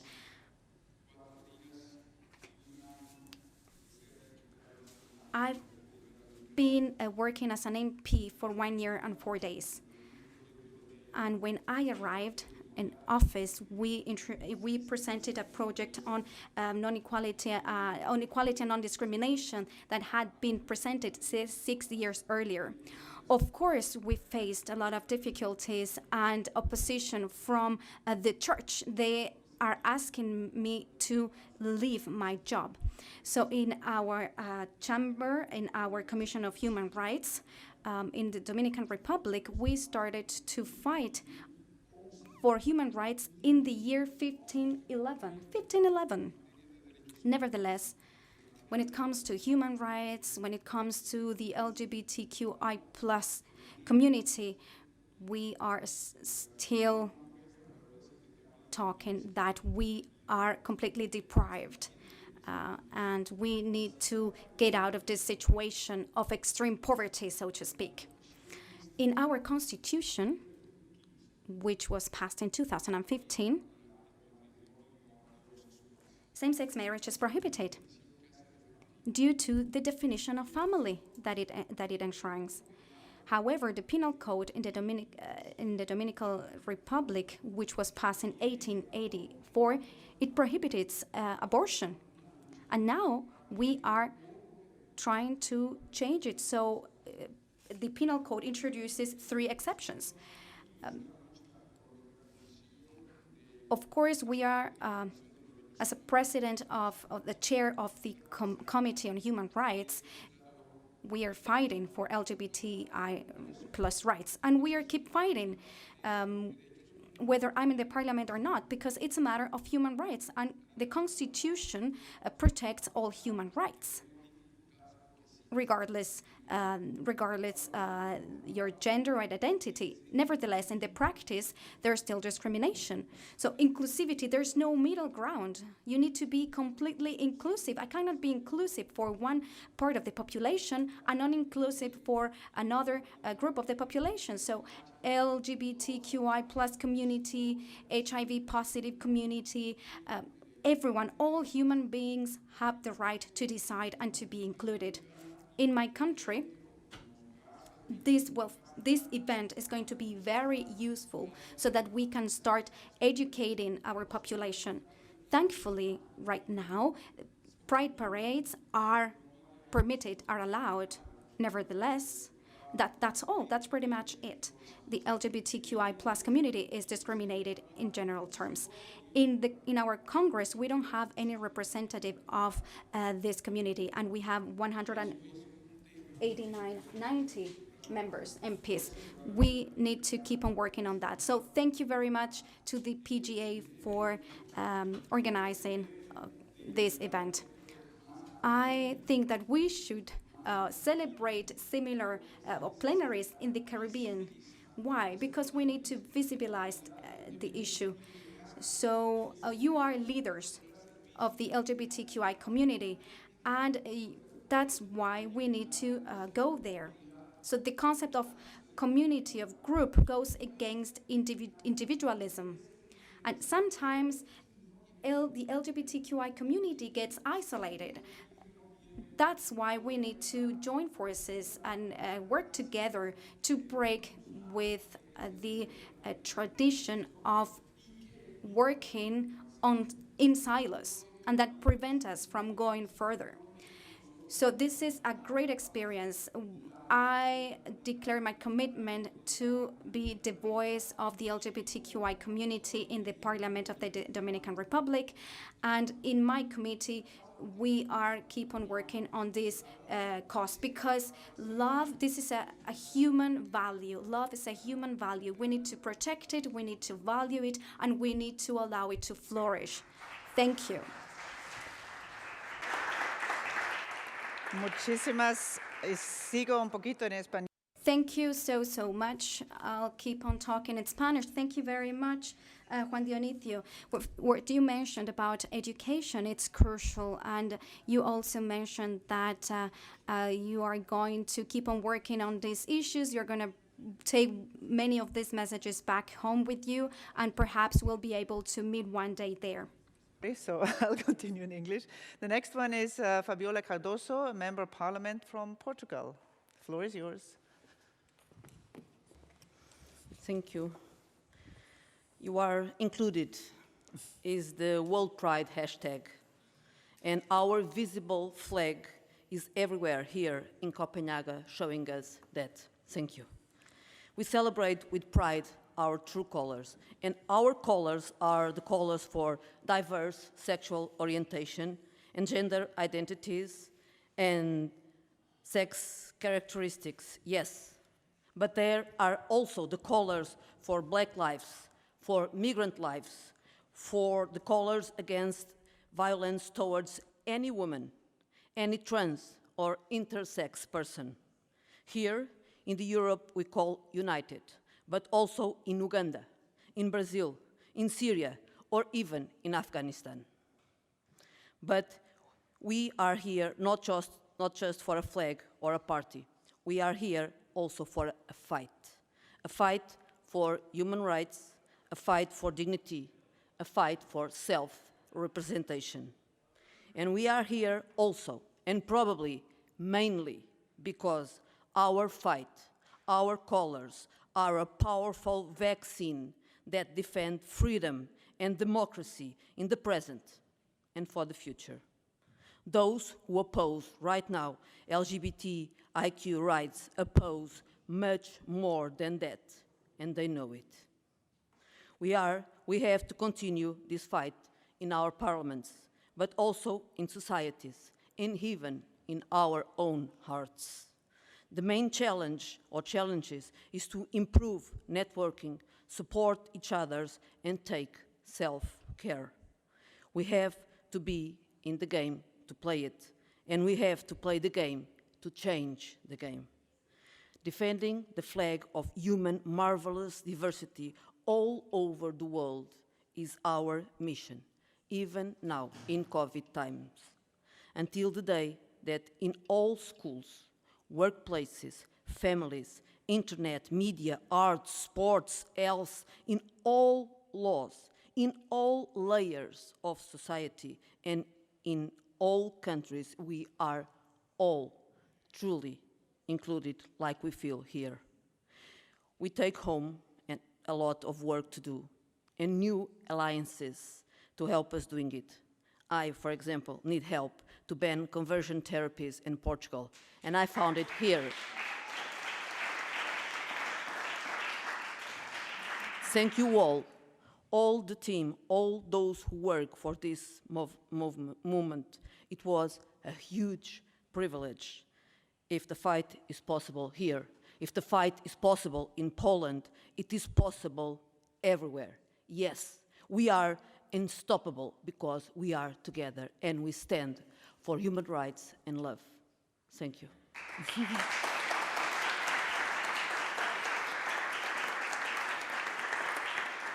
Thank you. Thank you very much, Fabiola, for these also powerful words. And I really loved what you said about that our colors are a powerful vaccine. In times of COVID, we need other vaccines as well. So let's take the rainbow colors to really be the color of vaccine against homo, trans, lesbo, etc. phobia.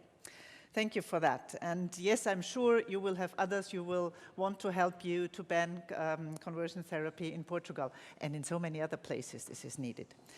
Now it's up to Señor Diputado Temístocles Villanueva de Mexico. The floor is yours.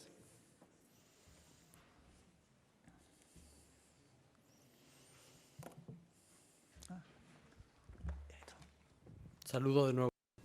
Greetings once more to all colleagues, members of parliament all around the world with whom we've shared this day of reflection and work, and also to the representative of the organizations who have organized this IPA and the celebrations that we have today, to the members of parliament in Denmark and everyone attending today. I would like to start saying that it has been a pleasure and an honor to be part of this exercise for the very first time in my work as a legislator.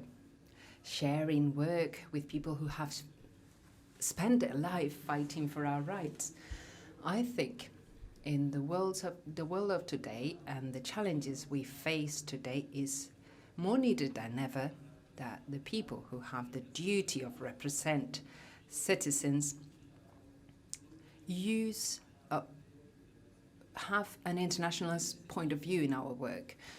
And in that sense, we should build bridges with our colleagues all over the world so that we can learn from each other and we can build together solutions and strategies that will go beyond our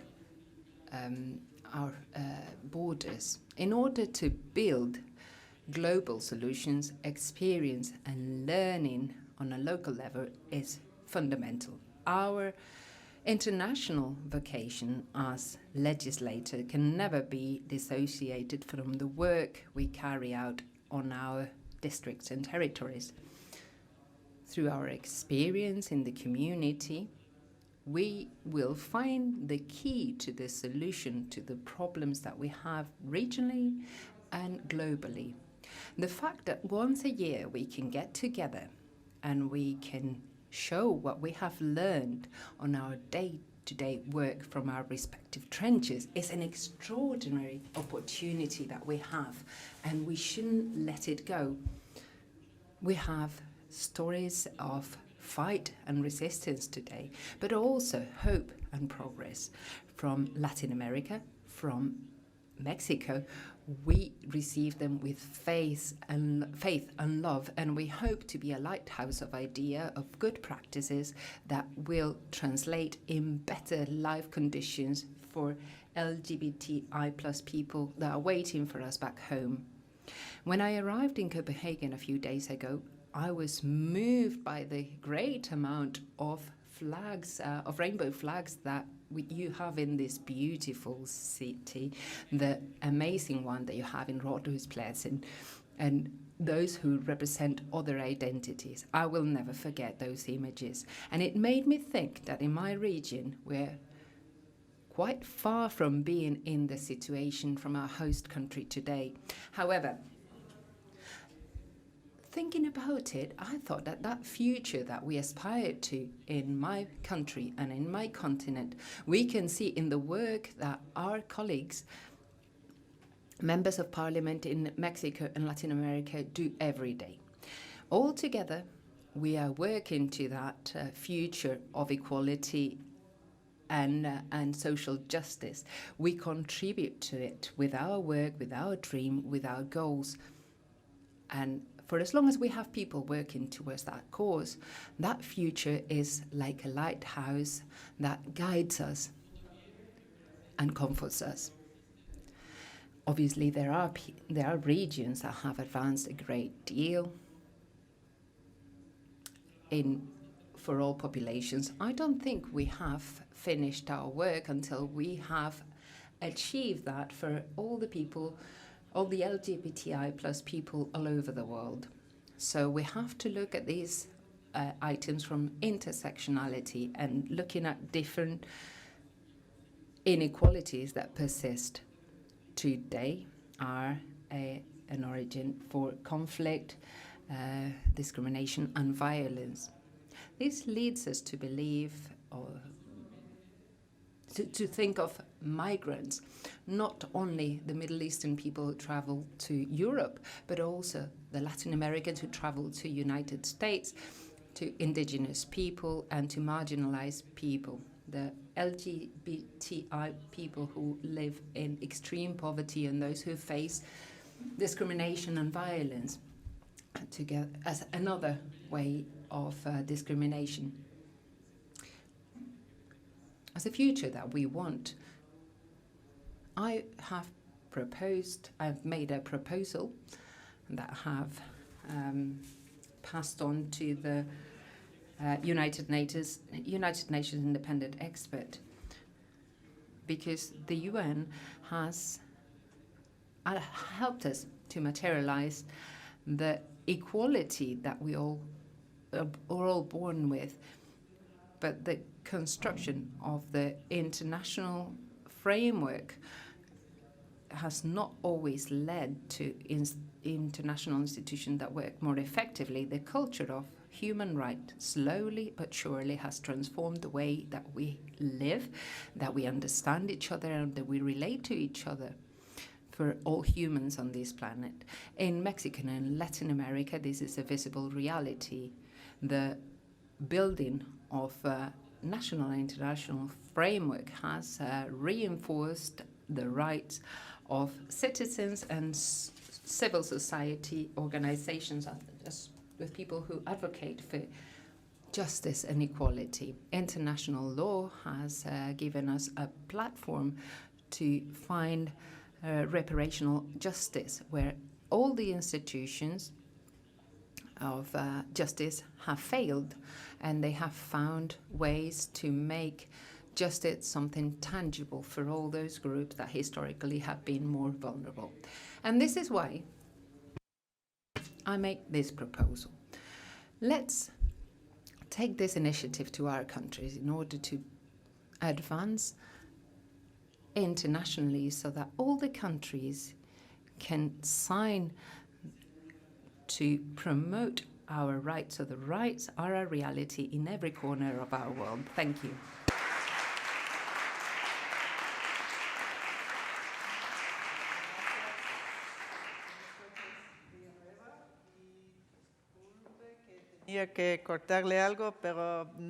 I'm sorry to have interrupted you, but I don't want to have to interrupt other speakers.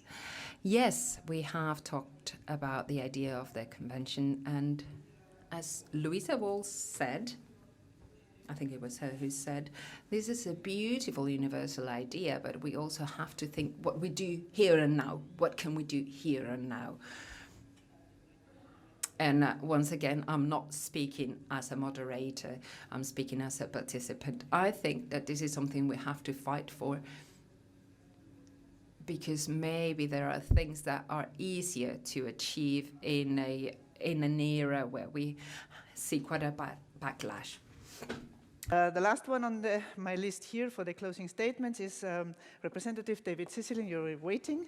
Please, the floor is yours. You're the chair. I was afraid not to be. No, I'll get you. Don't worry.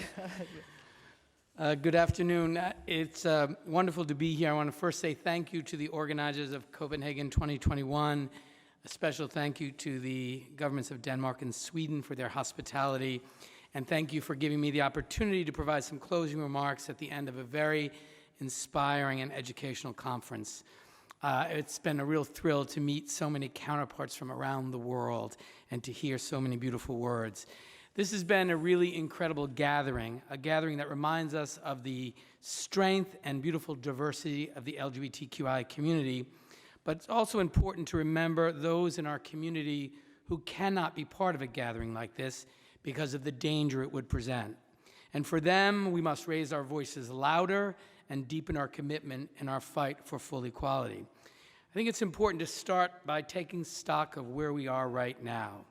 This is one of the first in-person global LGBTQI gatherings since the onset of the COVID pandemic. We are lucky that so many of us can be here because we've been vaccinated against COVID-19 and have access to testing and treatment. Too many of our friends and colleagues around the world are still waiting. And we know that COVID has hit minority and marginalized communities disproportionately hard, including the LGBTQI community. It has provided cover for hostile authoritarian governments to persecute the LGBTQI communities under the guise of public health. That brings me to my most important point today: parliamentary solidarity. Opponents of the LGBTQI equality movement are coordinating closely in parliaments around the world, and I dare say better than we are. Copycat bills based on the Russian anti-propaganda law have been introduced around the world, often with nearly identical terminology and justifications. Most recently, we've seen a horrific anti-propaganda bill adopted in Hungary, in the heart of the EU. And an even worse bill, perhaps the worst anti-LGBTQI bill in modern times, was just introduced in Ghana. Our parliamentary opponents are sharing text and strategies and rolling back equality. To counter them, we need to work together to advance a strategic and long-term vision for equality. Gatherings like these, along with meetings of the Equal Rights Coalition, which most of our governments belong to, will provide opportunities for strategic solidarity. And as Victor said, who spoke earlier, he's really helped clarify some key objectives for all of us. Decriminalization of same-sex relationships and LGBTQI expression by 2030, self-determined gender recognition for all people everywhere, and a global ban on so-called conversion therapies. Those are important building blocks for what must ultimately become an LGBTQI-affirming human rights commitment around the world.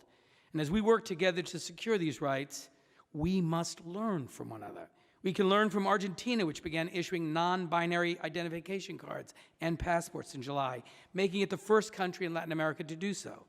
I'm pleased that the U.S. State Department just announced that it also plans to issue non-binary passports in the near future. And the Senate in Chile passed marriage equality in July after President Piñera announced his support for the bill. This is a milestone for marriage equality movements percolating in many countries and many parliaments right now. Back at home, I'm grateful to say that the United States has made it through an exceptionally dark period in our history and is back at the table and ready to work alongside all of you once again. The past 4 years were a setback. The past 4 years were a setback for us in many ways, but I'm proud to say that the Equality Caucus, which I chair, has never stopped pushing for positive change. Even during the last administration, which produced some serious setbacks in our community, the House of Representatives passed a bill I introduced, the Equality Act, which prohibits discrimination in employment, housing, public accommodations, credit, education, and federal funding based on sexual orientation or gender identity. We passed it again earlier this year in the House, and it's now awaiting action in the United States Senate. Our Equality Caucus redoubled its efforts to stand up for the most vulnerable, LGBTQI elders who need resources, LGBTQI young people who continue to face bullying and homelessness, and the transgender community who continues to face shocking levels of violence and discrimination in their daily lives, particularly transgender people of color facing the worst. With President Biden, we are now fortunate to have an administration that is prioritizing U.S. engagement around the world when it comes to LGBTQI issues. In our Congress, the Equality Caucus never stopped calling for change and highlighting areas of concern, but it makes a big difference when our President and State Department share our vision.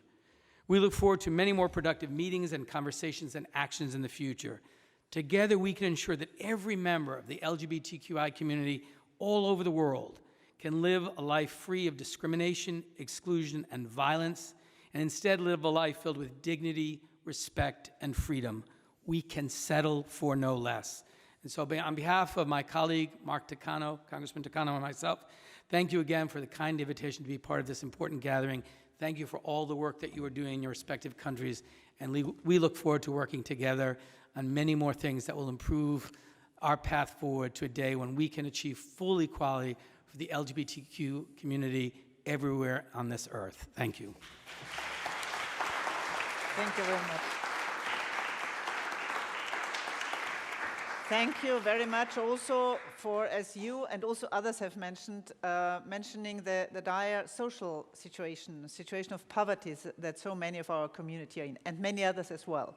So this, I think, also in the fight for our equal rights mustn't be forgotten. Now, we are coming to the end of this day, before we go to the reception outside. Now I have the honor to invite two important people, a woman and a man, out here to the podium. It's the two who are the co-chairs of the LGBTI intergroup in the European Parliament, together with many others, and the big intergroup there. I'm very happy to see both of you here. And this is Terry Reintke, member of European Parliament from Germany, and Mark, is it Angel in English? It's yes. A nice name. Even though I don't wear my wings, you can call me Angel. From Luxembourg. The floor is yours. Thank you so much, and happy Pride, everyone. Woo! We know that you have all had a long day, and this is why now we have a 20 minutes presentation for you on what we are doing in the European Parliament. No, don't worry, we are going to make it short. We just wanted to wrap this up and to tell you a little bit about what we are doing in the European Parliament, because obviously, as we are a transnational parliament, we already know some of the challenges that there are in international cooperation, and this is why we think that we can also be a little bit of a hub, getting together with you and mingling with people, networking with people from all across the globe on LGBTI issues. So Terry and I and all our members of the European Parliament who are members of our intergroup 152, some of us are out, but it's more important that we have these allies. Allyship is very important, and I invite you in your parliaments to also wake up allies to become active. We have a dream, and this dream is the same one that our colleague from the US Congress, Congressman Sisseland, just said. We have a dream that we get stronger than the anti-gender movement, that we have to raise money, that we have to have funds, that we have to get organized. They are organized, they are well organized, they have fantastic networks, and we have to do better. This is our dream, and we're working for that. A second remark I wanted to make. Thank you for the 4 organizations to organize this, and particularly to EPF, because sexual and reproductive health rights, those who attack you are the same who attack us. So don't get wrong, we have the same enemy, and nobody can divide us, and we have to fight together. And we have to tell these people from the anti-gender movement that Terry, me, many of you here, we are not an ideology, we are an identity, and this is also a message we have to give them. And you started this meeting this morning by saying that we have to make homophobia and transphobia unpopular, and we're working on it. And one element of that is that you simply explain these people that when we fight for LGBTI rights, we don't want any extra rights. We just want the same rights, and we take nothing away from anyone. So we continue our work, and I think it's also important not only to discuss about rights, but also address the socio-economic challenges of our community. They are very important. And thank you for being here. Thank you for the organizers, and I give the floor back to Terry for the last word. And thank you, Ulrike, for being such a great moderator. No, I think I don't have to add a lot to this fiery speech that Mark just gave. I just wanted to maybe remind all of us that yes, Pride is about demonstrating for our rights, for equality, for freedom, diversity. But I also hope tonight at the reception that we are having here, but then also at Tivoli, we can also celebrate ourselves, because I think we also have to take care of ourselves. A lot of us work under a lot of pressure. We in the parliaments, the activists on the streets, and I think we should also take this time, and especially the Pride March tomorrow, to celebrate us, to celebrate who we are, and to celebrate who we love. So happy Pride, and let's have some drinks together now. Thank you. Thank you so much, the two of you. And you know, maybe a personal word from myself, since I was there for 8 years in the European Parliament doing what you are doing now, I get a bit emotional there, but it's so great to have people like you following and doing this great work you're doing. So lots of success to you. Thank you. But this wasn't the last statement with, because we have to look into what's going to happen in the future. So the last video you see here now, and this is very brief, not even 1 minute, is from Alex Greenwich, an MP from Australia, who is the one who is the supporting Member of Parliament for World Pride 2023 in Sydney. So let's listen to him, because also that's the idea of cooperate with World Pride Sydney to have a next meeting like that 2 years from now in Sydney.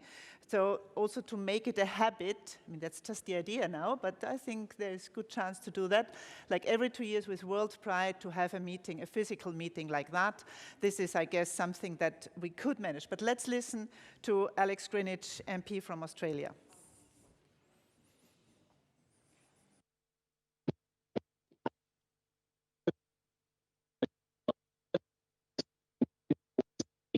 And I'm sorry I cannot be with you in Copenhagen to celebrate this really important occasion. We know that COVID has stopped so much, but it can't stop our global Pride celebrations and the connection that we all have as an international community fighting for fairness and equality. I wish you really well in your deliberations from the parties to the plenaries. And I do wish I could be there, but we are really looking forward to welcoming you all to Sydney World Pride 2023. And I'm really glad that Australia is represented at World Pride in Copenhagen by our CEO, Kate Wickett.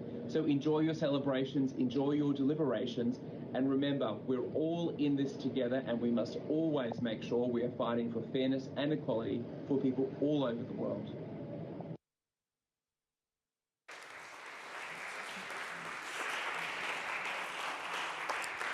So yes, this really was the last video for today. Thank you all for bearing. But it's also a good way of connect to those who can't be here. So this is also, I think, something we have learned in the COVID times. Before I hand the floor, you still have 1 or 2 minutes until I finish. No, I'd like to thank especially, and I guess you'll do that as well, but never mind, I'd like to thank the staff that you had, Aaron, in your team in the Human Rights Conference. There is 5 of them back there, and there's some others. So please, give them a big thank you.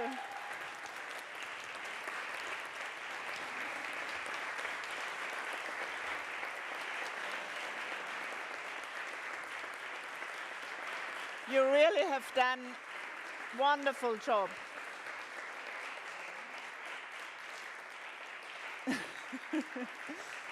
You see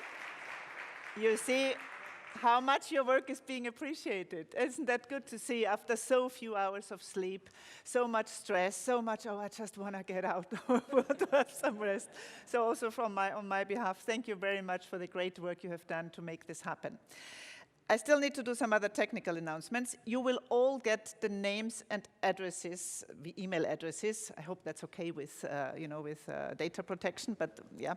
You will all get them, so you can connect for those who haven't met now physically and haven't been able to exchange cards. There will also be follow-up by Aaron and Copenhagen 2021. And of course, I also need to thank the executive partners, the 4 organizations who have been working closely to get many of you here, also towards future cooperation. I think there's many things we've heard today that might be good. I think some things like working at a regional level. We've heard from the Intergroup in the European Parliament. I know there is the African Union Parliament as well, the same in the Americas as well. So that's ways to cooperate, and lots of others. There are things like the Equal Rights Coalition and so many others. So this is words where you can think of how to cooperate, but also how to find not just the ideas you heard today, but from others as well, to see what you can do on the ground, with civil society on the ground. We heard that from so many that is extremely important. If you have any questions to Aaron and others, it's IPA, IPA at Copenhagen2021.com. I think you'll find that. And so I would also like to thank the people from the Parliament here, and the technical staff. Thank you very, very much. It's been amazing what you managed to do. And also, of course, I'd like to thank the interpreters. Thank you very, very much. And also from my side, it's been a pleasure being the Master of Ceremonies, as the term is, or the moderator for you here. I hope to see you again, not just tonight, but in other places of the world or times, whenever. So enjoy your stay in Copenhagen. Let's have a great march tomorrow. And now, Aaron, you have the last word.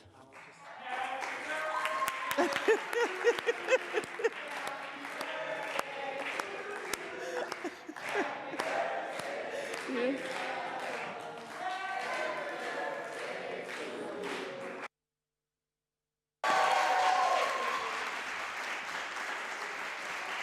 So I will just say a few more words, and then I'm going to let you go, because there's a reception here. After, there will also be a reception at Tivoli for those that want to go there. So if you have your accreditation, you'll be able to go. One of the staffers will come with you.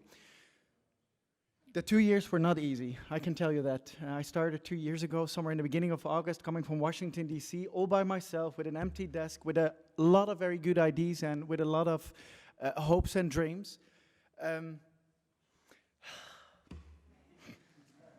and this is, if I learned one thing in the last 2 years, is that we will not move forward if we don't do it together. The most important thing has been the collaborations with the executive partners, with the parliament, with the parliamentarians, with the activists. And last but not least, and this always makes me emotional, but without this staff, I would not have been here today, because they have been absolutely fantastic every single day and every single night. Thank you. Thank you so much for working days and nights and weekends. And so what I want to end with is my hope for the future. My hope for the future is that you will all keep working as you do now, reach out to each other and make sure that we do this together. Because as Mark and Terry just said, we will not be able to move forward if we don't do it together. And the only thing we are asking for is to be equal. Nothing more, nothing less. Thank you so much for being here today. Looking forward to seeing you at the reception. And please also come to Tivoli if you're not too tired, because it's very nice.